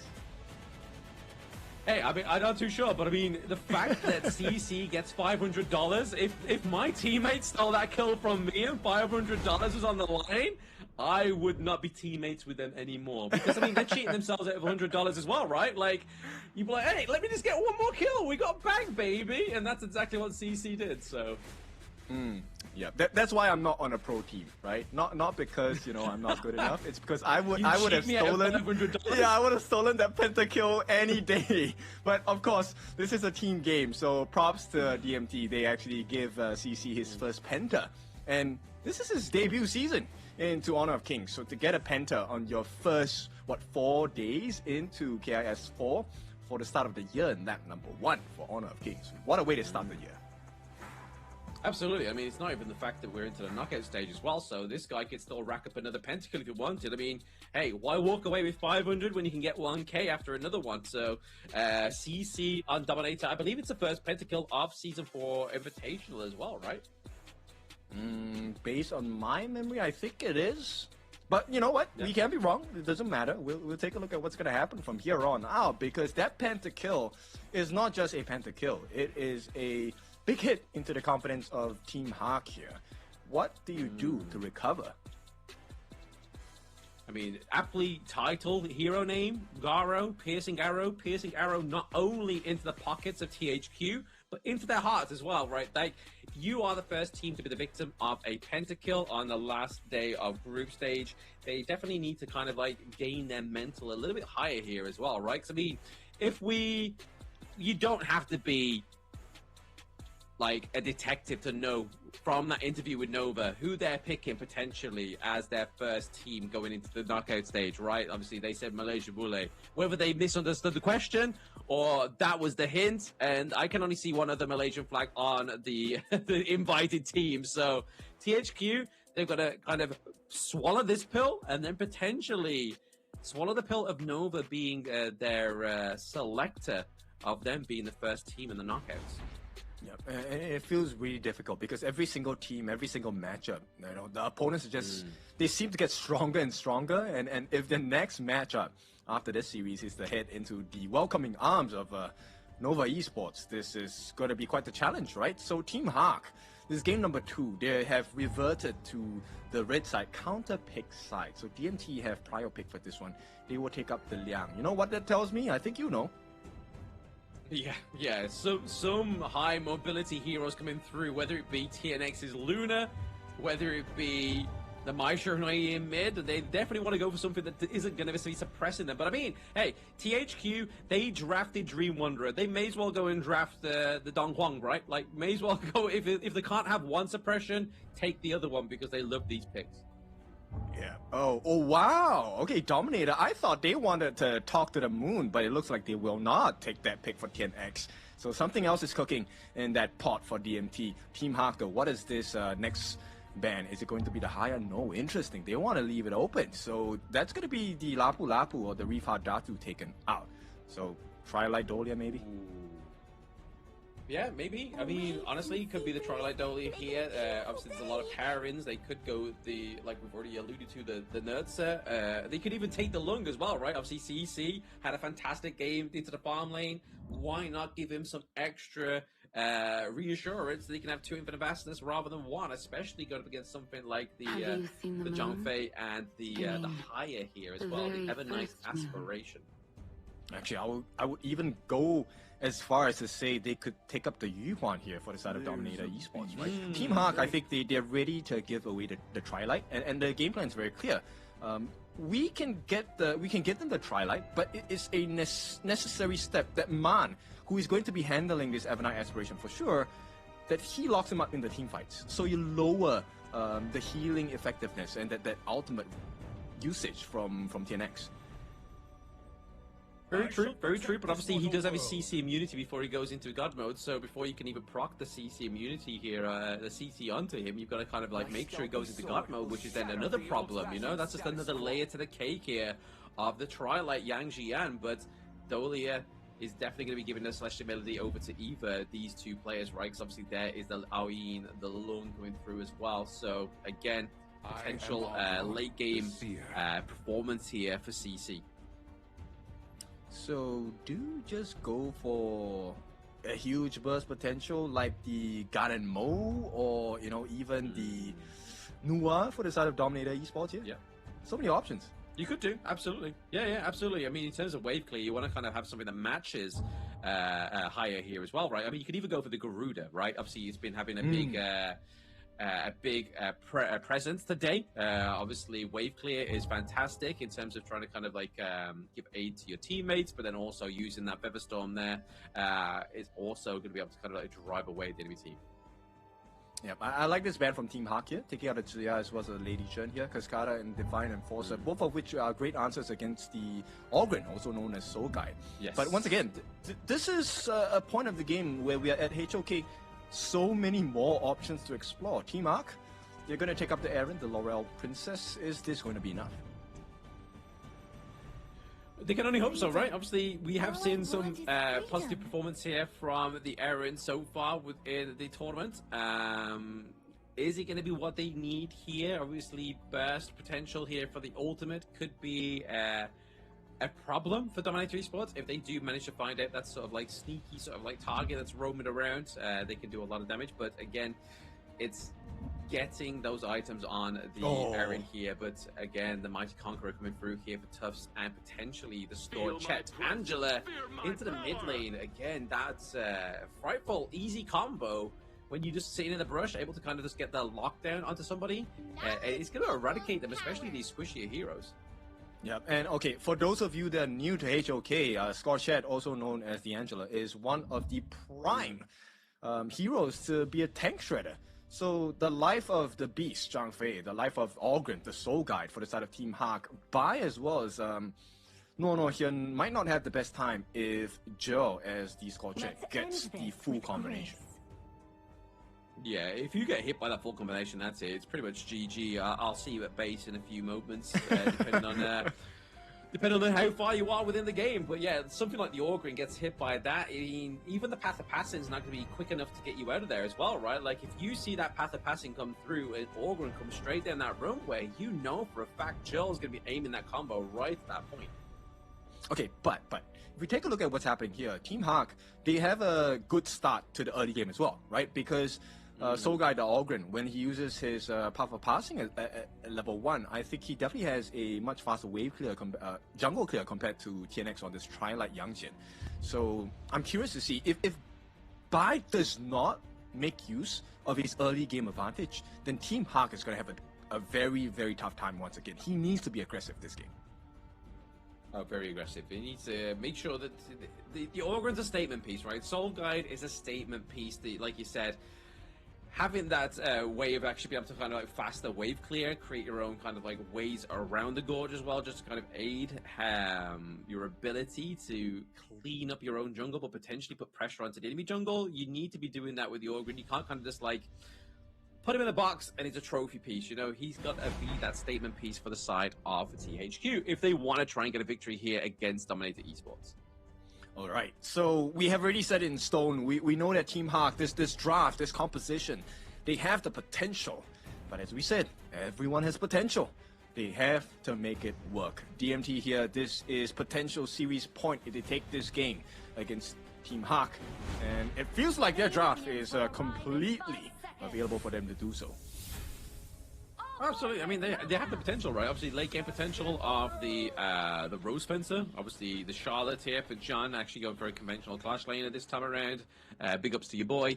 But then, obviously, Mon on the higher. You've really got to be making sure they're going for the correct chess piece here onto the side of DMT. You need to clear the wave. It's so important, and this is exactly what they need to do. So by actually going in for the first touch sport camp steal, which is great. That's exactly what needs to be done. Right now, it's about protecting the other buffs as well, and knowing which camp is, DMT TNX starting with. Yeah, it's basically like where they go in. That's the one thing that I think like THQ we need to know as well, right? It's like the intel in the team here. Mon looking pretty low. I mean, that could be a kill there, but I mean, there's not much firepower onto the side of DMT just yet to claim those kills, but they're definitely going to be able to kind of put a lasting impression onto the side of THQ for now. Okay, luckily for the side of Team Hawk, that is going to be Man who actually takes that camp for his side. So even though it is not going into the hands of Lola, it's better in their hands than in the hands of DMT. Oh, absolutely. They want to make sure they maintain this resource lead, or at least try and kind of gather a resource lead like they have right now. So Red about pretty much non-existent, but it keeps flickering and flirting with about 100 gold difference, which is not kind of like where you want to be. You want to kind of make sure it kind of like goes higher here, but it's a good stepping stone here for THQ in this early game. Yeah, well, at least in the farm lane, it's definitely in favor towards CC. At this point, he does have more camps taken in comparison to Lola. So this is not going to be an easy game for Lola in the farm lane once again. But Team Hawk, I think the rest of the map is pretty much in their control.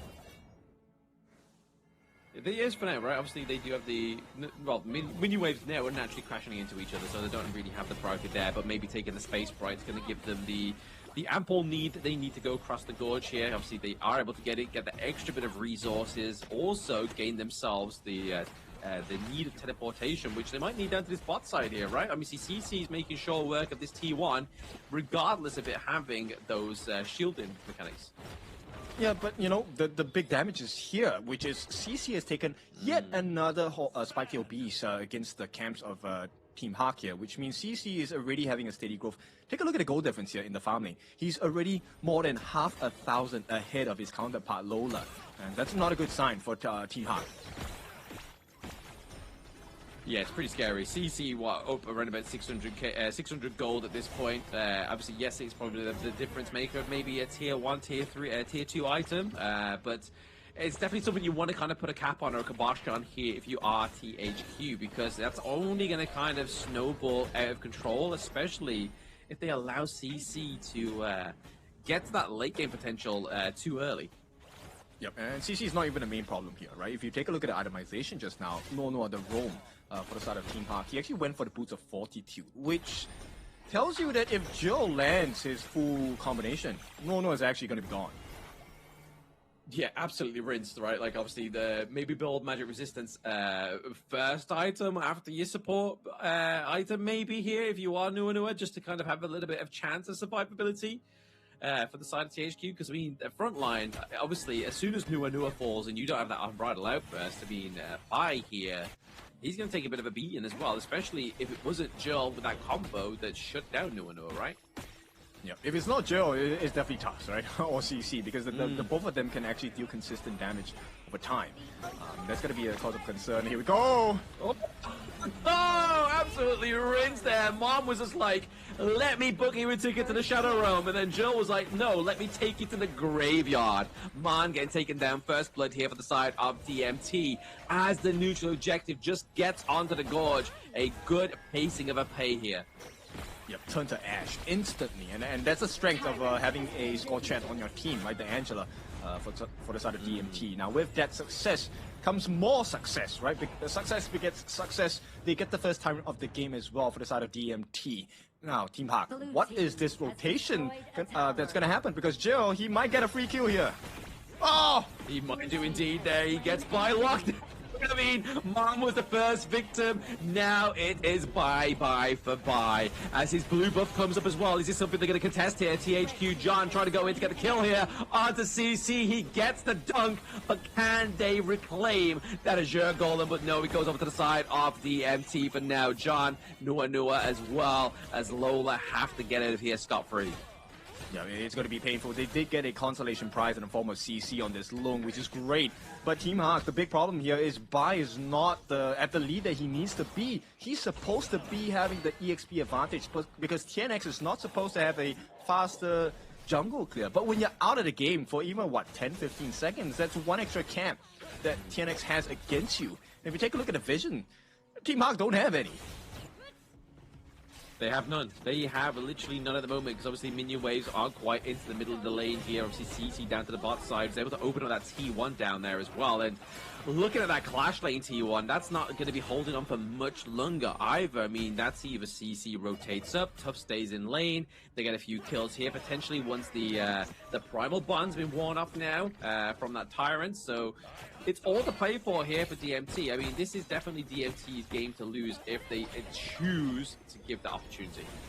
Yeah, this is oppression maximized, right? Because if you take a look at what's happening now, DMT, they have the goal lead, they also have the EXP lead, which means they need lesser members to get a successful team fight. Yep, oppression pro max, I think, is the right term for this on the side of DMT. They are definitely oppressing the side of THQ for now. You can kind of see Nua and Bai at the back side here, just trying to potentially see an opening up here. Obviously, Nua does have the Unbridled Outburst. It could be a potential big setup here, looking to try and reclaim that Azure Golem. They can try, but Bai is not looking too good. Does manage to get it at this point, but the damage? Oh, the damage is very scary here from TNX. Obviously flies into the back there. Is able to do quite a considerable amount of damage onto Bai here, but he's able to heal up for now. He's able to just go back into his own jungle and just kind of take a bit of a breather here. But that that bot T2 means that Lola on this errand has no safe place just to sit and farm. They're constantly going to be with their team, and when they're behind by around about 700 gold, still is not the position you want to be in. And definitely not, right? At this point, it's going to be close to a 2,000 goalie going for the side of DMT. Tubbs already has the first gun brace, so he's going to be tanky. He's going to slow them down as well. So Team Hawk has quite a few problems at this point. Now, in terms of the roam value, they're evenly matched in terms of gold. But because of the huge gold advantage going to the side of DMT, they just naturally win the team fights here. Absolutely. I mean, another big problem is the fact that we just saw the Master Sword being built there on CC, right? Not only does he have the Eternity Blade, he now has that item as well. So that's a lot of the damage going on to the basic attacks here. Into the backline is going to be TNX as they're able to just take that T2 top side of the map there. Just really trying to be a bit of a funnel here for the side of DMT, but into the backline is going to be the buy. But there's Tubbs doing his job. He gets a takedown. He dashes over the wall, but it's going to be Mon that takes him to the Shadow Realm. John is looking for an angle in onto his teammates, but they are stalking Mon out of this Shadow Realm. He comes through the Moonscape Mirage. It's going to send him back to the Abyss here. DMT picking up the 2 kills for 1. Yeah, they can't do anything here, right? By being taken down as one of the main tanks of the game is really a problem. But Mono is so low, there is no defense to be had at this point. CC is just getting free hits, and Team Hawk, they have no answers. No answers just yet. I mean, the T3 maybe falling here as well, thanks to that turret there, but now it's going to be the eyes on the prize here into the mid lane. DMT are not looking at stopping to take any monopoly just yet. You don't have to, right? Why would you give space to Team Hawk at this point? You're already up by 5,000 gold. You have access into the Azure buff as well. And you know what? TNX with an Azure buff, great. Buy without one, that is tough to have. And this is all before the 10-minute mark. Shadow variants are not even out yet. They might just feel sorry for them, you know? I mean, it's like when you take your friend to like McDonald's, like a restaurant, right? And they got no money. You're like, you know what? Okay, I'll get you your food, right? Okay, it's fine. Don't worry. I don't want to see you sad whilst I'm tucking into my meal. So maybe that's what they would do. But like you said, DMT, it's just not that kind of guy. They're like, hey, I'm going to buy 2 meals, but they're both a meal. Yep, DMT have lost too much in 2024 and 2025. They need to win this right now. One of the biggest threats happening. Yes, onto the back line, John, looking like he's going to get taken down here. Even the fastness, there it is, the aggression from CC. Puts the flaming palms down onto Nua just to try and get some of that health bar off of the table here as well. But again, they're just looking to get men off of the board here, off of the gorge, as they look to keep pushing this T2 into the mid lane. The takedown here as well, the Daybreaker being built here by CC. He is online. Yeah, he definitely is, right? And he's not even the main problem here. The main problem for the side of Team Hawk is actually Jill. This Angela, Scorchet, nobody has been able to catch him. And he has been laying down all of the Chaos Cinders that are necessary. The stuns coming in, combo with the Blazing Brilliance. He's shredding them down to bits. Absolutely. Like, this combo is scary. Like, the fact is that we don't see it that often within competitive play, but when it comes out, when they've got such a big front line from the likes of the Beast and the Soul Guide here, it's really good at catching out, especially those that aren't face checking, right? Like, Bai has been taken down to, like, I think at least, like, once or twice here by Jill on this score check. 6,000 gold ahead for the side of DMT with more problems incoming with the mid lane push. Shadow Overlord is flying down. Team Hawk, the time is ticking. Time is ticking. The upright left does connect onto 2, but it's no follow-up here from the side of THQ. John here. Rose Spencer tries to get it onto CC, but it's taking too much damage here. The sustain's not going to come through. He meets his maker. John and Man fall down as well. CC onto the back line, takes down by, but with the help of Tough, and there it is. Double kill goes off the lower. That is a team wipe, and there is the crystal of game number 2. DMT 2-0. Easy win for the side of DMT. This was a beautiful performance and showing you why a good draft is so important. DMT now at series point as they lead the series 2-0. Yep, a bit of a hard place for THQ to be in right now, but Nongshim was exactly in this same place just moments ago. So THQ, pull your socks up, boys. Try and get a game from DMT. Yeah, it's going to be very important here as we go for the reset into game number 3. But before that, let's cover a little bit about this game here, because there's so many things we have to consider. Team Hawk, it feels like at every portion of the game, they're being beat down, right? The draft, it's so difficult to execute. You know, the gold, the camps, everything going to the side of DMT.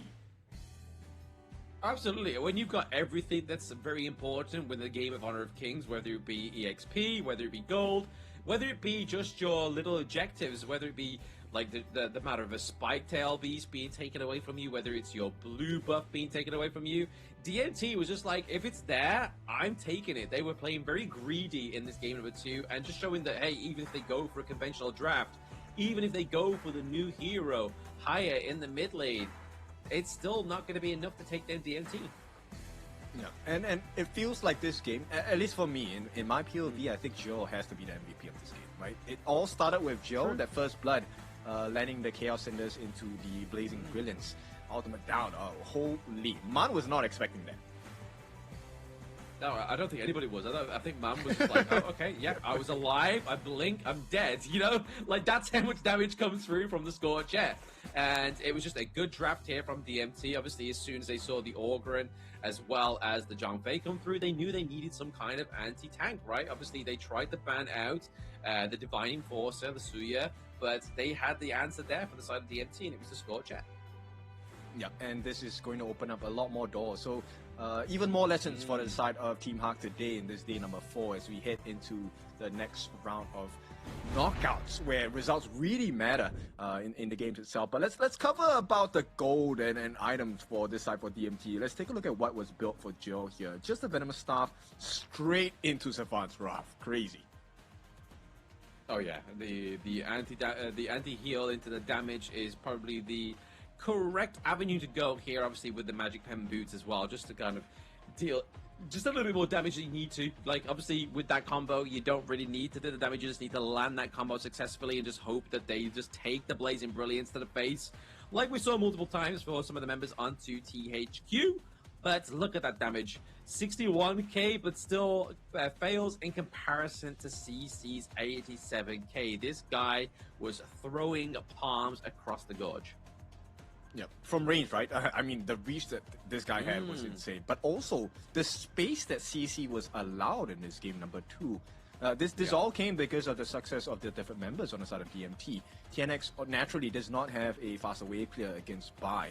But the moment Bai slows down in terms of jungle farm, yeah, you're going to start losing, things across the map. Oh, losing plenty across the map. And that's exactly what was unfortunately here for THQ, is they did lose a lot across the map.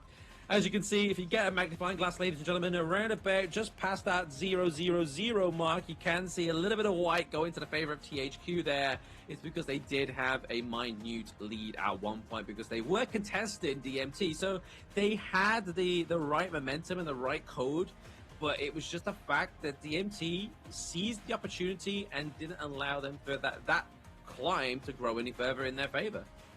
Yeah, Joe just wrestled that lead from them, right? At the start of the game, Bai was doing well. He went in for the steal on that board camp. Not too much of a response coming in from DMT at that point, but it didn't really matter because once Joe got that first blood, it was pretty unfortunate because that's when you already have number 1 and numbers advantage. You get the extra EXP and gold going into the hands of Jill. Then once the tank shredder is shredding, how do you come back from that? You don't. You've been shredded, right? You are shredded. You have a cooldown on your health, and then you've just got to wait and just hope you don't fall into the same combo again. You know? Yeah, I mean, this is 4 times the invasion rate. TNX, he took it personally, right? You take one ball camp, all right, I'm gonna take all your camps.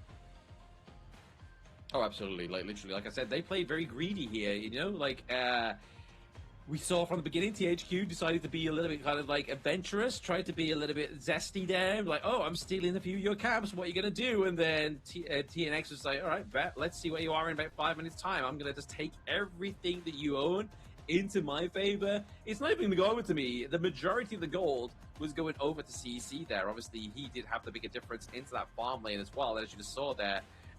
Deletion of Lola towards the end, but head-to-head here, kill participation for L, he was always in the mix, whereas Nua, he was maybe a little bit lost, needs the GPS, because it was only 50% of the participation kills. Very different. And of course, with that being said, Jill will be your MVP. This guy, I mean, he has been on a tear in the mid lane, slowly but surely improving. And this year might be his year, 2026, 2-1-3, dealing a total of 61,000 damage. But the damage is not the thing.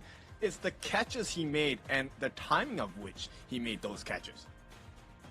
Yeah, it's sitting in those important brushes as well, right? And that's the beauty. I mean, I say beauty. I get caught out by this combo so many times when the enemy team is sat in a brush, and it's just the one brush you always fail to check, and you know in the back of your mind, Scorchat, Angela is going to be in that brush, but you don't check it anyway, because why not? Live life on the edge. But unfortunately for THQ, they aren't able to afford that living life on the edge, because obviously, yes, there is no elimination in the group stage, but going into the elimination, if they fall to this again, it's pretty much adios. Yeah.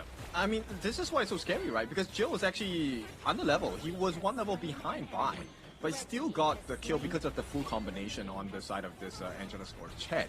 And from then on, it really was, okay, CC, what are you going to do, boy? Exactly, yeah, it was pretty much all up to CC. He was pretty much just being given a bit of a free ride in this game, right? Like, I don't feel like he was taken down, he wasn't contested. The Infinite Vastness saved him multiple times here, and as soon as we saw the Dolia come through as the first pick in this draft, it was kind of like all she wrote, right? Like, we knew the Lung would come through, we knew the Yang Jian would be there, and it paid off dividends. Yeah, and at this end, CC was just too big to handle for the side of Team Hawk. So this puts them in a great position for the side of Dominator Esports, 2-0 in this series as we head on into game number 3. This is series point for Dominator Esports. Exactly, but like I said for THQ, hey, Nongshim was at this current state before. They were able to get a game off of Nova Esports. So if Nongshim can take a game off Nova, THQ, you should be able to take a game off DMT. Just draft your most comfortable picks here. I'm curious whether they will go for the buy pay, right? Is that an option for them now? This is one of the biggest heroes. I mean, I recognize by his pay plays. And this might be a scary notion for them, but at the same time, Twilight is open. But they need someone to aid with Twilight's growth, same as what Jill did for the team in DMT here. Yeah, I can imagine that maybe DMT aren't going to give over the Dolia now, right? Like, they've had it, they've secured it in the bag. I'm pretty sure it was banned in game number 1 as well. So it's like they knew that it was going to be something that they were going to pick in game number 2, and now they've got it. They're going to take it off of the Gorge here for them. But for the side of the MT, I mean, even though some of these picks are expensive, I mean, the Garo, not quite expensive into the farm lane there. The Lung, quite expensive, but there's still so many picks that CC can go for and carry with. Yeah, I mean, there's the RD, and CC has been on a tear with that guy. So let's take a look at some support for the MKL boys here. Ailing Bob, come make Malaysia proud. And hopefully, that is going to be the case for Team Hawk here. Once again, thank you for your comments. We feel your love and your support. Now, Team Hawk, they need all they can do. Yeah, I feel like that might just be Sagi's alt account. But anyway, DMT currently 2-0 up from THQ right now. But yes, THQ, let's hear from the fans, and let's hopefully that be enough support for you to carry through and maybe potentially put up a match here for Dominator Esports, because so far in this series, right, obviously Dominator by name have dominated this series. I mean, yes, THQ have been at the bottom of Group A for Group B, sorry, for quite some time here. It is a new ragtag of players still trying to find their identity. And like I said, going into game number 2, right, some of these lessons are painful. So maybe they can come back, maybe they can learn from all this, but still they have a point to take here if they really want it. Well, as one of my gym bros like to say, no pain, no gain, which I don't agree with, but at this point, it really seems like no pain, no gain. Team Hawk, this has been one of the most painful lessons for the year of 2026. But still, lifelong learning, as we like to call it, you have to keep learning. I mean, that's normally the 3 L's, but for most British households, it's live, laugh, love. And I don't think there's a lot of live, laugh, and loving going on to the side of THQ for now. Maybe so on Dominator Esports if they win this last game. But going into the banned draft here for game number 3, it's going to be the Chicha being banned out here. I feel like this is probably something they don't want to give over to Dominator Esports after already displaying how well they've played with some of these heroes that are just kind of more conventional, sort of like not sought for picks. I don't know. At this point, simply because of DMT's performance, I feel like give them anything, they can just make do, right? And not just make do, they can shine on that. Now, Team Hawk, they're gonna take out the 2 prior heroes, which is the Chicha as well as the Haya here. Dominator Esports, this opens up so many doors for them. Oh, it does indeed, right? I mean, they still have the likes of the Fire Ninja to be available. They have the Arlie if they really want to go for it.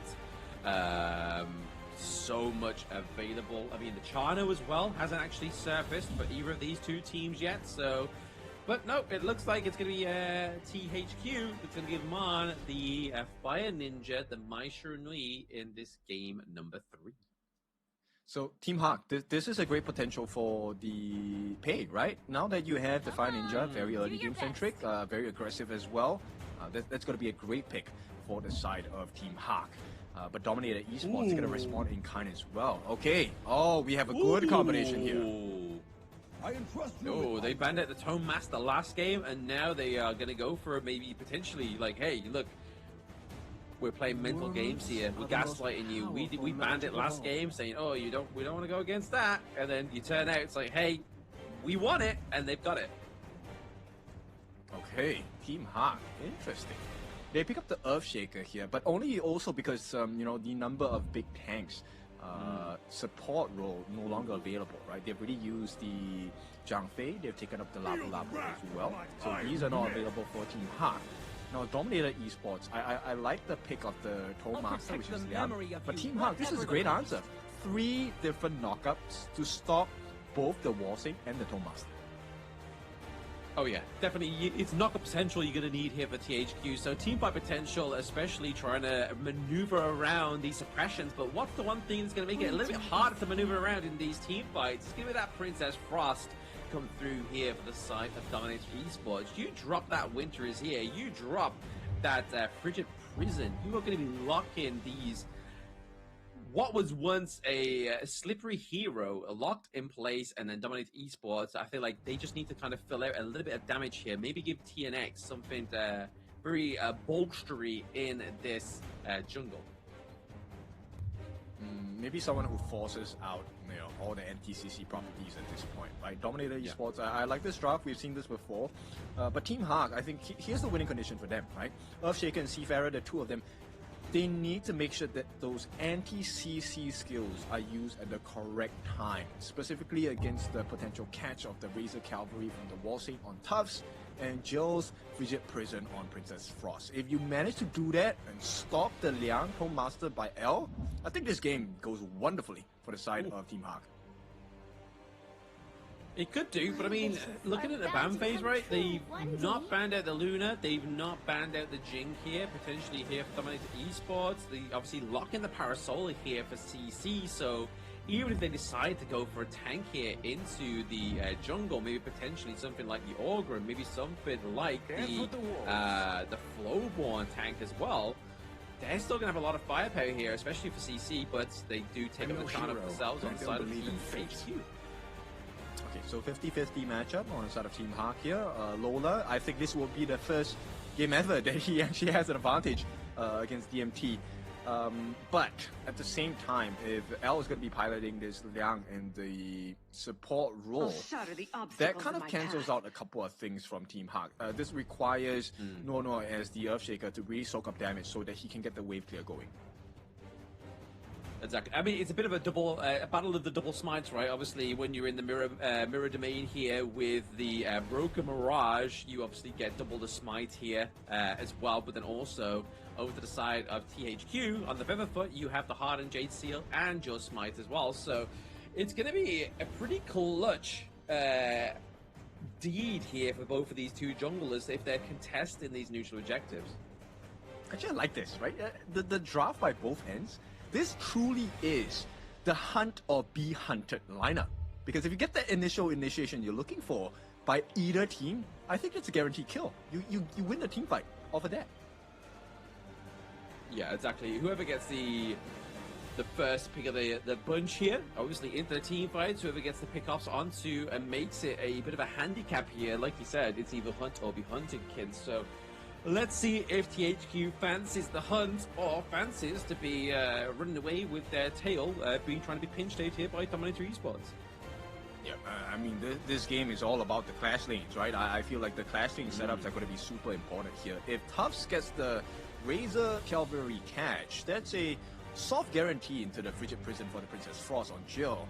And then, you know, we know what happens next. But on the flip side, for the side of Team Hawk, if the Seafarer on John, if he gets that set sail up to the T, that also opens up a lot of doors for Buy on this Fade to finish the job. Very true. I mean, there is a lot of setup here. I mean, from historically within this series so far, in terms of setup potential, I mean, Dominator's definitely showing that they've been able to set up these big initiations, these big plays, more so than THQ, but I'm willing to be proven wrong, and I'm pretty sure Chat is willing to be proven wrong as well, right? Nobody wants to see a 3-0. We want to start to see some of these series start to go the full length here as well, just because we love the action come through from these players, and obviously this is the last day of the group stage, so this is the last day that these teams know that there is no real kind of potential elimination for them. After today, after the break, they come back, there is time to be... It's when the realization hits is the fact that you may be out of the competition. Yeah, and that's additional pressure. Whether teams thrive off of that pressure, or whether teams will, you know, shine, or even be taken down because of that pressure itself, that remains to be seen at this point of time. Of course, we're going to hold a short technical pause at this moment just to fix a couple of things here. But in the meantime, what do you think about this draft so far? Is this something that Team Hawk can use to shine? Hopefully, but I mean, hey, Team THQ now have Spartanker and Noel in the audience to give a bit of support, so maybe that'll be enough for them to actually get the win, right? Obviously, fellow countrymen, countrywomen coming through here to give support to THQ, but yeah, in terms of the draft here, obviously, you've already alluded to the fact that there is a lot of setup between these two teams, like you said. If the Seafarer, the Sunset, is able to catch onto the team here, it's a potential great starter for the likes of the Fire Ninja, the Earthshaker, to then kind of like capitalize on that and kind of further increase the crucial crowd control potential here from the side of THQ. But the potential of catch out here, obviously, you do have the Tome Master, right? So you can imagine that L is not going to be trigger happy with these suppressions. He's going to be timing these pretty well, and he does have the 6-7. There we go. We do have the fact that he can force out the flash as well as that combo. So there is many factors here at play for both Dominator and THQ. Yeah, both teams need like the perfect setup, and so we're going to set up as well. You know, Team Hawk and Dominator. Our sizes are M for jerseys. You can send them over to us. I will come over to Indonesia to collect them. Yeah, we want more jerseys. We got fairly little jerseys at KIC 2025. Bit of a disappointment there that the organizers didn't want to give us anything, but hey, you've got to shoot your shot. You miss 100% of the shots you don't take, so we want freebies. I want Tian X's jersey. And with that being said, this is going to be the extra chance that they're looking for, right? So DMT, of course, both sides DMT and Team Hawk looking for the same kind of results, but for very different reasons. Exactly. Very different reasons. Obviously, Dominator Esports want to be top of their team group here, Group B, unless there's some kind of like shake-up that may happen with Kagendra and Boom. But I'm pretty sure it's solidified here for Dominator Esports. The next series is all about who gets that second place and who gets a chance to pick their team and their first victim into the elimination stage. But Tech Pause has no longer paused. We are now back into the game. We are getting into the potential match points here for DMT, or can THQ end the dream run here and actually make Dominator bleed? Yeah, I mean, at this point, if you really need to, just get the punches in, right? Because this is potentially your last game before the knockout stages. Lessons have been given, lessons have been learned.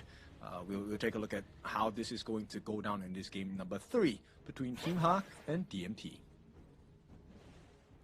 Yeah, so far, obviously, playing quite cordial here. Obviously, both of these two teams, they want to make sure that they don't kind of overstep here. But speaking of which, overstepping, John kind of just being forced into Tubbs T1 here, as he's just trying to push away the minion waves, trying to get to level 2 first. John actually gets it there, so he does have the combo with the 1-2 here come through, if needs be. But he has no support top side of the map here. Yep. It's I don't think it's a bad situation for now for Team Hawk. Right, they actually have Prior over the Fire Hawk at this point, which is great. But Joe can definitely change that right here. And for now, that will be going into the hands of CC, I believe. It looked like it. The last hit did look like it go to CC there as well. Obviously, if you look at the gold lead, it is ever so slightly into the favor of DMT. Mon looked to try and go for a bit of a rotate down to the bot side of the map there. Did actually force out the ulti of the Jing, but was able to live to tell the tale. I mean, it's okay, right? At this point, before the 2-minute mark, expanding your flash, I don't think is the biggest loss. So, Man is in an okay spot. Now, it's more of like, okay, where do they get this advantage from? Because DMT, because of that take on the Firehawk at the bottom side of the map, they have a slight advantage going in for their goal. They do have a slight advantage so far going in terms of their gold here. So we'll have to wait and see if they're able to actually maintain that one onto the side of THQ. They've had it before, right? So maybe, just maybe this time, they're able to keep it now. But there it is. It's going to be the set sail come through onto the back line here. But now it's the Razor Cavalry pushing around the side of THQ by having to use the Hardened Seal there. Just going to be driving them away. Yeah, important usage of the ultimate here to get the potential deterrence here, because they definitely need it. They're trading now, all of a sudden, 5,000 gold against DMT. And unless Lola can, figure something out on his own here, it feels like the farm lane is definitely in DMT's favor. Oh, absolutely. DMT CC here having a bit of a free ride down to the bot side of the map here. Lola, obviously, the Chano is a bit more late game, right? Obviously, CC, he's just looking to get that Doomsday Sparkforge dagger as soon as possible. We'll see how this first exchange is going to be. Nono doing a good job of opening up the map for the side of Team Hawk. But the most curious form here is this 1v1 between Tufts and John, because both Clash laners have the ability to really keep their opponents in lane, and I feel like that will be the game changer here. Yeah, a true game changer indeed, right? But at the same time, obviously, DMT is now ahead in terms of the gold lead right now, obviously able to steal that away from THQ. THQ, however, or DMT, in that same sentiment, have not fallen to the first blood yet. So really, like I said, as the game literally kicked off, it's a very cordial pacing of the game, right? Like, nobody's actually been able to be caught out just yet, regardless of this CC combo that is the Tomb Master and Princess Frost. Yeah, very important point, right? Because if you take a look at what happened, Team Hawk, they didn't have information on where the different members of DMT were at, but the moment they saw that 3 different members were at the top, they're trying to make life difficult for CC. He's gonna try. Oh, he's trying to go in with the 2v1. He's trying to get something out of this one, but CC, he was just like, all right, bet. Even though the odds are not in my favor, I will still try and get resources. But they actually were able to put the pressure onto Lola enough, so he has to recall here. So pressure into the bot side here is definitely in the favor of DMT. And they have the important combination available. L and Joe, the both of them, they have the ultimates. So Winter is here along with the power of the world control. DMT, I feel like, have a great potential, but at the same time, John does have his set sail, so that combination can be interrupted. They're gonna start. They're going to start with suppression with the Winters here as well, really doing a lot of damage onto that Liempo. So even if Nua wanted to, would he use the Tremor Smash that is available right now? Probably not, being so low health.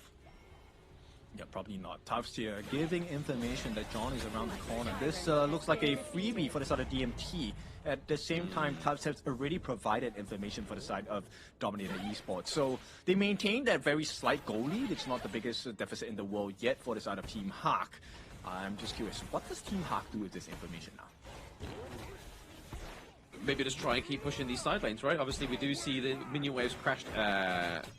They meet in midway, right? Like, they don't really have much pressure here, but it could be potentially the takedown of T1 top side of the map here. CC actually taking a lot of damage. Too much for my liking. It's going to be the Hardened Jade Steel. The first blood comes through for THQ, and L gets hit by the brute as well. On the run is Mons, as they do trade Mon for the 2, CC as well as L, but now it's going to catch onto the back line here. It's getting that ultimate from the Jing. TNX gets takedown at the Lola, but Bai is looking pretty low. Has to parkour over the wall. John stayed into the mix here, but it's going to be TNX. He misses out the Frigid Prison as well. Now he is trapped in with the Lion's Den, and there it is, the Hardened Jade Seal. Bai coming back with some kills. I like this trade. This is the Team Hawk that we need. Finally, they make a great decision. They take the T1 at the top. They get a couple of kills. They are now leading the KDA in terms of 4-2. And finally, they swing back this gold advantage. It's not the biggest, but it's 500 gold in their favor. It is, and they have the T1 in their favor as well, right? So definitely kills, turrets, and gold is all going over to the favor of THQ. They've just got to make sure they don't take the pressure off, right? Maybe they're trying to reclaim some of their own jungle camps here. As you can obviously see that Bai is still kind of heavily present into his own jungle, especially with his blue buff up in about 2 seconds time.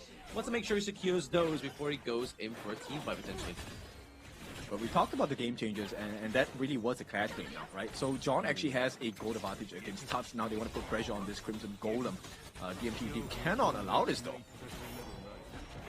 No, they cannot allow it, but they were able to take it though. So it's going to be that Hardened Jade Steel that really denies them and not able to contest that one. It's going to be DMT, so now they have to kind of like reconfigure. Did they go bot side here, try and get the T1 down there, try and create the pressure and basically the opportunity to try and steal their Crimson Golem as well. We'll see. DMT, they have managed to find a response in the T1 attempt at the bottom here. So this is going to be really important because this allows CC the farm. Because in a long time... Well, hang on, Joe. Joel, yep, I mean, we are seeing a big commit here to the Tremor Smash. He does get locked onto Joel. That's Winters here has been placed down, though, so just before he dies, he has a bit of a Hail Mary there. He's giving that suppression that locks in John into place. They don't want to see any more of those boats coming into the backline here or any more knockups, and there is quite a lot of low health bars onto the side of THQ, and now the Mirror Domain is placed through, and it's giving the War Saint Tufts claiming the kill onto John, but they do trade TNX for that kill, so overall, the trade does go in favor of THQ. Yo, Bai actually got that execution off of a second split, and CC should be dead. CC fed to the walls there. He gets sent back. The signal shot, and Lola is able to claim a little bit of revenge of the bullying in the early game of this game number 3. This is looking great for Team Hawk at this point. Finally, a performance that they're looking forward to. And with this Bai, I think he's found his stride here in game number 3. Seems like it, right? He's definitely putting not pulling his punches anymore. He is definitely rolling with his team. He's currently 7.1k still. However, though, TNX, regardless of having that one dep on the board, he's not that far behind in gold. No, he definitely is not. But then once again, this is I think less focus on the gold, right? It really was the setups that have been cleaner from the side of Team Hawk. And if they continue this trend, it'll be great. Tufts looking to be caught here.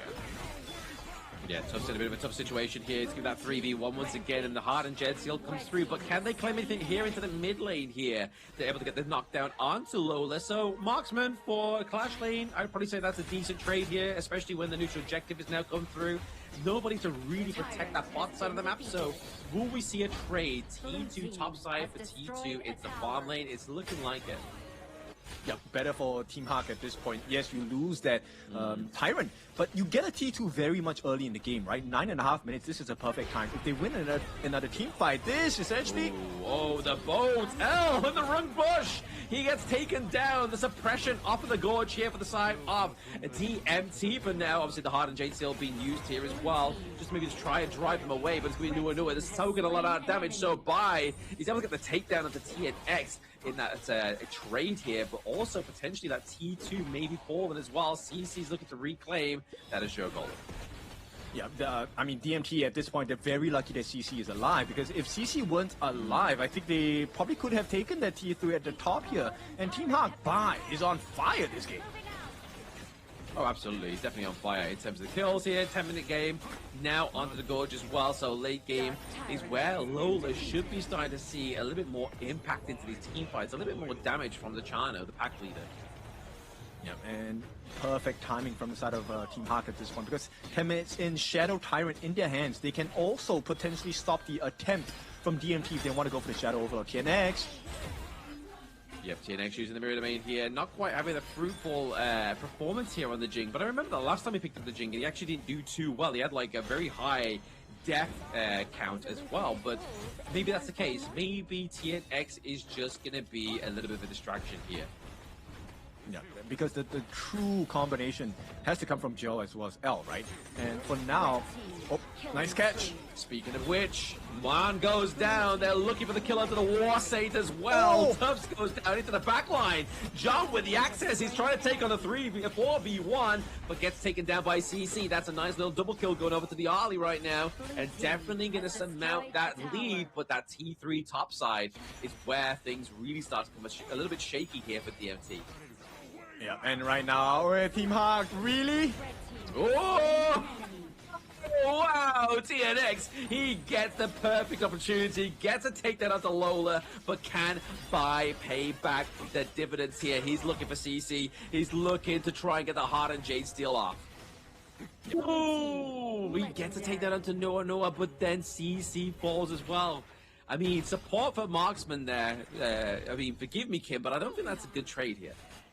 No, it's definitely not, right? And the fact that it's a potential shutdown for the side of CC. CC was really untouched this entire game. I believe this is his first death. Now, it's lucky for CC he did not have to use the Frenzy, but right now, DMT, even with all the deficits, they have managed to buy some time for themselves with the Shadow Overlord take. So, Team Hawk, that was great. So far, this past 12 minutes have been wonderful for the part of Team Hawk. But it's starting to lose a little bit of a grip over control. And if DMT gets their way, this could be the start of a comeback. Yeah, exactly. I mean, right now, THQ still leading the kills here, still leading the gold. Like you said, they did have the pressure. They still definitely have a grip on it, but maybe it's not as firm as it was moments ago. Yeah, definitely not as firm, right? And the fact that CC now is very close towards his fourth core item here. In fact, you know what? Scrap that already completed on the Sun Pool. And this will be the start of a potential turnaround. DMT, they play the cards right. They can clear all the T1s. Yep, they check the brush here. They go for the right one, but at the same time, it's going to take down a TNX. But at this moment in time, when there's no neutral objective up, it's not really the biggest loss here. Obviously, in terms of damage for TNX, for the side of the DMT, that could be a problem here. But John with him with a passenger onto the boat here. Joe maybe getting taken down. He's fallen now. That's currently a 2-0 trade here. Now 2-1 trade over to the side of the DMT. The suppression does come through.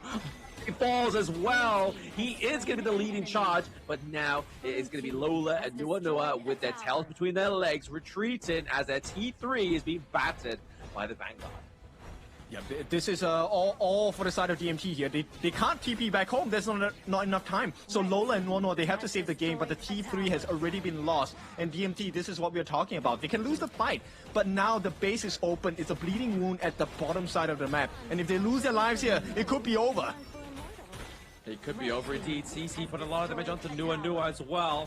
I mean, they're able to kind of stop it with that minion wave just for now, but it does mean that they have the room to breathe. They have the room to go for this next neutral objective, which is doing the Shadow Tyrant to give them a little bit more damage over. And currently, CC's hitting like a freight train, so having more damage here is going to be scary for the side of THQ. Yeah, it definitely is. This whole game, I feel it will run down to John's setup for the side of Team Hawk. If they get TNX out, that's great. But now you identify the real problem. CC is fed. They need to get rid of this RLE. They do need to get rid of the RLE. That needs to be the focal point here for the side of THQ.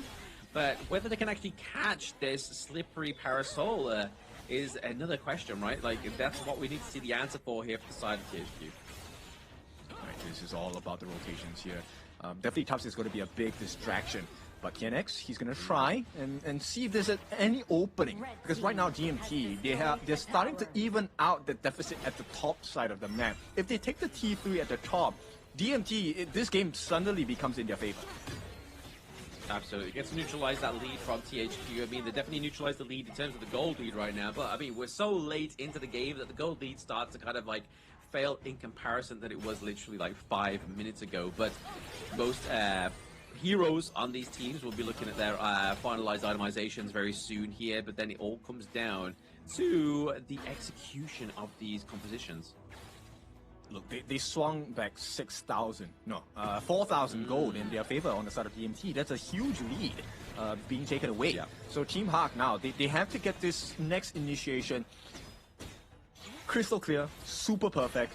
Everything lands onto the set sail of John, along with the frigid charge timing and his second skill as well. He needs to land it. If he doesn't, DMT wins this next fight, hands down. Absolutely, but I mean, they're looking to go for the Overlord first, right? That's going to definitely be another layer of oppression here for the side of DMT. Just kind of like choose where they want to put that Shadow Vanguard down, whether to mitigate that push down to the bot side here, as they do obviously have control into the top side. There we go, Shadow Vanguard gets placed down, but John does go in once again with a knock-up. Suppression does come through, gets disrupted by Noah though on the Liam Poe, but it's going to be the resurrection that comes through here onto TNX. He's able to escape right now, but can they get the runaways? That is Lola. He gets taken down, as well as by DMT, with the Vanguards marching through into the bot side of the map, and with Mon, with Nua on the run. This is where they can end the game.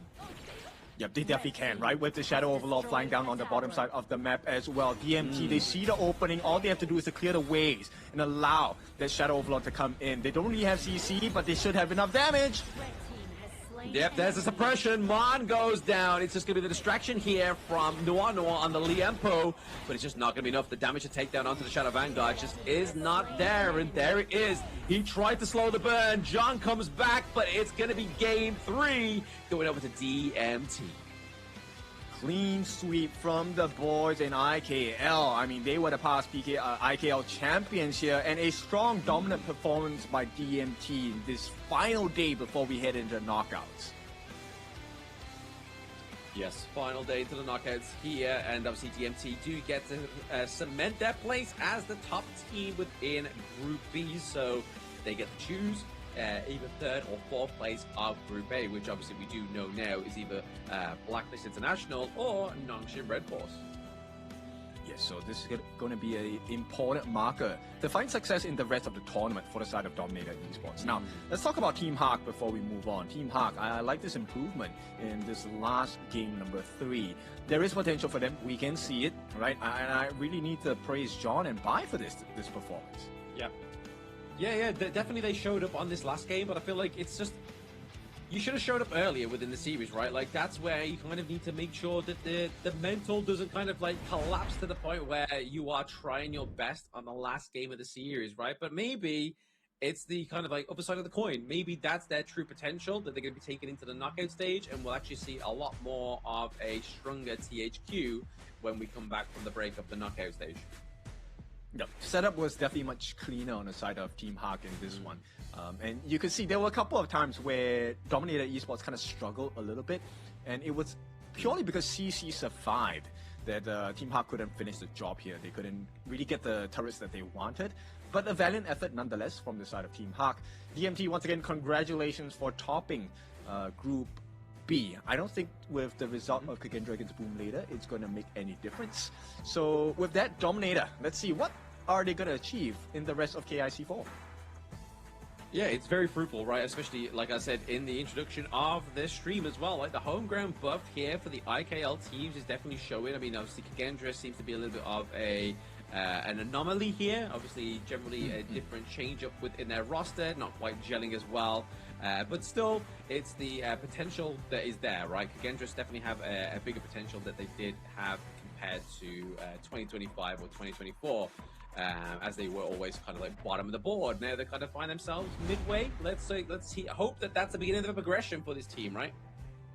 Right, so let's take a look at the itemization and the build here. I think it's pretty clear that the contenders for the MVP are going to come in the form of CC as well as maybe TNX for his performance. But at this point, Team Hawk though, John, I really like the build that he has, very tanky, frigid charge with the Foster Embrace as well. He was the one that was changing the game for Team Hawk because he was opening up doors for Bye. Look at that performance, 9-2 and 4. Unfortunately, not enough.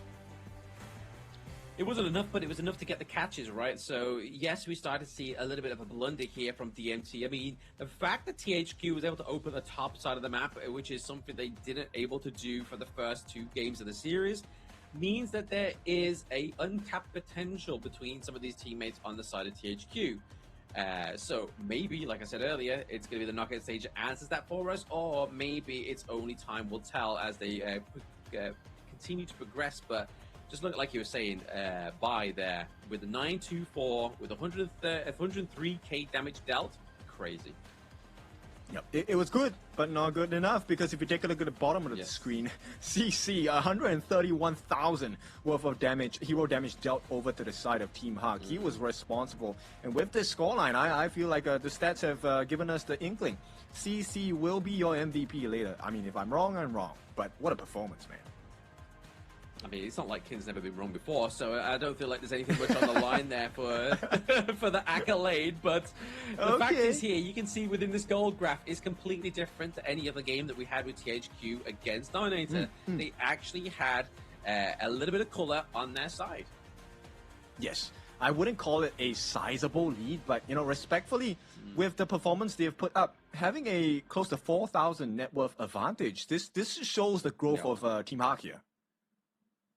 Absolutely. It shows the growth, it shows the potential that they can have going into the knockout stage, which you can only hope that the fact is there's no elimination in the group stage is the reason why teams have been playing so coy, because they're looking to try and go out swinging in the group stage. But looking at these head-to-heads here, obviously damage taken is pretty much not big differences, obviously a few K difference from the damage taken, but damage dealt here from John was really kind of the upset here. And the difference maker, I feel like, within this game number 3. Yeah, and you can start to see, right? If John gets the angles that he needs, then Team Hawk actually can find some success. So I think a lot of teams will be paying attention to this. And the second player that we need to pay attention to are actually the junglers here on both DMT and THQ.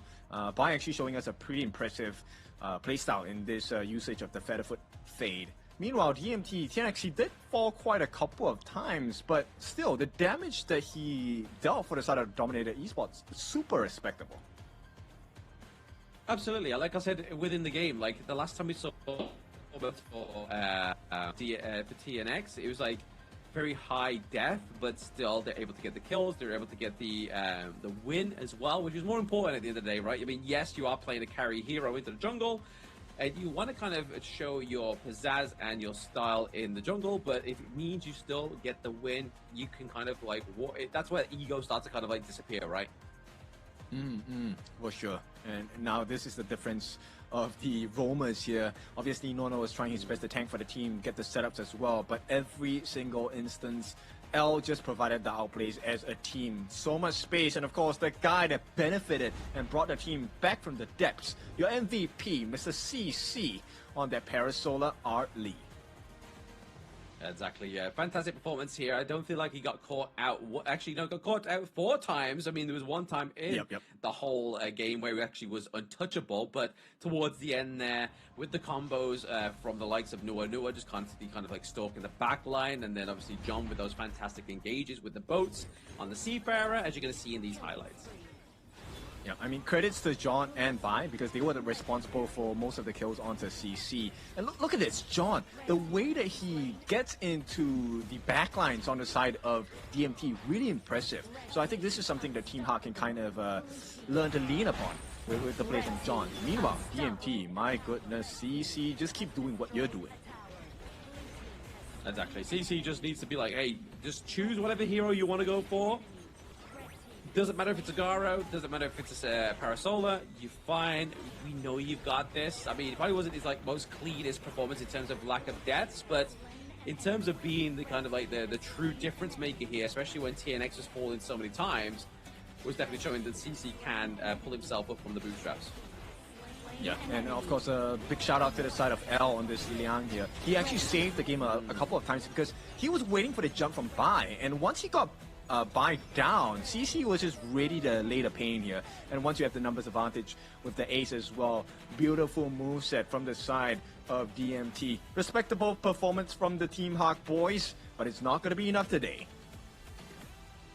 Yeah, I mean, there's been respectable, and then there's winning the games, right? You need to kind of have a bit of a fair balance here between both being respectable and actually winning those matches for yourselves. But standings, as they currently sit here now, we see that DMT are 3-0 and mean they are top of Group B. So Nova, Group A, and DMT, Group B, which... surprisingly, going into this one, I don't think I had DMT, my predictions, to be at the top of Group B, to be fair, but they proved me wrong. Yeah, I mean, same case here. The new year starts with a couple of surprises. For DMT fans, of course, to them it's like, what are you talking about? DMT definitely is going to be at the top. Well, they are, for the time being. Exactly. I mean, they're definitely going to say that, right? You're not going to be on a team of like, yeah, no, we're not going to get at the top. But we'll probably end up like being like middle of the table. Just trying to be completely level-headed. But no, exactly. DMT definitely showing a different flavor in 2026. The new roster shakeup is definitely playing very well with Tufts and CC into the mix here as well. So definitely a welcome addition for DMT as they hope to try and look to go even further into the knockout stage. Okay, so we're going to end the day with the last series here, Boom against Kagendra. This is going to be a very important time, simply because this determines the placements of the table for Group B. You want to be second place in Group B. Oh, absolutely. You want to be the chooser, not the chosen, right? Like, you don't want to be, like, left alone, be like, well, okay, who have I got? Blacklist or Nongshim Red Force? Like, you don't want to be the team that has to kind of, like, pick the scraps of the team that's above you, right? You want to be... the one that has the choice to go for it. So we'll see who does actually come out on top between this one, Boom and Kagendra. And a lot of history riding on this match as well. Yes, definitely a lot of history. But let's create some history first. In a short moment, we're going to go over to Mara, who's going to be interviewing the DMT boys. Once again, we don't know who is going to be interviewed for this particular segment. But nonetheless, I think it's an impressive performance. Let's head over to Mara. Mara, take the stage. Finish for Dominator Esports in Group B. Congratulations, Tianex. Congratulations, Jerl. Now, you guys are seen as one of the top teams here in KIS4. And Jerl, you've been with Dominator for so long. Would you say this is the strongest version of Dominator Esports so far, or are there things that you feel like you need to improve on to become the strongest all the way to the knockout stage? I think for now we're still not strong because our team we just built around 1 month and we still have problem about our language barrier. So maybe if we can fix that, we can more stronger. Just the language barrier, just the communication. Oh my goodness, when you guys fix that, I don't know how scary you guys will be in the upcoming tournaments. Now, Tian X, you have joined the team, and let's talk about the journey from last year in 2025, the up and down of Dominator Esports up until now joining here in KIS4. I would say actually about the last years, in IKL Spring, we never lose right before the grand final. I would say maybe we should take the champion IKL Spring, but we not do our best lah. So about the EWC also, we didn't qualify the playoff. Yeah, then last year also we no do good in the IKL4. So actually about the last year's for me is very, very bad. So I will do more better in this year's year. And it's showing that you guys are so strong. Sometimes there needs to be a little bit of struggle, and those things are stepping stone for a team to get even better and to show that true strength. Now, earlier when I spoke to Nova on this stage, they gave us a hint on who they're gonna pick for the knockout stage. How about you guys? Can you give us a hint on who you're gonna choose? Best hint that you could give. Maybe I will eat noodles this night. He's going to eat the noodles tonight. Okay, if you guys know what team that is, let's test out your knowledge. Write it down on the comment section below. That's such a good clue, Tianex. I think they know who it's going to be. How about you, Jer? What would you like to say to everybody who supported you? Because they were loud, cheering for you, and everybody at home who's supporting Dominator Esports. Buat Domination, thank you banget udah datang, rame banget tadi. Terus tetap dukung kita terus lah buat next match sampai turnamennya kelar. And once again, thank you so much. You really show your strength and you give us something great to enjoy in tournaments like this. Thank you for such a great fight. And if you guys like the performance, give us a heart, give us a thumbs up, and write it down on the comment section below. But you know what? We have one more match coming up, so don't go anywhere. KIS4 will be right back.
We'll meet again. I'll make sure of it.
stars.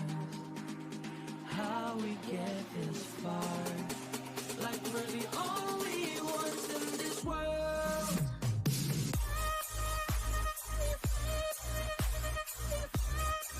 Like we're the only ones in this world.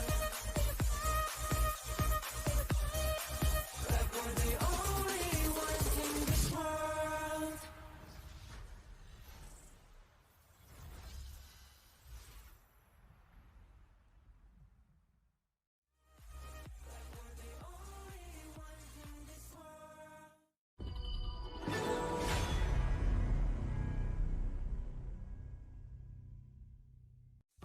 Grandpa, what happened in the monkey story?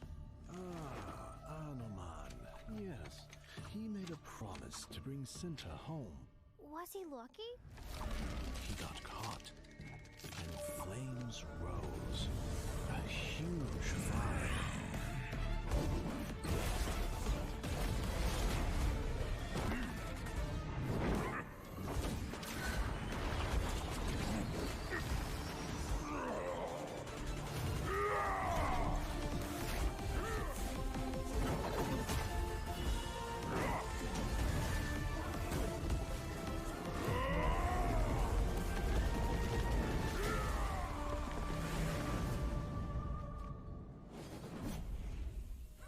He is a legend.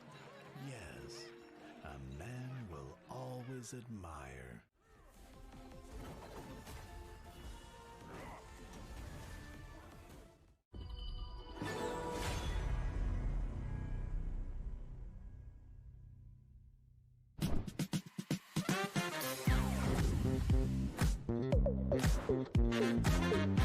Halo guys, balik lagi bersama aku Ochan. Dan aku lagi di Museum Nasional Indonesia. Tapi aku nggak sendirian, karena aku bareng sama teman-teman aku di sini. Nah, hari ini bakal ada misi spesial buat kalian semua. Tapi sebelum itu, aku bakalan bagi kalian ke dua tim. Yang pertama ada Jrul. Tim kamu namanya siapa, Jrul? Nama tim kita Tim Buko. Tim yang satu lagi, tim kamu namanya apa? Anoman. Misi kalian adalah melangkah bersama dengan para komunitas untuk menjelajahi bersama keajaiban pameran Hauka Wukong Anoman. Dan jangan lupa untuk have fun. Are you guys ready?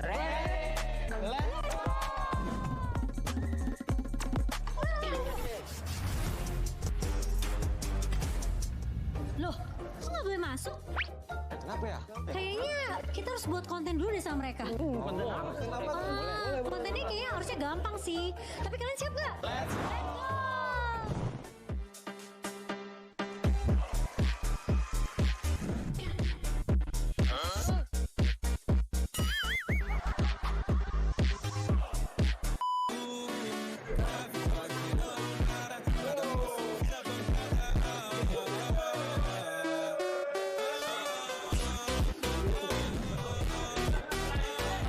Jadi gimana? Udah boleh masuk belum? Oke guys, let's go!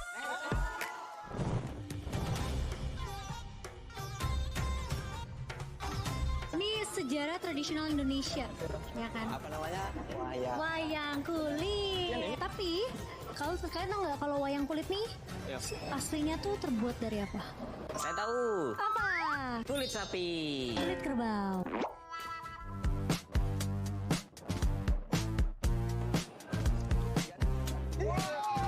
Yang toket itu. Izin. Oke guys, jadi karena kita udah selesai nih di exhibition yang keren ini, gimana kalau kita lanjut ke immersive di sebelah sana? Let's go!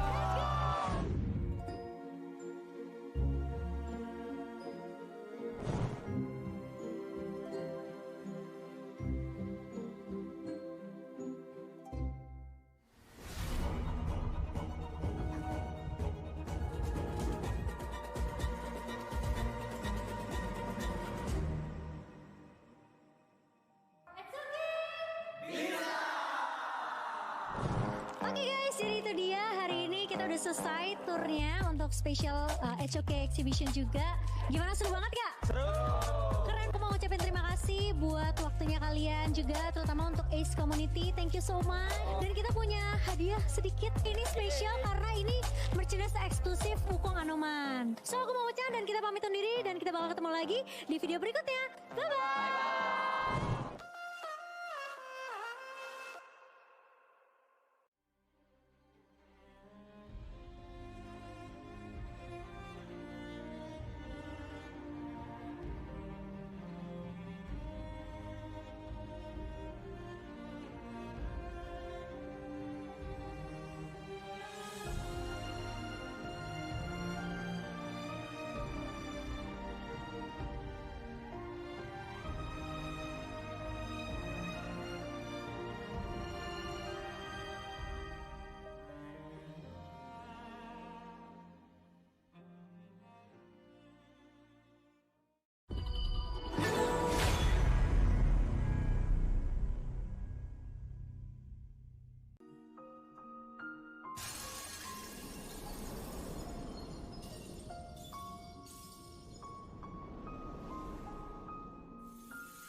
We'll meet again. I'll make sure of it.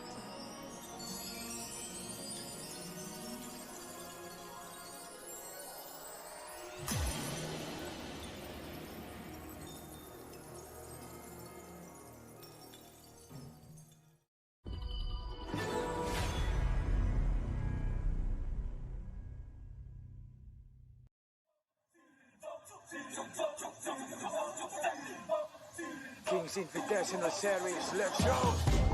Bertahun-tahun ku ditempa, harap yang karang murka, enemy di setiap langkah, Ganten datang mencoba, panggil ku One Man Army, satu orang 1000 nyali, Del spirit dalam nadi, sini maju ku ladeni.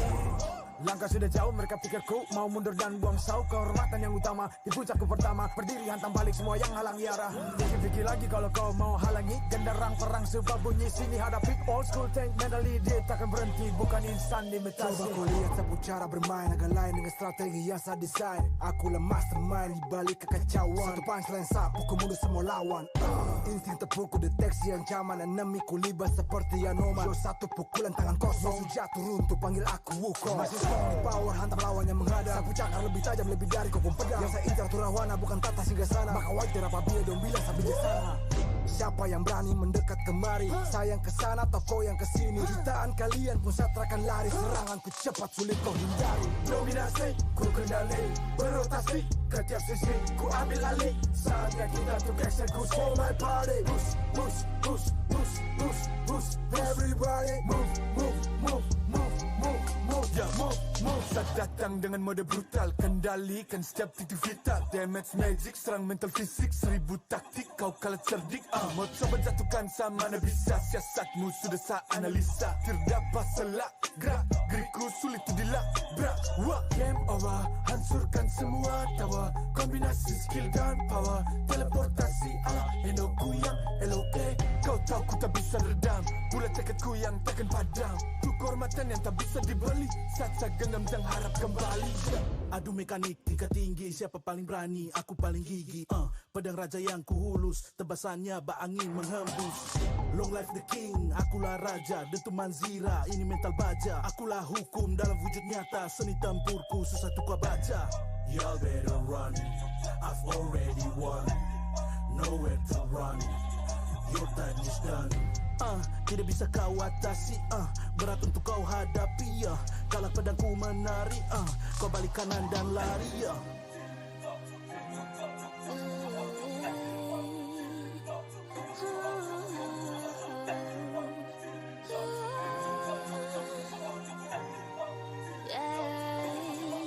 Come get me, go this single sana. Aku cinta I'm the queen, feel alright. Orang jajali terjalan dah. If you want me, profit me way mas. Siapa tadi panggil, cause I'm ready. Siapa bilang aku tak punya nyali. Don't try me, ni yang ku sebut api. Yes, my melody, you can touch me. If you ready, you jajali. Lagi coba lagi. Tegar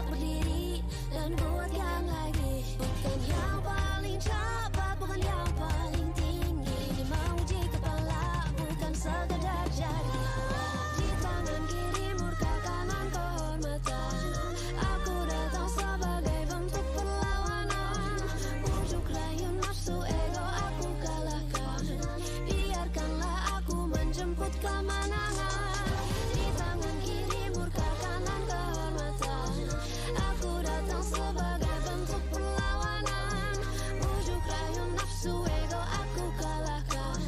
Biarkanlah aku menjemput kemenangan.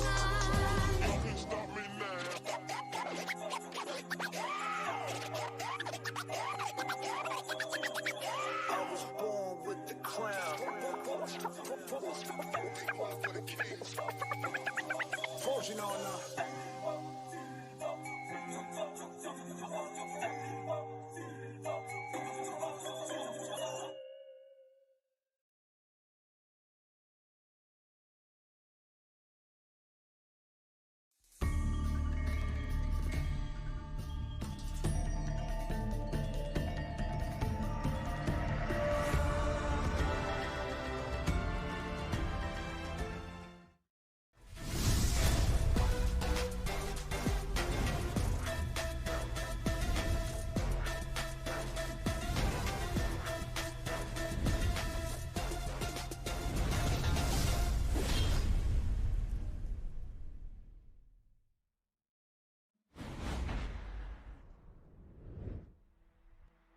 It's time to conclude the day, our last series here before we head into the knockout stages.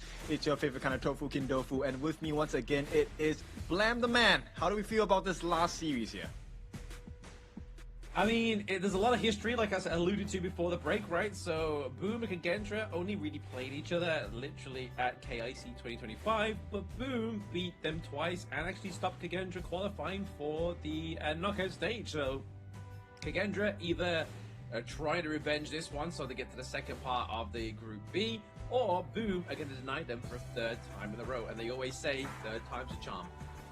Yes, it truly is the charm, right? History-wise, they have never been able to beat them in a full series. So I think we have a mixture of fans in the comments here, obviously looking for this rematch of IKL versus PKL. Not only does this result matter because you want to have the win, but also because it sets your pathing in the knockout stages.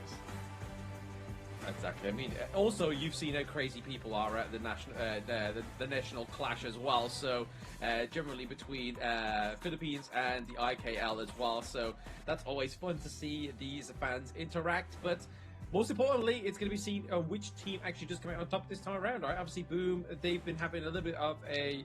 I feel like both teams have had the same kind of performance, right? Like we see the Boom lost 3-2 to Dominator, so actually able to take them to a full best of 5, then beat THQ by 3-0, and now it's obviously Kagendra is next, so it's going to be interesting to see how they come out of that one, because Kagendra, they lost, 3-1 to Dominator, and then 3-0 THQ, so difference being that Kagendra won less rounds against Dominator Esports. Yes, so that slight difference there might be the difference maker in this particular series here. Once again, it's a best of 5. It's a global ban pick format, meaning if you use the hero once, you will not be able to use it again. So this is going to have a huge impact because you need to maximize the efficiency and the value of the pick you have in the game itself. So let's jump right straight into the game. I think one thing I'm curious about is how the Clash laners perform, because both Clash laners from both teams have perked and piqued my curiosity. Saule against Miggy, both of them have definitely improved. Oh, absolutely. I mean, Miggy really started to show a lot of great potential in KIC 2025, right? Like, that was kind of the difference maker, I would say, for Boom's victories was definitely Miggy into the Clash lane here, and obviously Soleil coming into this one. A little bit of the unknown Clash lane, I would say. Like, he's definitely sort of like flown under the radar internationally, but definitely put a stamp on his name within the first few days of KIS4. Yeah, I mean, normally when you see a player who has been put in the sub position come into the main stage as the main roster, normally there is a little bit of test driving time. They don't really hit the standards that they're looking for. But Saule has been on fire, dude. This guy has come in with hopes and dreams ready to be fulfilled. I mean, look at that puddle. I mean, that's definitely going to show that there's going to be some kind of Dolia play at the potential here for the side of either of these two teams. massive puddles there. Wave breakers could be included. But yeah, back to Saulé there. I mean, the first match I ever saw of him, he played the Bai Chi. I was just like, oh, okay. So Bai Chi coming through up into the clash lane. Not generally a conventional pick, but definitely a more welcomed one. It definitely worked very well. But as you can see here, this is what we're talking about. KIC group stage. Boom beat Kagendra 3-1 in the lower bracket finals, stomping them and stopping them out of the competition. How apt is it that it was a best of 5 as well? And today we're playing a best of 5. So do we get a repeat of the 3-1, or is it truly a tide turner for the side of Kagendra El Manuk? We'll have to see, right? But I mean, head-to-head wise, it's very sort of like neck and neck, you have to say, up until you get to around about the average gold, where it starts to kind of go over to the favor of Boom Esports, as well as the average deaths. And I've already pointed it out. I mean, I'm not to be the bearer of bad news, but average deaths isn't always kind of something you want to be the highest at. You want to get as low as possible, so it shows that you are clean in your gameplay. Unless you get good trades, which we have seen many teams do today, right? Play Athena. Well, unfortunately, that has been reworked, will not happen again, ever. Now, let's take a look at a head-to-head. This one, I think, dictates how the success will come for each of these teams. Call against Fei Shi. Obviously, it looks like Fei Shi has a higher objective secure at this point of time and deals a lot more damage. Better KDA, better kill participation. But stats are not the only marker of success. Let's see what else they can provide in today's best of 5. Exactly. I mean, it's a 5-man, 5v5 game, right? So, yes, you may be one of the players with the highest stats, but how does it reflect against all your other teammates, right? Like, are they good enough to prop you up? Are those stats literally just you trying and sweating your hardest on stage, but still not actually getting the victories that you deserve? It's all going to be on show here for both of these two teams, because, I mean, they both had the punch the easy ticket, right? THQ, easy ticket, that's both of their wins. Both of their losses is against DMT, who obviously just had the easy ticket that was THQ here as well. But yeah, that's where they start to see the difference between these two teams. The fact that Boom had a little bit more fire, a little bit more punch in them to get that 2-3 loss to DMT. Yeah, but I think it's really more about the adaptability of the team, right? And at the same time, you know, the flexibility of their hero pool as well. This is something that I think will be a difference maker. We have seen Fei Shi come in against the other teams. He has played quite a few junglers so far. I like the performance. But at the same time, you know, this discussion I had with Miggy, it does not matter how well you do as an individual player. It's the better team that wins. And for now, at least based on stats-wise, I think Boom has better stats. Boom does have better stats. I mean, historically against Kagendra as well, right? So they already have shown prior to this that they are able to take down the old Kagendra. But can they take down the new Kagendra? I think that's going to be, like, again, another variable within this matchup, unfortunately, for Boom, is they're going up against the unknown, right? They've beaten the old school, but can they deal with the new school? Yeah. I mean, the new school, Fei Shi definitely, to me, has stepped up for the side of Kagendra over the past few days. And we already talked about it just now, Saulé as the clash laner for the side of Kagendra. This guy has been impressing on me since day number 1 of KIS4. So with that being said, the other factor that truly will come into play is in the roam. This comparison between Lu and Draw, because they like to play the super tanks and provide a lot of utility for their team. It could be the difference maker in this best of 5. It could be. I mean, we've been seeing a lot of tank orientation into the support role, right? Like, there's not been many kind of, like, other than the Dolia coming through, like, that seems to be the only difference within the support roles. Everyone's been playing the Zhang Fei, the Lapu Lapu, the Lian Po, and obviously Diadia for Wei Pip, and Motsu as well, sorry, for Nova Esports, but there's no seeming to be going for, like, the likes of the Sakir as well, like we used to see quite frequently, or even Yari. I mean, that's probably like scratching like the bottom of the barrel there, but there seems to be much more emphasis on tanks. But let's look at Boom here. Boom, obviously supported by Migi, Danny, Carl in the jungle, Draw in the roam, and then Tatsuri into the mid lane. Yeah, these 5 members, they have stayed together as the main 5 roster for the side of Boom Esports, and they have shown you the merits of why staying together as a team is important, right? You now know the ins and outs, the habits of your team members, but this time, the challenge is going to be quite different because they are not going to fight against the Kagendra of old. This is the new one, represented by Feishu in the jungle, Zan in the farm lane, Senko, of course, the number 1 in the mid, Saole now in the clash lane for the side of Kagendra, and Lu in the role.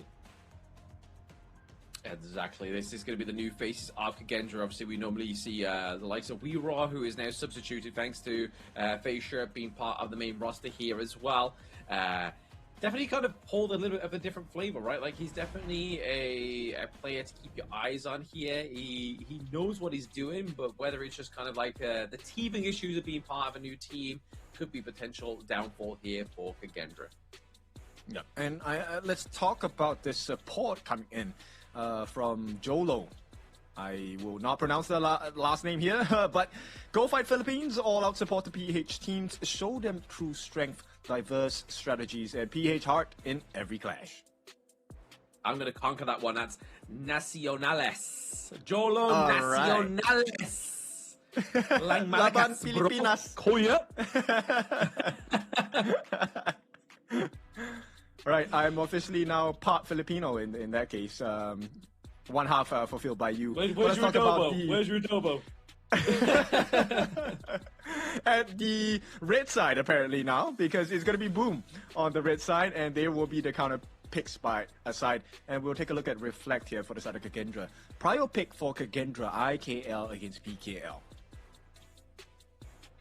Yeah, I mean, obviously Boom over to the blue side and then Kag onto the red here. It's going to be seeing what they actually go for. But obviously, historically, from the past 2 series, the Dolia has been the prior blue pick, right? Like, for the first match, and then denied for the rest of the games here. So, do Boom decide to go for it? Obviously, it's something that Draw does play. Do they decide to lock in, obviously, the Yang Jian for the likes of Carl in this game number 1? But obviously, we know that Carl loves the Agudo as well, right? So maybe that might be a difference maker here. Also the Lam, right? That was something that I thought was really cool. If I don't remember wrongly, Boom is one of the teams that used the Liu Bang Lam combination. So that's kind of scary, and I think they are one of the few that have tried the creative drafts. At the same time, this Yang Jiandolia definitely has shown up quite a bit. The Chano as well, another specialty for both the farm laners on Kagendra as well as Boom. That would be something I'm pretty sure they're going to wrestle over. Yeah, I mean, we haven't seen much Lubang today as well, right? Obviously, the delivery package that can be that, whether it's the likes of the Masashi, whether it's the Lam that gets to be the substitute jungler to be that kind of like carry into the back line for such a heavy taunt, heavy burst from that shield and magic damage coming through from Lubang. But we're going to get to the BP now for game number 1, between Boom and Kagendra. Obviously, Kagendra on blue side and Boom here over onto the red side. So maybe the Dolia for Boom isn't going to be the case. Maybe it's going to be for Kagendra this time. Yeah, I mean, it all depends on the minds of the coaches, right? So right now, on the left side of your screen, we have Coach Reflect, who has been with Kagendra since day number 1. And we also have Coach Cien, who has also been a long-standing member of Boom Esports. So this is not their first bout.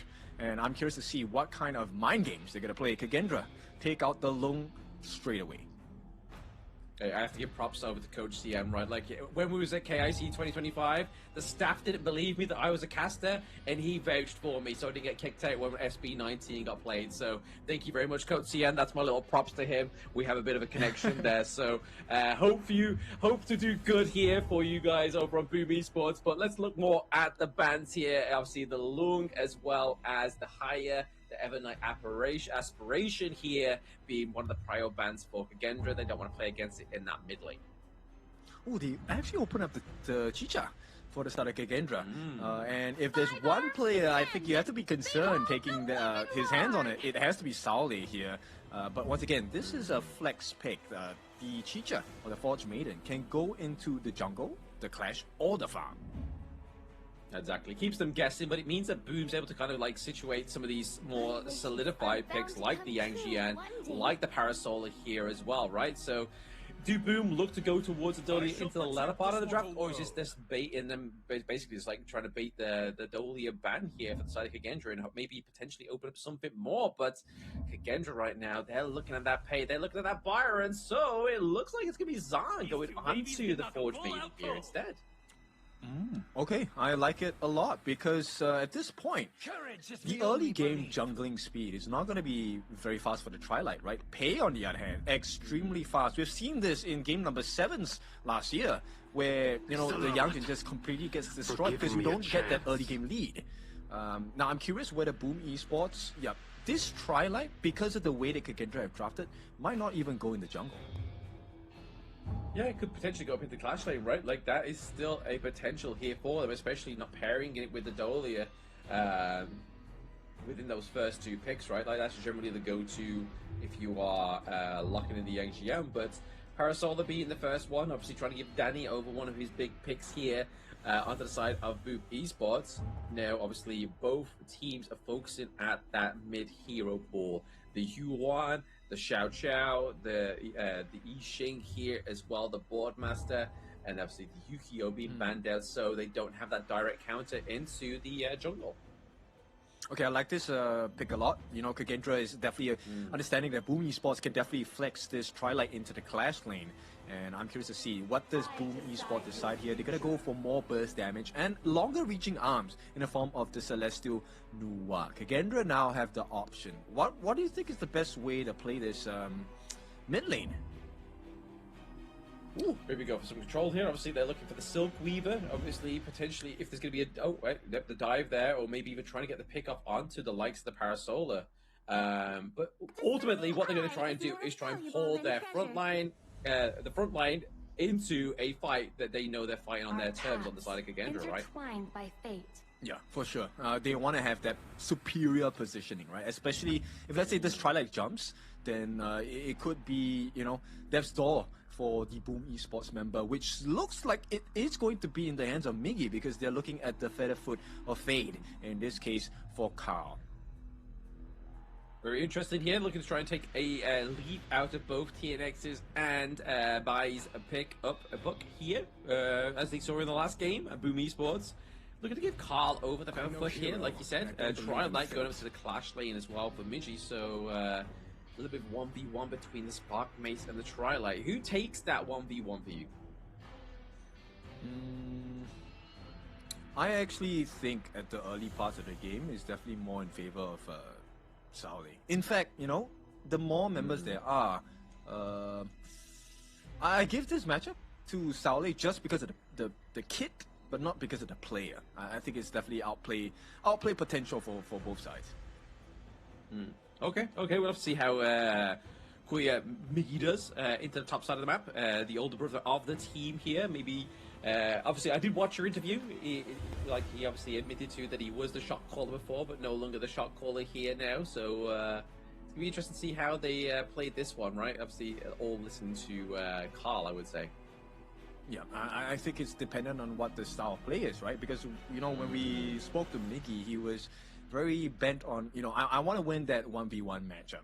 And the lesson learned for them last year was the fact that, hey, you can win the 1v1 matchup, but the macro game is so important. It's a team game after all, so the better team does win. So I want to see if Kagendra wants to bring Miggy down that route and say, you know what, you can have the 1v1s, we will take the team fights instead.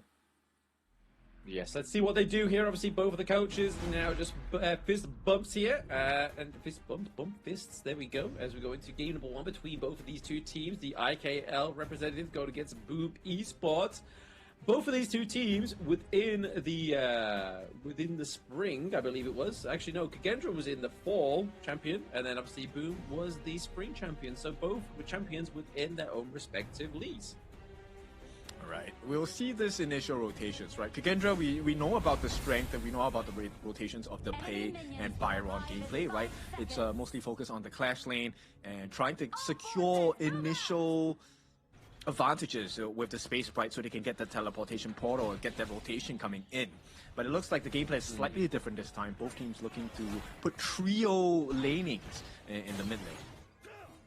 Yeah, we've seen this quite frequently, haven't we, throughout the rest of... for majority of day number 4, right, we've been seeing 3 men 3v3 into the mid lane, just try and get that prio as well. As you can see here, Parasola just looking to try and get as much farm as possible onto Danny here, so he can try and get activated a little bit earlier here, but they're kind of buying time for Faysure to be out of the jungle.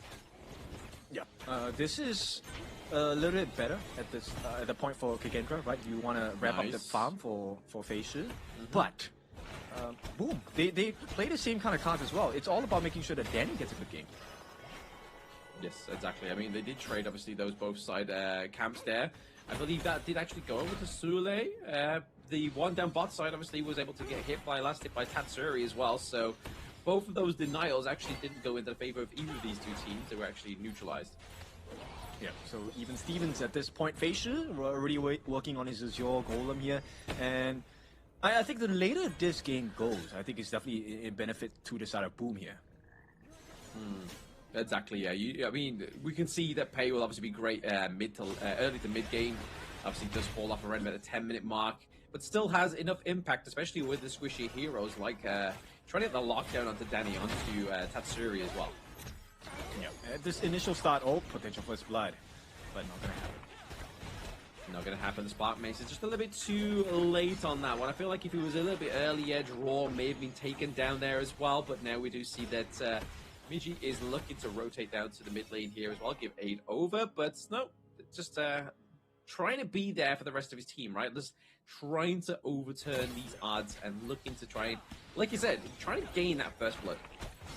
I mean, there's three different scenarios that we're looking for here, right? Who gets the first blood? That's the first thing. Secondly is who gets the first objective. And obviously the third one, which is the most important we've seen out of all the games today, which is who actually secures the initial goal lead for themselves. As a team now, Kagendra has like a 300 gold advantage, but that accounts for not much at this point. Not at all, exactly. Like 300 gold, pretty much it drops out your pocket, you don't even realize that you've lost 300 gold, you know what I mean? It's there as a more of a maybe like a motion capture, you know, like it's just like, hey, they clearly farm it a little bit faster, they have a little bit more of that, so just a very small gold lead. It's not like, hey, they've kind of like stole away objectives, they're doing more than what they need to be, they've been getting those kind of neutral objectives. So neither of these two teams, they're still obviously in it to winning in terms of the gold. Yeah, I don't see the super big difference in terms of goal between the lanes itself. The only sizable one is actually in the jungle, which is going into the hands of Faysure. Yep. But as a Pei, I think this is definitely what you expect out of it. So with the patience by both teams here at the 3.5-minute mark, it then places a lot of emphasis as we head to that first Tyrant, this first neutral objective. What is the choice of both of these teams here? I mean, they're both more than likely want to go for the Tyrant, right? But you can already see that Kagendra's already putting a little bit more motion into the ocean of the fact they're trying to get the pressure down to the bot side, right? So if they can alleviate that pressure for the likes of Zan, they can then obviously take Zan into the neutral objective camp and obviously just be able to put a lot more pressure in there. But we are seeing a bit of a TP down to the bot side now for Carl. And we do see the draws already in there. The knockup comes through. Oh! Just gets caught by Kagendra. Yeah, just a little bit too late. Literally half a second too late for Kao. He was not in range to use his ultimate right as he dropped it. Simply because, you know, it was already taken before he could get his Heart of Jade seal off. Now, this is going to be great for the side of Kagendra. They currently have a 1,000 gold lead, force out the flash of draw as well. And this is going to be a sizable advantage across the map. But here comes the support from Tatsuri. Tatsuri using that emergence to just obviously come down to the bot side of the map here as well. Obviously give aid to Danny as well as Draw. Obviously there's no real kind of like big lead here for either of these farm lanes, right? They're both sat around about the 2.9k here, so nobody's kind of like outshining the other. It's just about maybe just getting that position off, right? Like if either Zan or Danny overstep, then they'll get punished. I think not just them, right? It's literally whoever Faysure lands his hands on, because he does have a sizable lead against the rest of the cast members. 3.6k for the hands of Carl, not the biggest deficit, but with a 4,500 gold accumulated for this pay, he should be able to get some big punches in. Oh, absolutely. Big bunches, able to kind of get the itemization up as well. Obviously, he has the Rapturous Bite, so level 3 jungle items already been built here as well. Going for the cooldown reduction boots as well. Obviously, you get a bit of magic resistance on those bad boys too, to try and sort of counter the damage that comes from the likes of Tatsuri here as well. But they're looking to just constantly keep putting this pressure on down to the farm lane, right? Because obviously, if you put the pressure onto Danny, he's not going to have free reign to kind of get to that early game power spike. Yes, I think at this point, both teams have really studied each other well, right? Nobody's overstepping their boundaries just yet. But here we go. Carl catches eyes in the mid lane as they put more pressure on this T1 on the bottom. And the defense is holding strong for the side of Boom. But at the same time, top side, there is a split push from the side of Saudi. The macro is definitely coming into play here for the side of Kagendra, but Boom do get that T1 down to the bot side. So contrary to contrary belief, we thought that Kagendra was going to get that first T1 down there. All right, I mean it's a decent trade, right? So T1 for T1. So Kagendra know that they have a lead, and this is what I like about the new Kagendra. They stay patient. They don't overstep their boundaries, trying to extend this lead. At the cost, at the risk of giving away a bad team fight. I mean, you can't afford to, right? Like, whoever drops first blood here, it means that they've got kind of like potential of that T1 into the bot side or even the mid. Dropping here, but it's going to be 4-5 men up the side of Boom committed just to get that T1 into the top side. And Zan's just like, okay, I'll have a free game, I'll have a free minion wave come through as that T1 falls now. Yep, and here comes the team fight. Oh, okay, that was a nice catch on there, thanks to Lou. He was able to catch on, but First Blood actually comes through there, serving up the car, but it's also going to be Danny that falls as well as Raw, and now Tatsuri falls in the mix, leaving only Miji alive.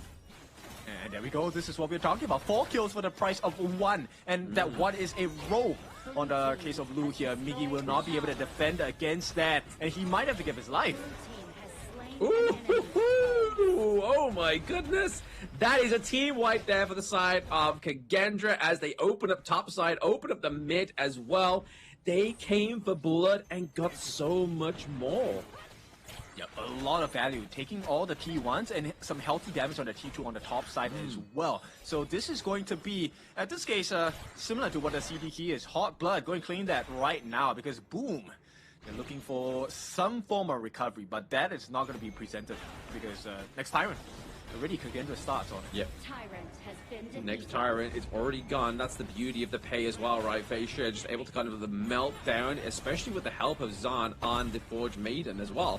So these objectives are going to fall so quick here. Phase checked by Sule. He's able to be the guy you want to go into those brushes, knowing that there will be teams in there, because he's going to be able to survive. He's going to be able to sustain that. Yeah, and this is why it's so important that Sally is the one that, really soaks the damage. Number one, he's giving vision, but because they also have great recovery. Lou is very much in charge of this here, giving away the redemption on that roam item with his Destined Encounter for the heals. This is all making sure that Kagendra is not that easy to take down. Exactly, Kagendra is definitely fortifying their defenses here. With the likes of the support item, as well as obviously using Sole as just the driving force, the battering ram into the side of Boom Esports as they lose the T1 top side, T2 top side, as well as the T2 into the mid lane. This is not looking like a healthy game here for Boom, but like you said, Ken, earlier on, the late game favors Boom. Yeah, it is. So can they really last this particular segment of the battlefield at this point? Attempted steal from the side of Kagendra. Facial is going to be successful, but here comes the true problem. Another T2 taken down in the mid, and it looks like they're running out of options. We are hitting that 10-minute mark soon, but Boom has lost quite a bit at this point. They have. I mean, in terms of the gold, they're about 5k gold behind now, which is something you kind of want to make sure you are cauterizing this wound that is the bleeding of the pockets of Boom. They need to make sure that they're able to try and get a team fight that may go in their favor, or at least try and get one of these neutral objectives, especially the Shadow Overlord, to try and put a bit more pressure into one of the lanes of Boom Esports. I don't think that's possible, though. If you take a look at the level advantage, Facial is already at level 15. He's 2 levels ahead of Carl. At the same time, the bigger problem, Zahn is level 13. He is 1 level ahead of Danny. That's a lot of difference in EXP and gold. And this is going to be a big problem. They can't have an honest 5-5 because 5v5 team fight, Kagendra wins that all day now. Yeah, especially thanks to the automation as well, as you were saying there. I mean, we're still in prime pay time. Like, it's only past the 10-minute mark around about 38 seconds. And the fact that he's able to get to level 15 prior to that point as well means that he is kind of like scaling above the pace right now. And obviously, high ground turrets in top and into the mid lane look to be pushed nice and catch. at least do a little bit of damage here. But there's a catch for Sule on the Spark Mace right now. The Destiny counter does come through as well. Just a zone away, Boom. But give over Elin to the side of Kagendra. Okay, nerves are definitely starting to show at this point. Draw did not hit anyone with their ultimate. They have to give away the T3 in the middle. And it looks like there is no fight to be had. Yep, T3 does go down into the mid lane now, and obviously the top side is not looking too healthy as well. Kagendra really putting a stamp on their name in this one, right? Like, they have taken that defeat from KIS 2025 personally, and they're looking for more here. Can they steal away the Crimson? No. Carl is able to snatch that one for himself. Just a minor victory at this point. Yes, and even though we talk about the late game is okay if you're equal in farm. But right now, they're trailing. Boom is trailing Kagendra by about 6,000. Another attempt by the Annihilation. Not going to hit the mark in either damage or timing. So Kagendra very much in the driver's seat for this one. Driver's seat in terms of the neutral objectives as well, right? I mean, they've got all 4 neutral objectives up until this point. Boom still yet to lay their hands on a single prize here, but bot side of the map has been put down there with the Shadow Vanguard. That's going to completely wipe out the minions there and just try and put the pressure onto the bot side whilst they maybe try and look for a push here into the mid lane. This is truly a claw machine experience for Boom, right? They've not caught anything. They spent quite a lot of money, given quite a few lives, 5 kills to the side of Kagendra, but no value taken out from the machine so far. No value just yet, but it still could come, right? Obviously, it's a slow game. You kind of like trying to readjust your firm grip onto the plushie you're looking for within that claw machine there, but the top T3 does fall, so they do get a prize. But is it the ultimate prize that they want? Which is not. It's going to be that T3 down to the bot side right now, and that crystal is looking bare. Yep, I don't think they can defend this.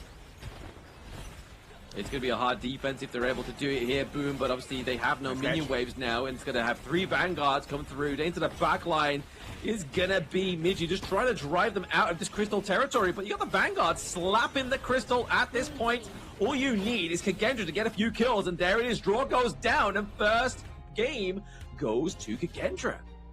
Yep, super impressive gameplay from Kagendra, very calculated as well. And Fei he did not overstep his boundaries, right? It didn't feel like he was very prominent across the map, but somehow all the kills were kind of flowing in. And this is a well-calculated execution from the side of Kagendra here. Yeah, very good draft here for Kagendra, obviously. I felt like the Boom's draft, it was when they're locked in the Yang Jian, obviously, I'm not the biggest fan of the Yang Jian into the clash lane here. And obviously, knowing that the Dolia wasn't going to be there as well, I felt like if you do put it into the jungle, it's not going to be as fruitful as we have been seeing for the past few days, as well as today with that combo come through. But I feel like maybe Boom was just like, all right, let's get that tough draft out of the way. I mean, they have dropped the likes of the Pei, the Forge Maiden Chicha, as well as the Storm Mace, as well as the Diadea as well. So quite an expensive draft here nonetheless, but there is some expensive picks on the side of Boom that they can't have anymore as well. Yeah, I think this one really hurts for Boom. While it is an expensive draft for the side of Kagendra, like you said, I think Boom also have expended quite a bit. Now that there is no more refreshed combination in the form of the Trilight and Dolia because Yang Jian is no longer available for Boom, what other options do they have? At the same time, I think Kagendra has already shown us that now if you give them the lead, they know how to play the game with it, and that's a very different story from the Kagendra of old. Oh, absolutely. Because the Kagendra of old, like, they would see a crystal, they'd get excited, they'd go for it, and they would lose at the crystal territory, and then the enemy team would always come back. But whereas this Kagendra, like you were saying, they had such a definitive lead. They didn't hold off. They kept putting on the pressure, and that's the thing that made Boom falter. Yeah, and here's the crazy part. Let me remind you what we were watching. It was a 1,000 goal lead at the start.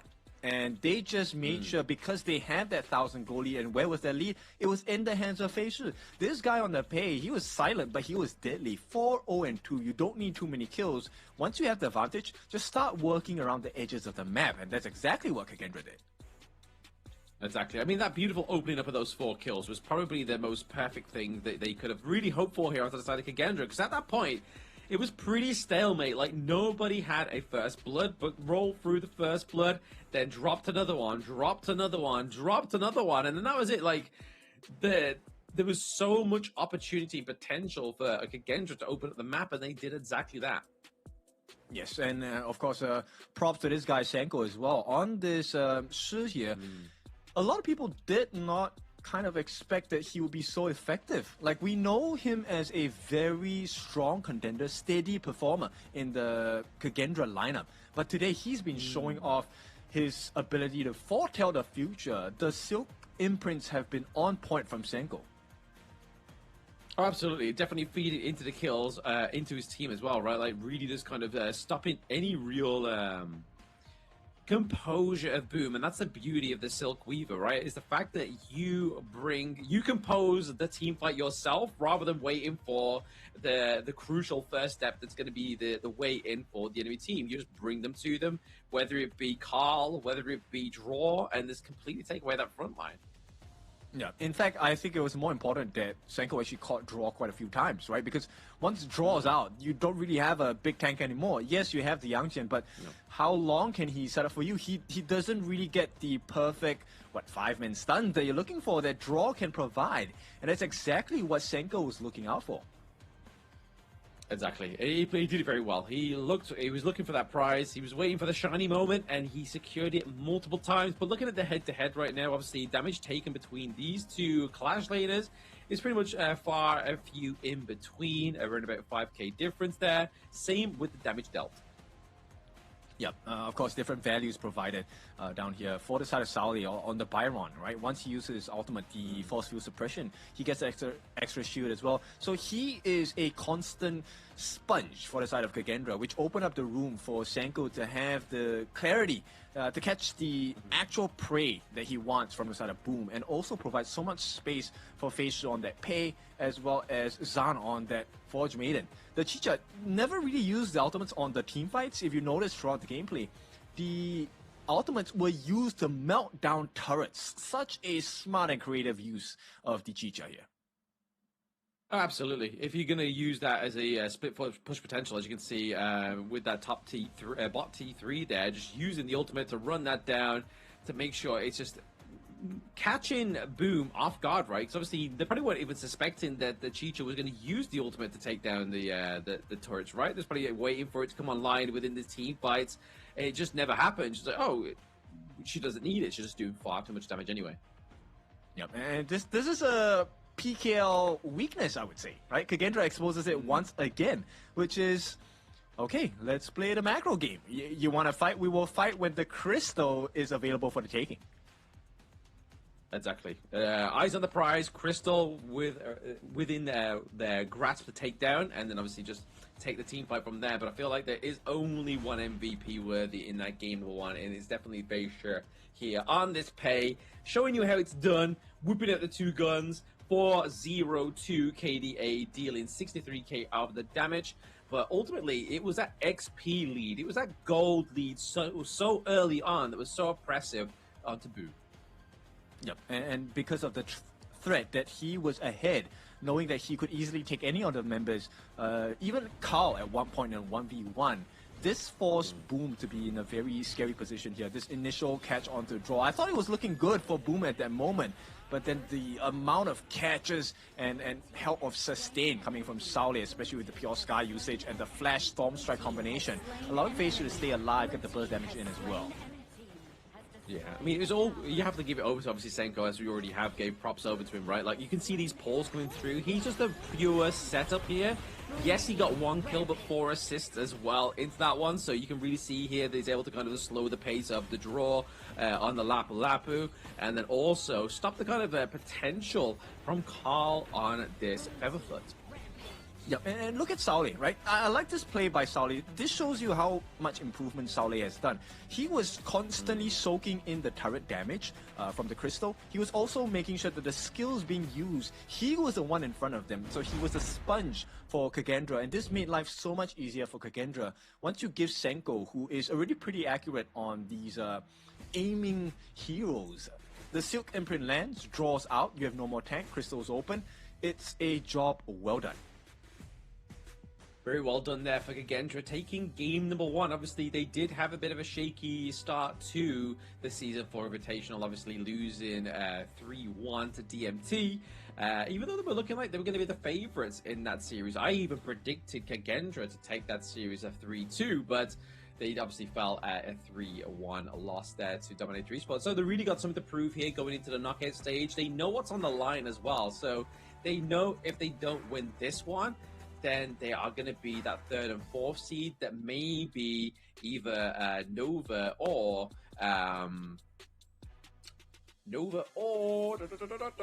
Bigatron by Vitality's first opponent in that knockout stage.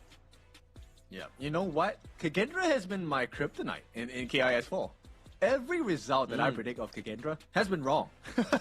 And for now, it seems like that trend stays true. I have gotten 2 out of 3 predictions correct every day up at this point. And the only one that has made me lose is Kagendra. Clearly, it's because it starts with a K, and so does Kindo Fu, right? Like, it's a bit of a clash there, a bit of alliteration that isn't quite aligning with the chakras of these two beings, being Kagendra and Kindo Fu. But we've always kind of understated Kagendra, right? Especially 2024, 2025, they had the track record, other than like the IKL Championship in the fall, not the fall, sorry, the spring. They were kind of like, you were thinking, right, okay, so maybe international, they're able to kind of like maybe peak our interest, but always on the international stage, they always faltered. But now, 2026, new year, new me, new Kagendra, new Al Manuk as well, you know? Yeah. I mean, we've heard of the songs about it. I don't know where you can find it, but we've heard it. So right now, Kagendra looking to really turn the tides. That was an impressive game 1. I like what I see. But then, this is Boom Esports we're talking about. You don't count them out after one game. No, exactly. I mean, being the star value ranking top 2nd player going into this one, we've had very interesting sights on Boom as well. I mean, they have definitely been a team that really caught us by surprise in KIC 2025, as well as their countrymen team, Blacklist International as well. So I feel like if they want to kind of continue this this high ride, this high momentum at the moment, Boom needs to try and win at least a round here of Kagendra, especially in game number 2. Because if it goes to 2-0, Kagendra's going to be riding that high. Oh yeah, for sure. Momentum swing is going to be great. And I feel like this Kagendra of New, I don't think they give away things for free anymore, right? Because Kagendra, they got that lead early on in the first part of game number 1, and it never really seemed to run away from that point.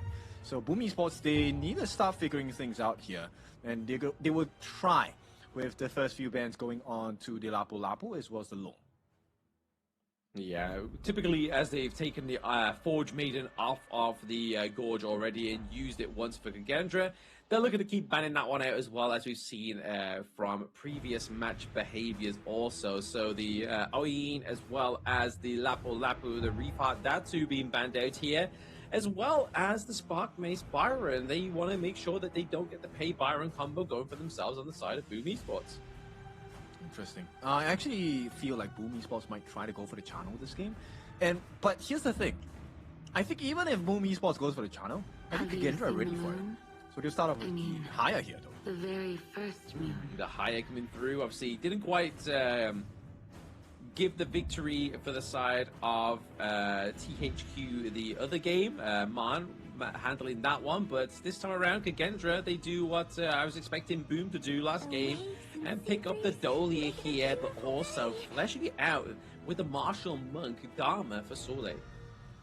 I like this a lot because Boom can't pick the Yangjin again. No more Twilight for you. Bam, pick global ban pick. This is the beauty of it. So now Kagendra knows that there is a guarantee they will get the Yangjin here. Now it's about finding out, okay, what does Boom Esports want to put here? And Boom Esports, the answer is, we're going to do the same thing to you. We're going to dominate the early game. Yeah, looks like Migi is going to go for the War Saint here, the Guan Yu, as well as Tigress, the pay for Carl. I mean, let's see. I mean, how he did on the Fade, the Featherfoot, I didn't think it was that impressive here for Carl, but I feel like I have to give it over to Senko. That was really kind of like completely taking his mojo out of him there, with obviously a lot of the crowd control, a lot of the pulse. So let's see if he's able to run wild with this untamed Tigress. But now, obviously, like you were saying moments ago, Kagendra get the Trilite and the Dolia combo. Okay, this is a position where Kagendra game plan is very clear, right? You get the Trilite for the Yangjian, so Facial is definitely going to be diving like crazy with the help of Lu on this C-Sing Adolia. Get the refresh in, try to get everyone on the side of Boom Esports near a wall. And that's where, you know, Saul is just going to come in with the punches flying. But Boom Esports, where is this counter initiative? They're going to find it somewhere, right? Obviously, they are looking for... Oh, okay. Potential Void Caller here for draw. The Koi come through. Oh, okay. Kin, I mean, okay. In your boots here with this one. He gets locked in. Yeah, you see the brow raise by Draw, you know he's confident on this hero. And Draw, I think this is not the first time he has brought it out. We have seen the Kui in play. It was pretty successful, I believe. And I remember asking this question, which was, how accurate is your Void Caller hooks? So far, Draw has been pretty impressive. He has got him them hooks. He's got them hooks, but he didn't get him the victory kit here. I'm looking, it's when they played against DMT last game, they lost, but hey, maybe the performance was good, but just wasn't good enough for the victory here. But fleshing out the comp here for Kagendra, Senko taking a little bit more of a carry approach with the Fire Ninja, Mai Shiranui coming through. Okay, this is a very interesting laning phase because Mai is notoriously known not to have good wave clear. So this initial level 1 wave, definitely in Tatsui's favor. Now it's about, okay, what does Boom do with that initial lead in the mid lane, right? And once again, we've already seen how the teams are playing today. They are going for probably that 3-man mid approach. What are they going to do and try to even out the odds? Yeah, I can imagine obviously a lot of that gold, and maybe even the first wave into the mid lane will probably be aided over by Carl as well, right? Obviously, especially on such a pick like Pei, you want to kind of get, just like Facia did in that first game, is you want to get that lead as solidified for yourself as quick as possible. Yeah, so that is one way. The other way is kind of slow down the farm, right? Which I think maybe Draw might be considering at this point. This is one of the reasons you pick up the Kui as well. To go for that level 1 hook. You don't have to get the buff, you just need to reset the buff so that Kagendra can't do much with it. So I think this is going to be dependent on what Draw does in the early parts of the game. We'll have to wait and see if he's able to get those crucial hooks to begin with, right? I mean, yes, obviously the Magistrate on Zan here, he does have the legal immunity. If you do time it correctly, you can cancel out that hook. So can, under pressure, Zan actually use that legal immunity to escape the Void Caller? That's true. I mean, is he even the target at this point, right? Because at this point, I think you want to just spoil the game for Fei Shi. I don't really think you need to care about Zan in this early part of the game. It's more of a, can we squeeze out an advantage elsewhere? We'll have to wait and see, right? For Boom, obviously they are already down 8 points at this moment in time within this best of 5 against Kagendra. So let's see how this game number 2 unfolds here for Boom. Obviously going for the Koi, a little bit more of an unconventional support pick that we've been seeing so far. Obviously mainly been a big focus around about those support tank picks. Yes, obviously Koi can be quite tanky, but not quite to the same level as obviously the Lapu Lapu or the Lian Po or the Zhang Fei. Okay, so that is showing Draw did not hit that first hook. Migi at the same time failing against Saule here. So it's looking once again like a Kagendra start. Even though Kagendra is trailing by about, what, 100 gold? Attempted hook, not gonna hit again. I think we should have a little tally on see how many hooks actually do land here. But currently it's at a minus 100% here on these hooks hitting for now for draw. So we need to start seeing some of those positive numbers come through. Yeah, he needs a little bit more seasoning, a little bit more setup. And for now, Carl is going to try and provide that value on the other side of the map, right? You may not be able to get the hooks, that's fine. Boom will try to get a direct approach through better rotations. Hopefully for better rotations, Boom trying to get some kind of advantage here. I mean, they do have the gold lead for now, but with a hero like the Pei into the jungle, you should expect nothing less here. But Sole with the the troop mantra, and then that's it. The Ryujin from Senko getting the first blood over to the side of Kagendra once again. Yo, what is this Kagendra, man? I mean, we've seen Kagendra perform well, but not at this level. Kagendra is definitely bringing it today. Look, yesterday, was it yesterday? No, the day before, it was IKL's day. They won every single game against the PKL representatives. Today, it looks like they want to keep that trend up. They do want to keep the trend up, exactly. I mean, definitely with the especially alive at the hook. Okay, there we go. We got one successful hook here for Lou. I feel like he was baiting that hook, don't you feel like? Like, that was a little bit too kind of like suspicious just to be out in the open. He knew Draw was looking for him. Yep, you know why? Because that actually took Draw out of the experience. So Draw did not hit level 4. And now this, even though Draw has hit level 4 at this point, he needs to recalibrate and get a brand new hook. Not as easy as it sounds. No, not quite as easy as it sounds. Obviously, we are seeing a bit of a duel into the Shadow Realm right now between the two mid laners. It's actually looking like he's going to go over the favor of Tatsuri. He does get a pick up there as well, so quick answer for the side of Boom Esports. They are now back in the race in terms of the kills, but Kagendra have taken the lead ever so slightly with the gold. Right, so Kagendra now... Let's see, what else can they do? Draw... I mean, even if he gets a hook here, when Facial goes into the Heaven and Earth mode, it doesn't matter. No, it doesn't matter at all, exactly. It's going to be pretty much...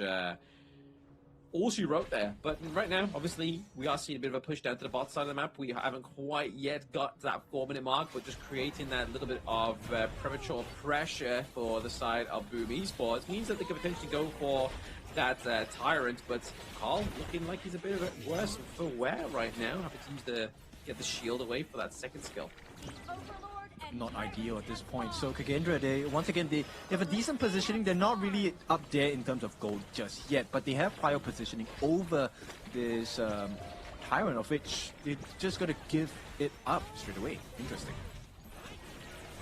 So they are going to give it up, right? Obviously, we do see that Beisha is just on the opposite side of the map. He's like, you know what? I'm going to make sure I get all my tasks first, all my camps come through, and then maybe we'll look to go towards either the Overlord or just look for a team fight. Because the Overlord, especially the latter version, or well, the earlier version, sorry, it hasn't been really given much prio here from any of these teams today at all.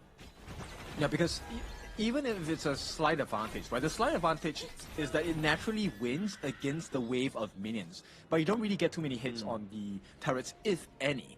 And you're putting yourself at risk here, because you might put yourself at risk of getting caught. Now, attempted hook by Draw, but Lu knows exactly what he's waiting for. Draw, they don't know he's here. They don't know he's here, but Beisha made himself aware, and there's a takedown onto Draw, which is another kill going up to the side of Kagendra. They're looking for a potential, a little bit more of a lead down to the bot side of the map, but now it's going to be Soleil going 2-for-1 against Miji and Carl, but now Senko comes to uneven those odds. The Kachusen just misses out. That would have been a nice chunk of damage onto Soleil. Yeah, but I like the fact that this situation happens, because let me bring you back to that moment you were talking about Lu, right? Was he baiting? I think he was, and that was definitely a bait from Saudi as well. Right now, in this middle lane matchup, it's not looking good. Tatsuri gets the catch, but gets taken out. And feels like this game number 2 is, once again, going to start spiraling out of control for Boom. Yeah, don't want that to happen as well there, but there's going to be the Crimson Golem actually just going to the side of Boom, but it's going to be the takedown of Draw. So Draw does fall, but it means that Carl's able to maintain that Crimson Golem. So I feel like there's ways we could look at that actually goes in favor of Boom here, but overall, obviously the gold lead being in favor of Kagendra, you could make an argument that not quite as well of a trade here. If nothing else had happened, maybe that was the case, but now they lose a T1 in the mid. They lose the Azure buff to face over that Smite battle. with Carl as well. In fact, Carl didn't even have the chance to use a smite there, which means Kagendra, they're winning on all cylinders again. Once again, the lead is not that big, but you know what's going to happen in a couple of minutes. Nice hook. Oh, Flash with the ulti being expanded there by Draw. That's not quite what you wanted, especially when nothing was gained from it as well. And I mean, whilst all that's happening, you can see that Zaan's top side of the map here as well, looking to go for a bit more of a macro play, looking to try and open up these side lanes, whilst the rest of Boom are just kind of trying to find some kind of some kind of crumbs from the side of Kagendra. I have to say this, Kagendra, what is this team? This team is, it's blowing my mind. They're playing really well. Like, Sauli to understand that, hey, there is a chance that I'm getting hooked. It's okay, I still have my flash. But not just having the flash, because he knows that Draw has it as well. He uses his first skill along the flash to dash right out of range, which overcommits Draw. Look at this again, Facial, he's fine. Oh, no, absolutely fine, but not fine is going to be Draw there as he gets taken down by Facial. Michi does come in with the Rezo Cavalry, but it's going to be that status that comes through here, saving Senku. So, not even a kill onto the side of Boom. That's going to be a double kill going up to the side of Kagendra Zaan. Just as he takes the T1 top side of the map as well. Like you said, kid, this Kagendra, I mean, this is a different team. Yo, what did they have for dinner? I mean, look, they used every single available ability on the side of Boom, knowing that they can change their tides. But Kagendra always had one other move to just one-up them at any point.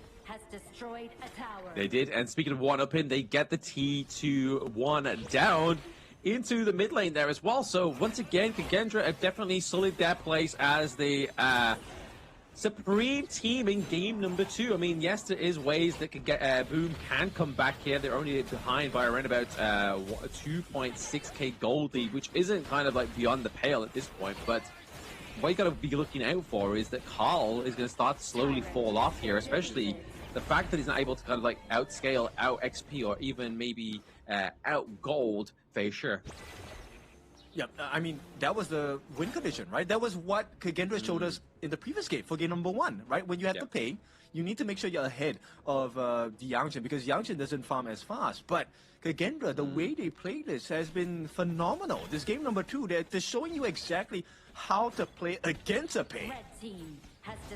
Exactly, how to dismantle the Tigress itself here. Obviously, trade for the T1 to T2 down to the bot side of the map here as well. I feel like this is just kind of like a little bit of a minor victory here for Boom as they just try and reclaim some kind of gain, some kind of ground here against Kagendra. Yeah, it feels like Boom has no answers, and Kagendra has more questions at this point. Oh, they stole away the Azure as well. Twilight goes in, Facial just trying to put the pressure on with the ultimate there. We did see Draw was able to actually get the hook though, but Lu survives to live another day. Yeah, he knows that he's fine, right? Because at this point, as you just saw, he has both his first and second skill. Even if you get the hook and the ultimate from Draw, all you have to do is to stun him after the initial, iframe, and you interrupt his ultimate entirely. Exactly, his ultimate gets completely scuffed here onto the side of Boom. I mean, to be honest, it's a really hard one to really pull off. You gotta really try and like counter, or at least rely on another kind of crowd control, right? Maybe look at trying to get Midgie to try and like feed the rest of the side of Kagendra into you, and then you pop open your ultimate there for a draw on the Koi. But none of that's really happened here, and it's a lot of moving parts, hence why it's failing here. But Carl looking for a bit of a saving grace to try and steal away their Azure Golem. Yeah, I think this is a completely different Kagendra. Coach Reflect, I think he's done his homework to an absolute T here. They know that, hey, this is the available option for the side of Boom. We can let them have the Azure Golem, that's fine. But, as a team, when we start to really team fight, we're 3,000 gold ahead. Here comes a wraparound. How? The wraparound could be going around here as well. Obviously, massive increase here from the Howling Winds. Now, Carl gets taken down. It's actually going to be the Azure Golem going over to Soleil for what is left and what that matters. But the Vanguard, top side of the map here as well, looking to get that finishing touch onto the T2. And excuse me, I thought, Facial was pretty tanky. He probably has like a lot of builds on him. He just completed his Dragon Rage. This is not even his final tanky form. And look at the rewards now. Kagendra have a tier 3 taken at the 11 and 20-second mark. This is going to hurt for Boom.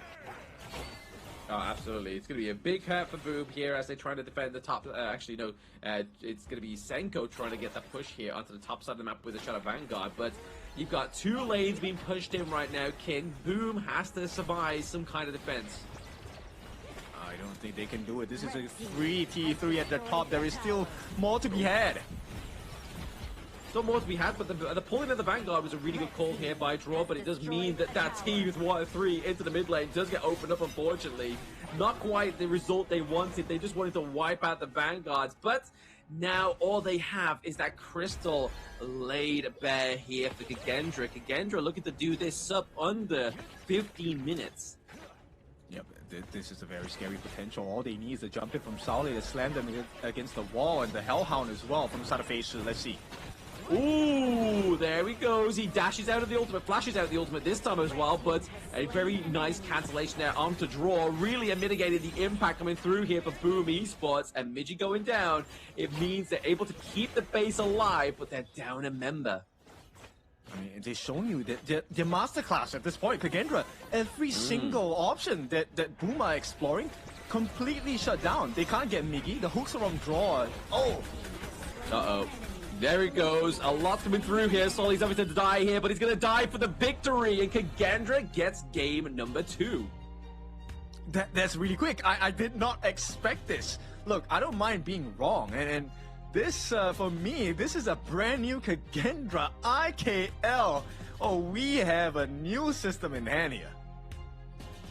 Oh, absolutely. Absolutely. I mean, like you said, we always underestimate or at least get proven wrong by Kagendra, whether it's just predicting them to win or predicting them to lose. They always predict us wrong here, but like you said in the game as well, Coach Reflect doing his homework.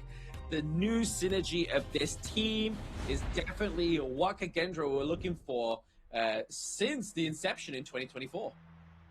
Yep, it's crazy. I have to show you the O here because outplay every single option. As we take a look at the highlights, I can tell you exactly what Boom Esports was having in their mind. The players, especially as a Kui player, I can tell you exactly what he was expecting after the hook, right? And even with the updated skill 1, you do have the ability to catch multiple members on the side of Kagendra as well, but they knew exactly what Draw was looking for. They knew exactly what Miggy was looking for, and every option was shut down one by one.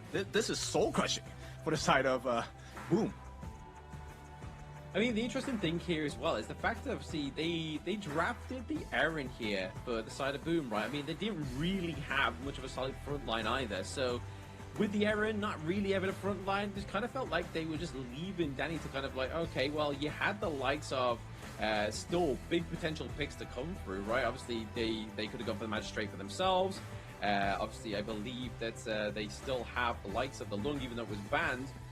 But they still have better options here. The Aaron, for me, here didn't quite fit into the draft. I think they did experiment this. Maybe this is a result of like internal scrims they've had, maybe against Boom and Kagendra, right? Maybe this is something that worked back then. And conceptually wise, you know, one of the hardest things to hit with your golden token for Zan on this Magistrate is a ever-moving Danny on an Aaron. So theoretically, it makes sense. But, you know, that was never the focal point for Kagendra. It was more of, can we bait out the skills from Draw? Can we get Miggy to overextend? I mean, they should know that, right? I mean, the way that Magistrate's normally played, you don't normally see him stuck in lane, right? Especially past the 4-minute mark.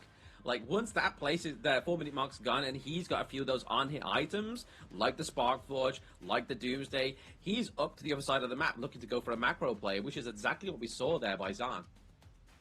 Yeah, this is such a scary gameplay. I cannot explain to you how big of a horror scene this is for me because, you know what? When Kagendra players are getting caught, they don't mind getting caught. Like Lu getting hooked, I would have expected that, hey, Lu wanted to use a flash. He didn't have flash, he had Purify.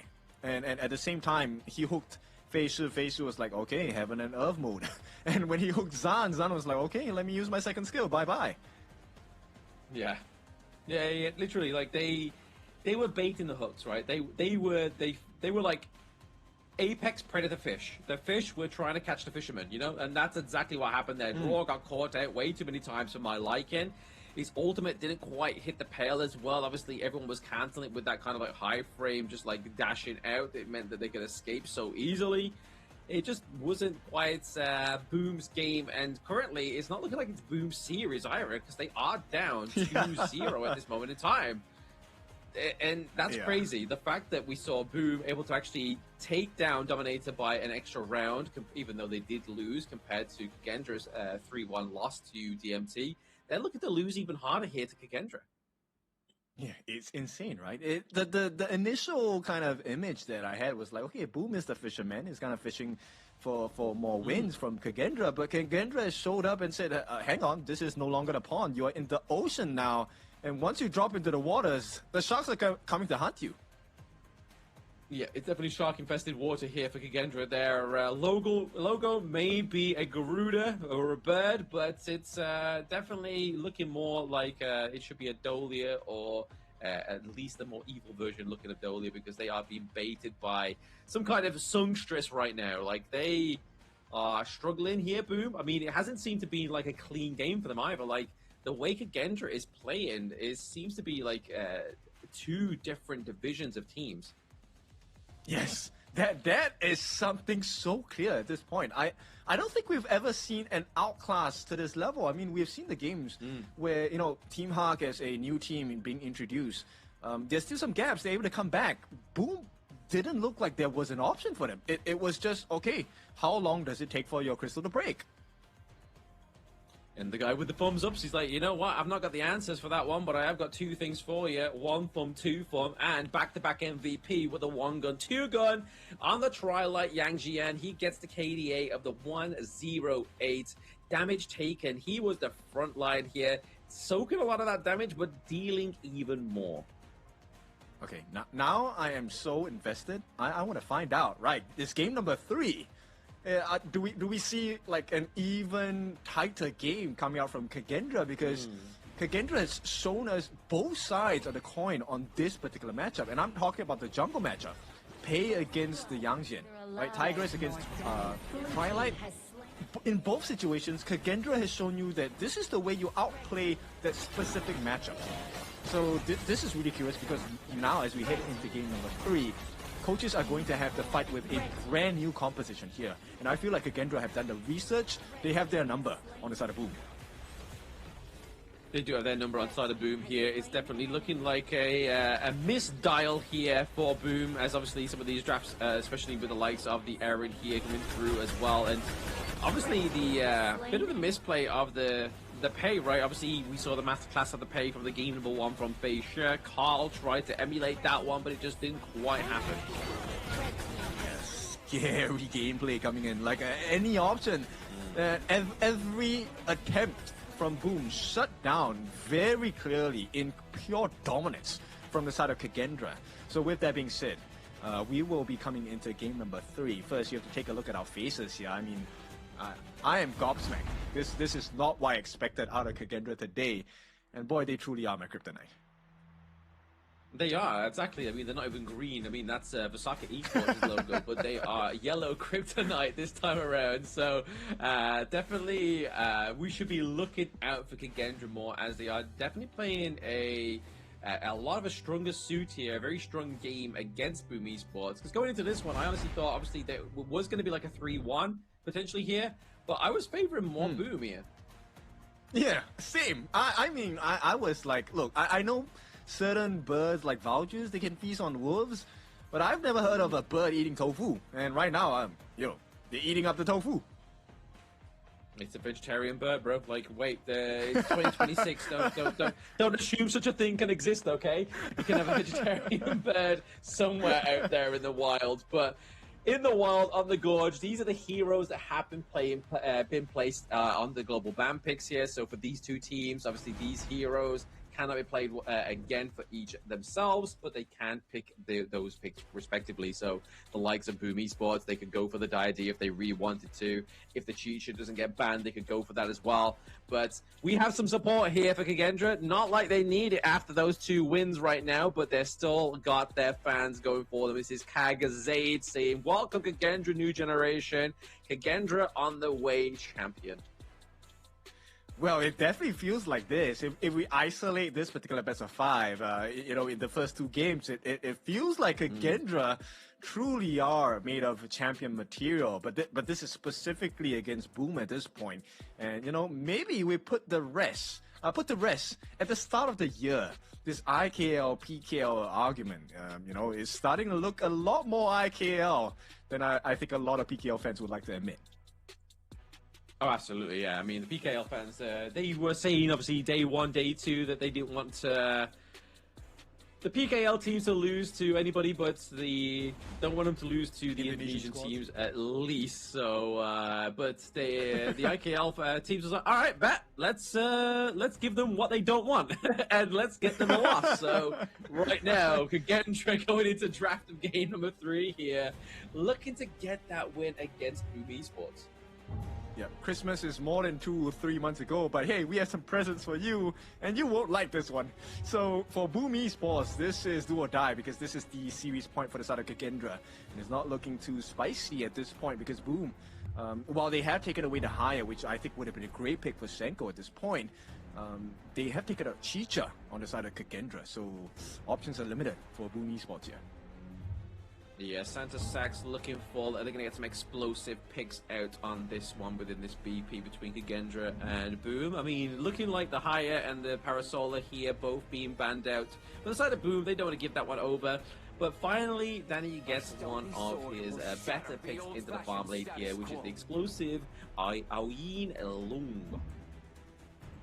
Alright, Kagendra, they're going to balance this out as we know it. It's definitely going to be the channel. This is a very difficult matchup for the Lung, right? The pack leader, obviously, with the help of the souls of his wolves, will provide multi-targets against this Danny Lung. And to aid him, it's going to be Lu in the roam with the beast Zhang Fei. Yes, again, back to the tank beat tank method into the support roles here once again. Tatsuri, actually looking to pick up the Fire Ninja for himself here, and then Earthshaker does get locked in for draw, so maybe looking to go back for another great team fight orientated draft here by the side of Boom Esports. Do we consider the Liu Bang combination for the side of Boom Esports? Is that something that they would like to consider? But I think it would be a great idea now, but Kagendra, they double down. They want the huge burst potential. The Broken Mirage, Jing is going to be picked up, and they start off the first ban with the Dharma ban.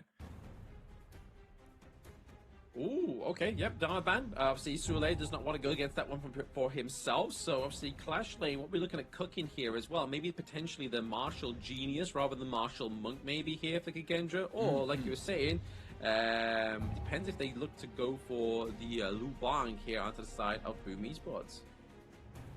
That's true. Another possibility? No, I don't think the Unrivaled Warrior is something you would consider, unless Boom Esports picks up another tank. So Kagendra, they will start the ball rolling first. They're looking at the Rose Fencer. Charlotte with insane mobility and a lot of gap closing abilities. Yep, Charlotte, the Rose Fencer does come through here as well. Okay, the Futsu as well as the Soul Guide. One of Carl's favorite picks here into the jungle. But Miji here, he loves this pick, right? Obviously, KIC had some great performances on this one, especially looking to get the lockdown onto that backline. The Seer. Charlotte? No, not Charlotte. Angela? Scorchet? Oh, potentially. I mean, that would be great here in the mid lane, right? I mean, we've already seen one masterclass, but no. Looks like Kagendra Senko's looking for a little bit more long range here. They look to go and lock in the Celestial, which is none other than the Nuwa. Alright, so this is really just primed to make life difficult for Danny, right? And I think that is a good formula, because Boom Esports, I haven't really seen Danny step up in this game. Not because he didn't want to, but he wasn't allowed to. Kagendra just put the pressure and laid the iron down. They did indeed. Just put the pressure on there for the side of Boom Esports. But now, obviously, Kagendra, they are now going up against like a more serious draft here, I'd say, from Boom. I mean, yes, obviously there has been like the drafts have been okay from Boom. Obviously, bar the likes of the Arim potentially, as well as the Koi. I wasn't the biggest fan of those because eventually, in a best of 5, those kind of picks don't really come out here.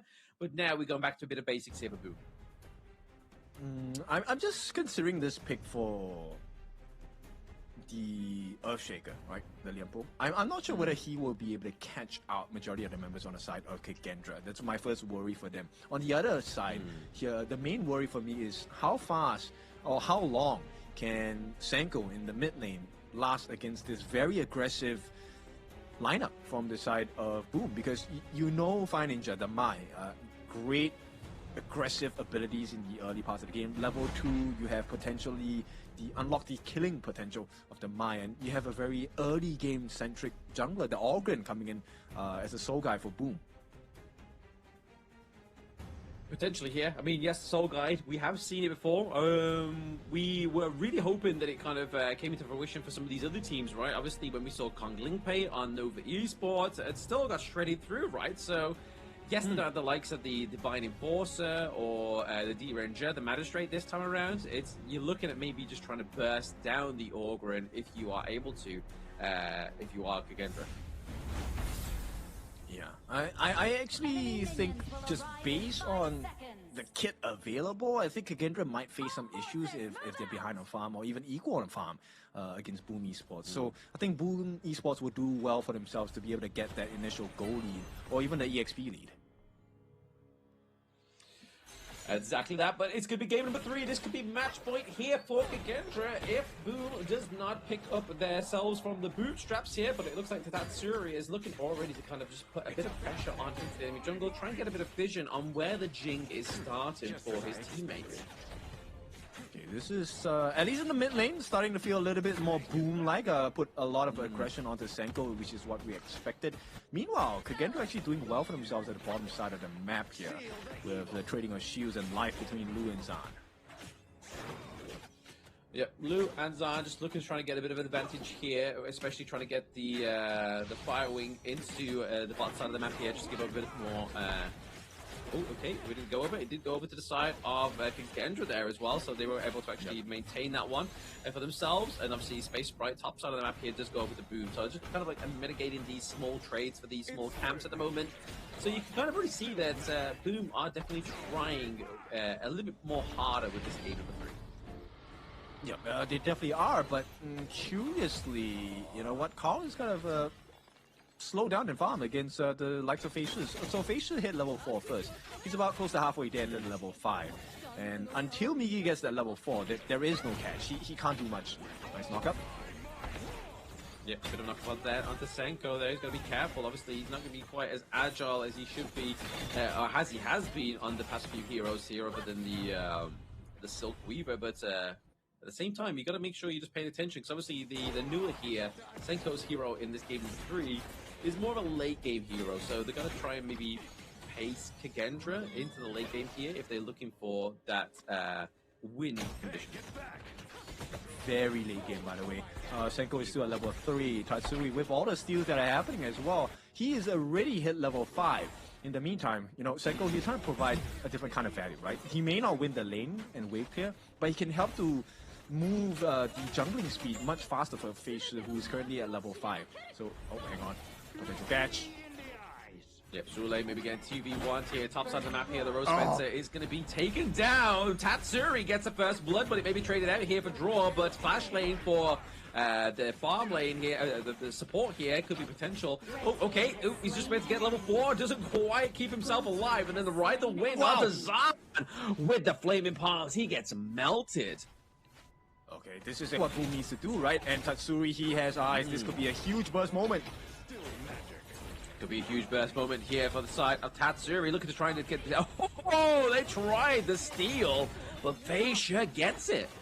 Yeah, look, this guy has just been steadily improving, right? I think I like the growth that I see on Facia, and for now, potential setup. Ooh, again, the mirror domain being poured out here. The annihilation as well. Definitely painted a wrong way of pain onto the side of Boom Esports. But it still doesn't mean that they are losing their lead just yet, right? Obviously, Boom are definitely trailing ever so slightly ahead in terms of the gold and the kills for now. Yeah, the curious thing right now is that actually the gold lead is much more favored towards the side of Fei in the jungle department, which isn't exactly ideal. What's happening with Tatsui and Senko though in the mid lane matchup, this is exactly what is supposed to happen based on the draft. But then Senko's a little bit too close in terms of gold. This is not supposed to happen. Boom should have a big lead, especially in the mid lane for Tatsui. Potentially here, but I mean, it's just obviously if we're honing in on one lane, what's going to happen to the rest of them, right? Obviously, we started. Gendra knows the conditions themselves, right? Obviously, they've played the game as well, so they know that if they try and slow Tatsuri down by obviously enhancing the farm elsewhere on their team, it's kind of going to mitigate that impact of Tatsuri. But Carl here, obviously within the mirror domain. He's taking a lot of damage as well as Tatsuri trying to get the knock-up onto Feisha. It just looks like a bit of a pillow fight right now. Yeah, exactly. Yeah. I mean, it's possible in your dreams, right? Trying to knock up a Jing in her own mirror domain, your timing has to be extremely spectacular to have that happen, right? For now, Kagendra keeping pace with Boom, I mean neck and neck in terms of gold. And now the true target is what happens in this farm lane. Danny has not been caught yet. Zan has recovered with one kill of his own, so they're neck and neck in terms of farm. I mean, it depends on what kind of knuckle we mean about Jing in my dreams, but we'll leave that talk for another time. But Kagendra Zan, yeah, I mean, once again, Danny, like you said, hasn't quite been caught out here. Zan is actually XP level ahead ever so slightly to Boom's Danny, but right now, it's pretty much anyone's game here, because obviously the gold is pretty much neck and neck, and literally about 100 gold difference right now. Definitely, Boom turning up the heat here. They're definitely meeting Kagendra in this game number 3. Yeah, but I feel like this is in benefit to Kagendra, because Boom is supposed to have a decent lead, right? Carl is supposed to be that mega tanker. Tatsui is supposed to get the lockup setups for potential kills. Here we go, ultimate landed down. Ultimate landed down here for the side of Kagendra as well, but I mean, is he going to be enough there to get the lock?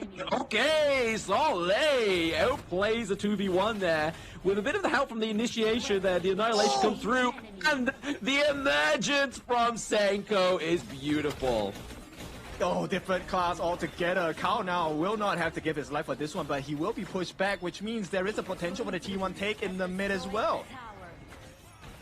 That's just for the T1 take in the mid as well. Also, I mean, T1 gets taken down, obviously trading for the side of Kagendra's farm lane T1 as well. So there is some equal trades going along here after that 2 kills going to the side of Kagendra. But once again, it's just kind of just nullifying any kind of lead that Kagendra's trying to ensue here.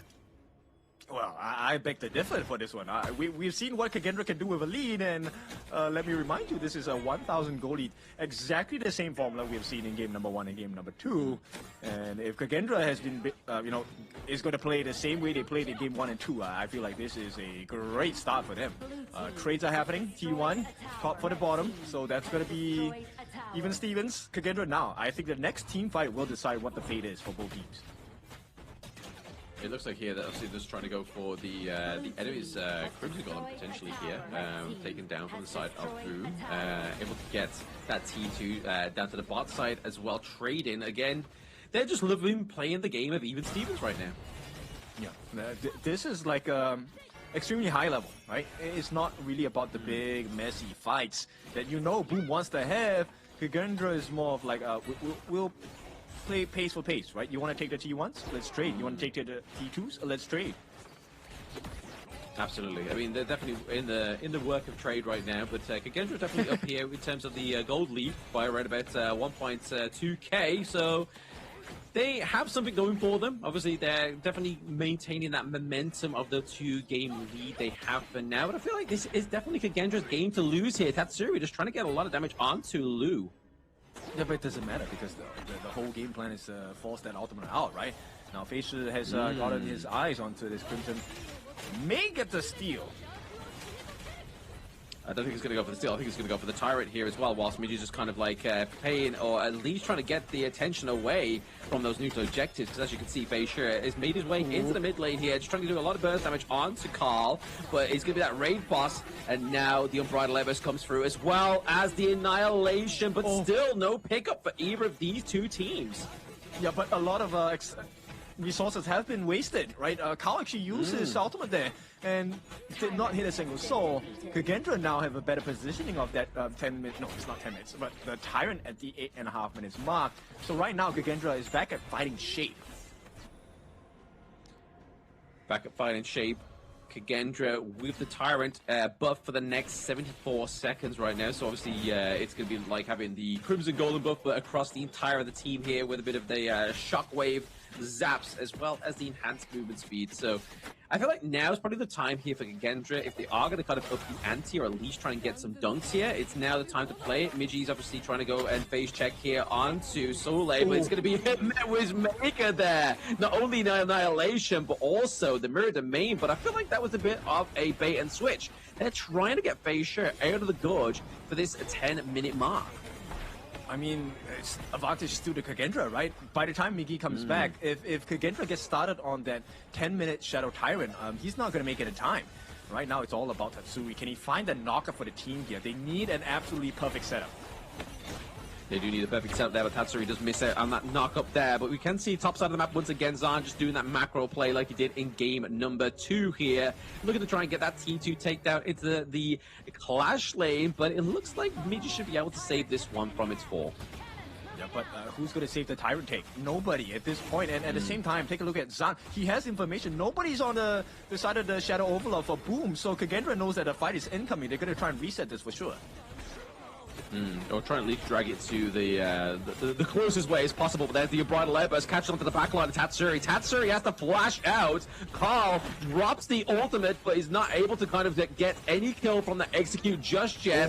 And there's the Annihilation. Tries to get the pick up onto Tatsuri, but once more draw with the Tremor Smash just to try and upset the pace here of Kagendra. Sule into the backline. It's going to be the soaring shot from Zahn as he gets the Daybreaker as well. So overall, that long-drawn team fight goes into the favor of Kagendra.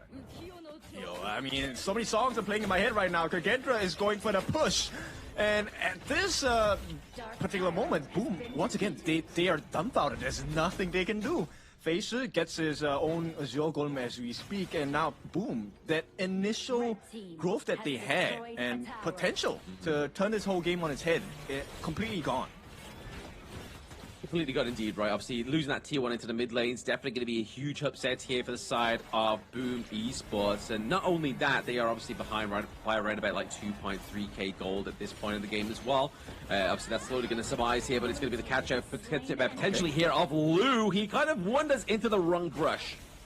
I think that's okay. Boom need a little bit more than that to find some success, right? There is a wave pushing in the mid. If they can put some pressure there, that'll be great. But take a look at what Kagendra has done, right? Sauli with the split push of his life. They get a free T2, and there isn't even a proper fight at this point. Kagendra can drag this. Not a proper fight. Oh my goodness. Draw is so low. He gets taken down by Sule as well. We have Boom on the run. Tatsuri falls. Miji falls as well. We see that Sule is not happy with just one kill. He's looking for Carl. Danny laying waste with these flaming palms as they're looking to get the minions into the top side of the map here. Kagendra are looking to approach the crystal with 3 men down onto the side of Boom. Or he will give his life for this one, but Feisha, that's a great sacrifice. It's a 1v3. 1v3 here, Carl. He's going to be pretty much the last standing man here. He's able to wipe out the minion wave. Answer is no. Kagendra take this. 3-0. Holy. This is a completely different Kagendra. IKL stands tall today, and maybe even for the rest of the knockout stages as well. What a performance. What a performance indeed. I mean, we all predicted that this was going to be like a 3-1 at least, but Kagendra, they cement themselves as the second place within Group B, so whoever DMT does not pick, it's going to be Kagendra's opponent. So whether that be Nongshim, whether that be Blacklist, I feel like they're going to get Blacklist, and maybe Blacklist look for a bit of revenge for their countrymen. Or the opposite could be true. You know, this could be Kagendra's way to say, you know what, IKL's year is 2026. True.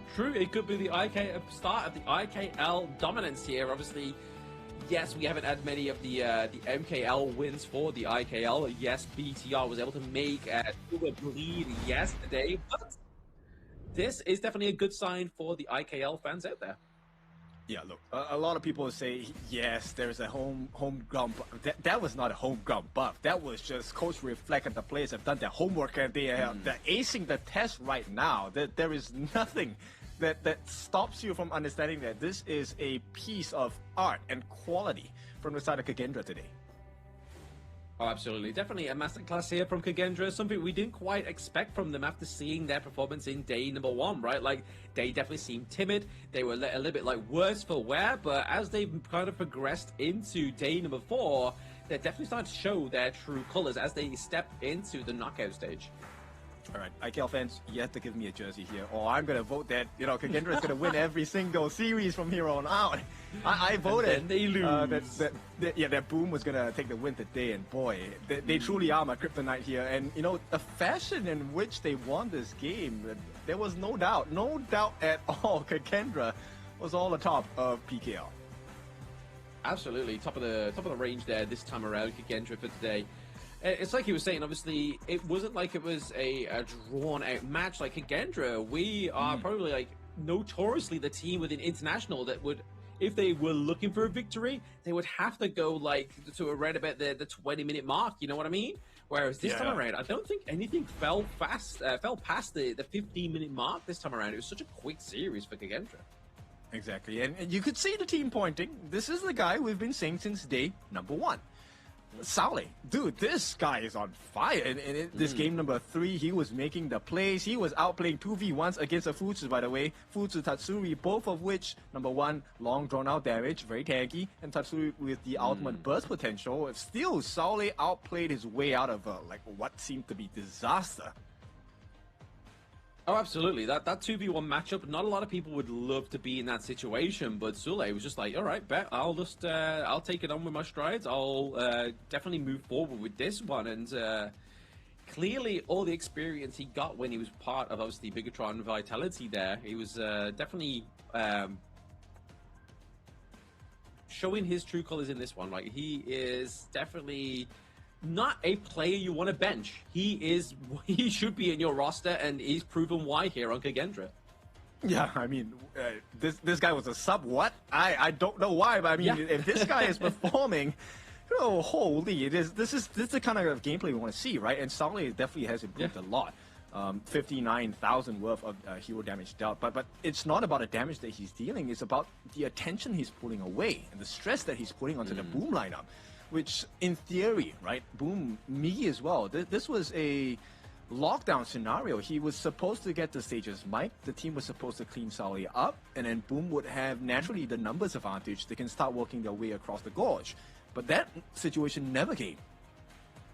Yeah, I feel like it's like benching like LeBron James, isn't it? It's like, why are you benching him? Get him onto the match, bro. Like, this is where he needs to be. Like, he's really starting to show that he can perform at the international level here, especially going into the 2026 season of Honor of Kings Esports, and especially after this very decisive victory here from the IKL champions of the spring.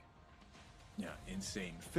Close to 60,000 worth of damage dealt to the opponents, hero damage that is, and he's more than double, close to triple the damage that Miggy was able to find in this game.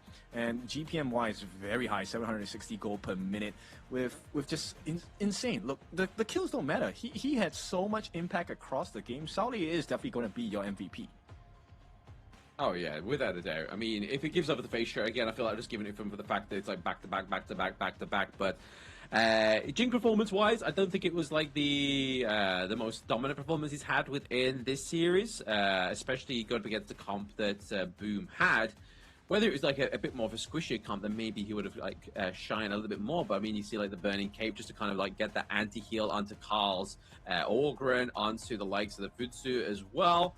And then obviously the Starbreaker just to get that anti-tank damage. So definitely is able to itemize and try and get as much out of it as possible. But I feel like the other two games, he felt much more of a dominant force. No, I think Facial was being the team player for this one, right? Because he knew that the Boom players were actually waiting for his arrival, right? The moment he dropped down his mirror domain, I'm pretty sure Tatsuri, we've already seen, right, attempted all the knockups in the mirror domain. They were waiting for the Sage's Bite from Miggy as well to be able to lock this Jing down so that he couldn't run away from the damage. But because they were waiting for Facial to come in, which he only came in when the fight was in a dire state for Boom, it meant that Zan, it meant that Saule, they could have the freedom to do whatever they wanted because they were asking Boom to use their resources, use it on me.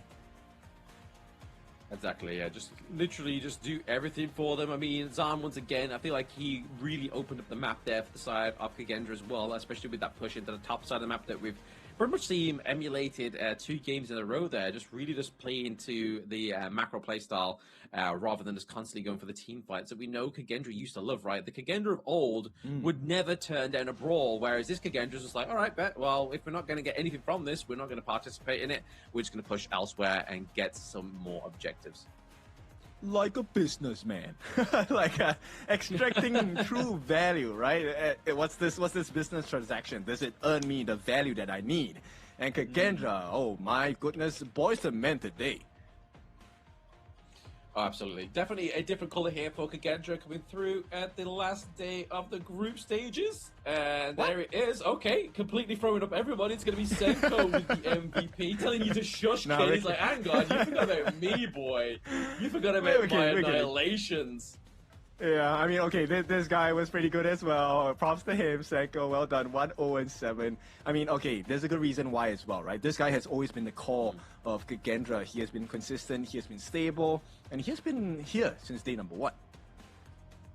Exactly, yeah. He's definitely putting in the work here. Obviously, We Raw as the sub, he's definitely been there since day number 1 as well. But now they are a fresh-faced team. And by these highlights, you're going to see a very dominant Kagendra.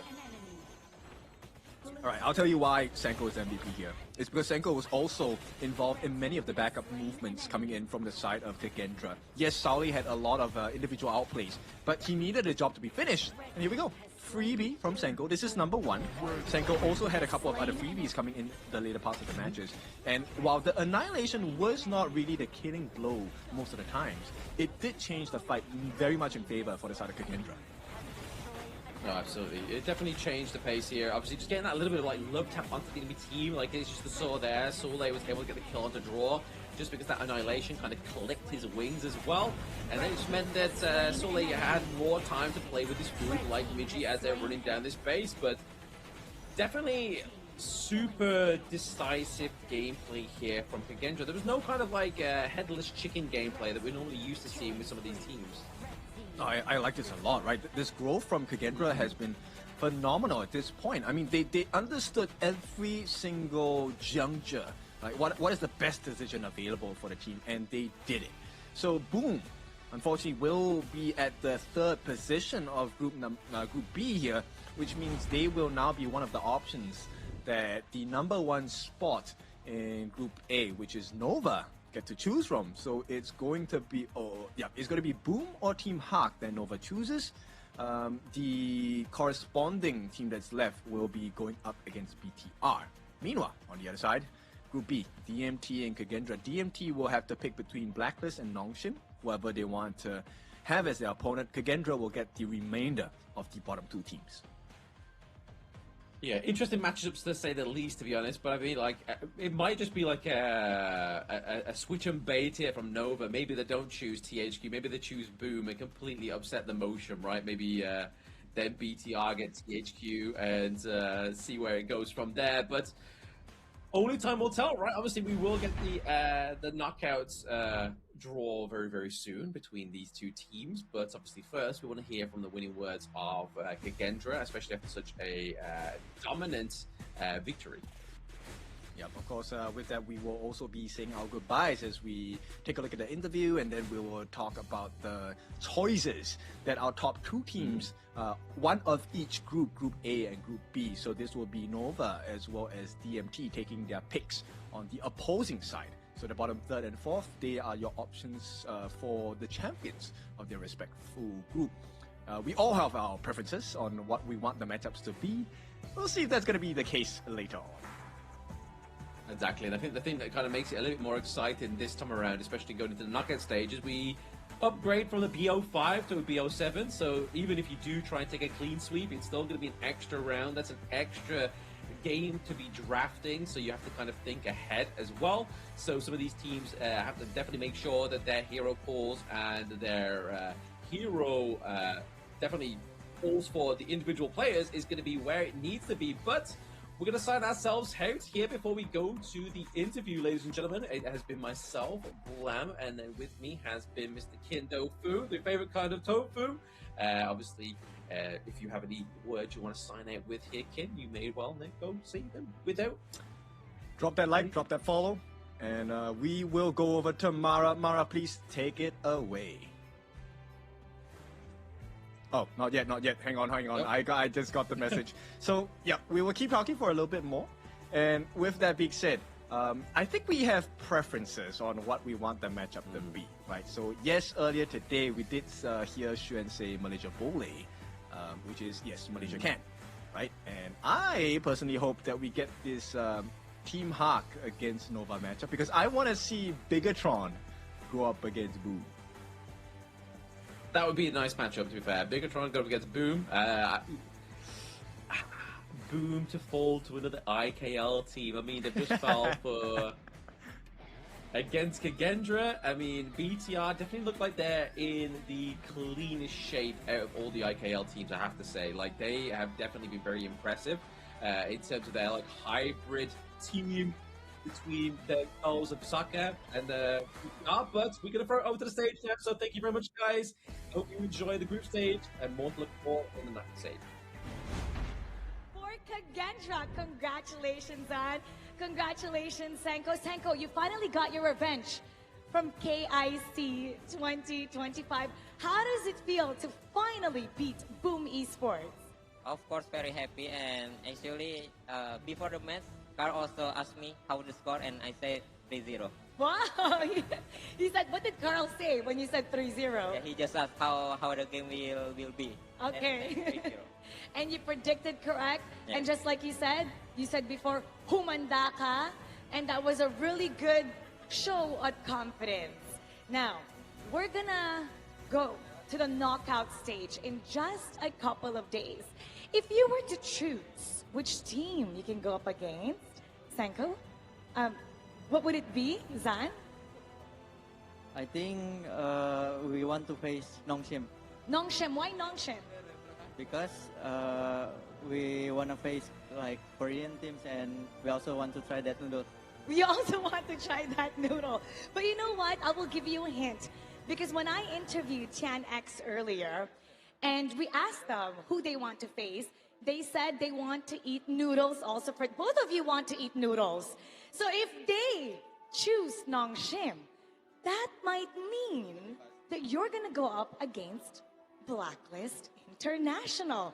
So in case that happens, Senko, what would you like to say to them? Yeah, maybe you are next. They are next. Yes. Okay, look into the camera. Right there, right there. Blacklist, you are next, okay? That was such a nice taunt. You are next. How about for you, Zan? What would you like to say to all the supporters and invite them to watch your game for the knockout stage? I want to say thank you very much to all the fans that already came here, and for sure, if you guys want to come and watch us, we'll be very thankful, and it's very nice here, so you guys should come and watch us. Once again, oh, hear that crowd.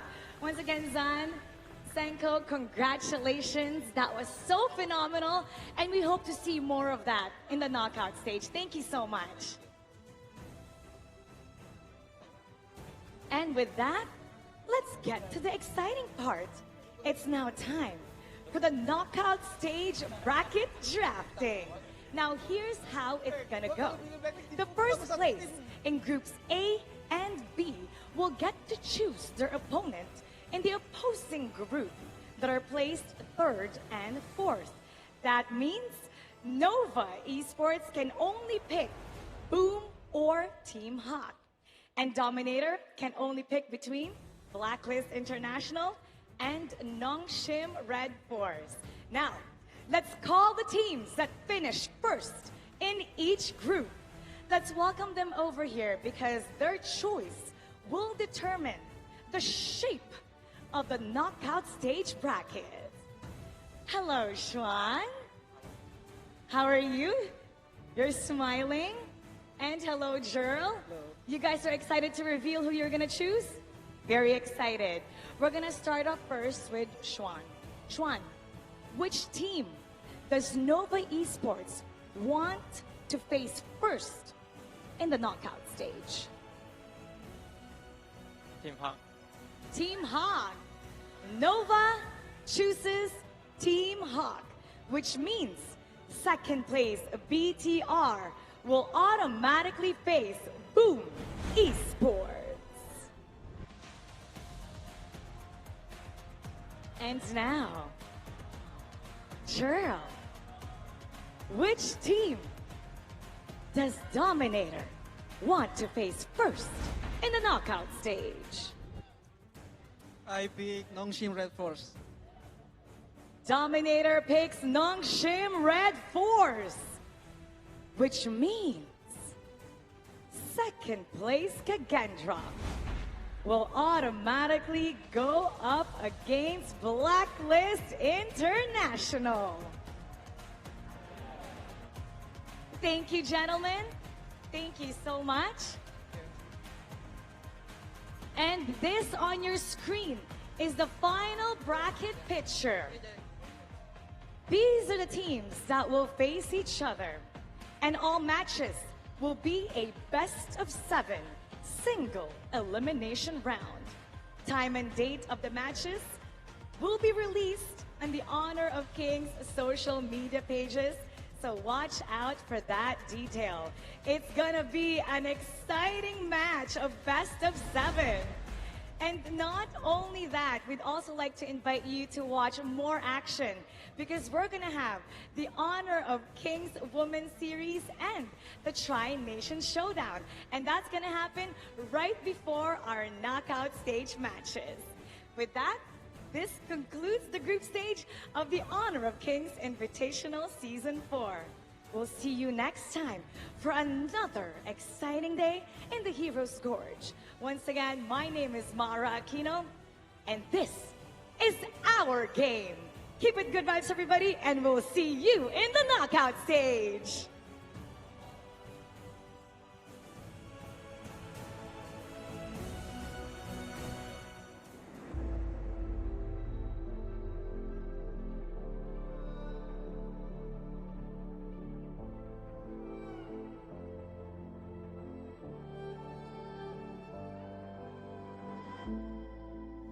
Stranger to the fallout, it's what got us here.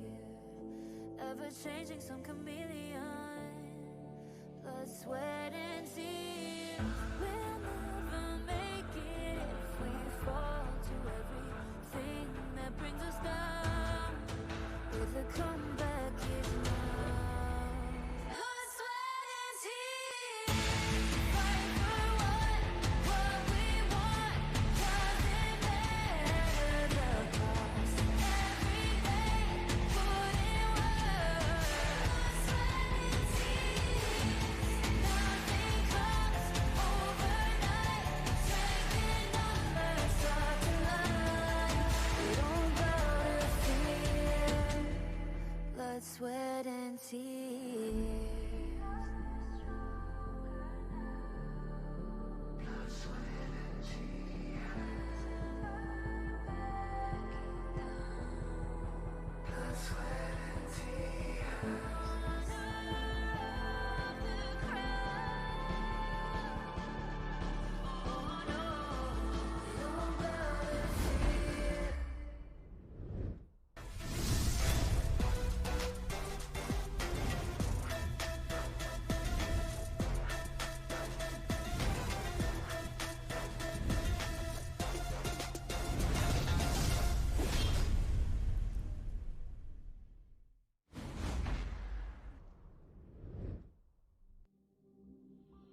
sound of the rain. No matter how I feel the flame, you know I feel the darkness and the pain. All of the ways we tried to break free from the night, you know we made it out, we found the light. I fly so high, so high, light up the skyline. Let's do it this time, like it's a whole new vibrant world.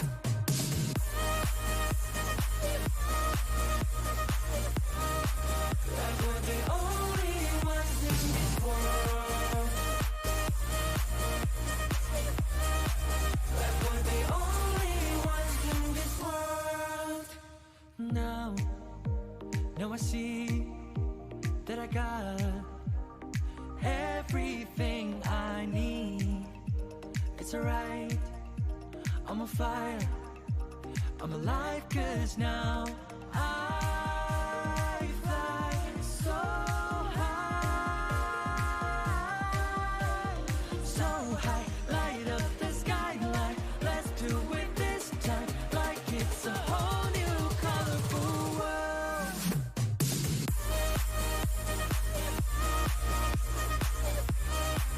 Like we're the only ones in this world.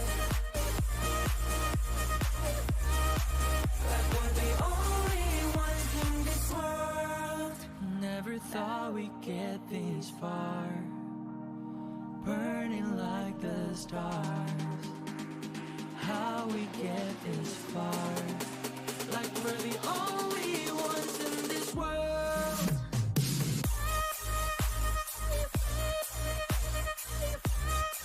Like we're the only ones in this world. Like we're the only ones in this world.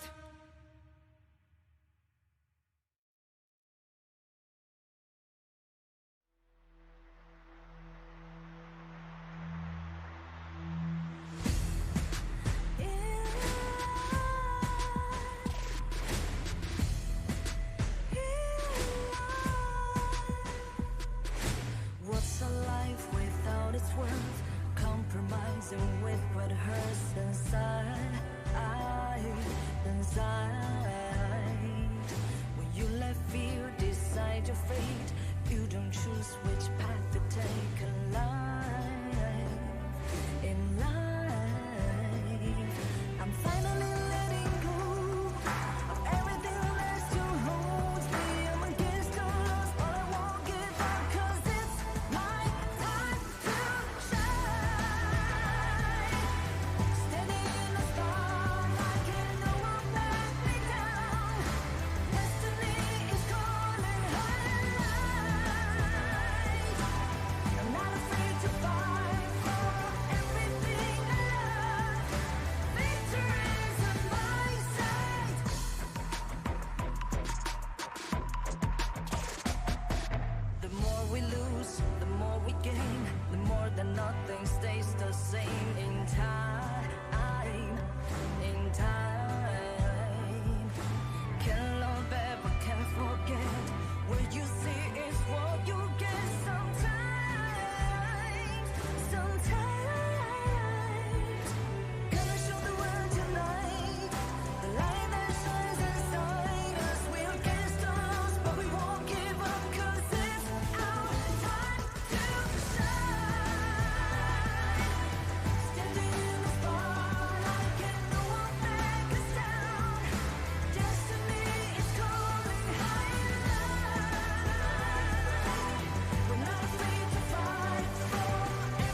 lady, flow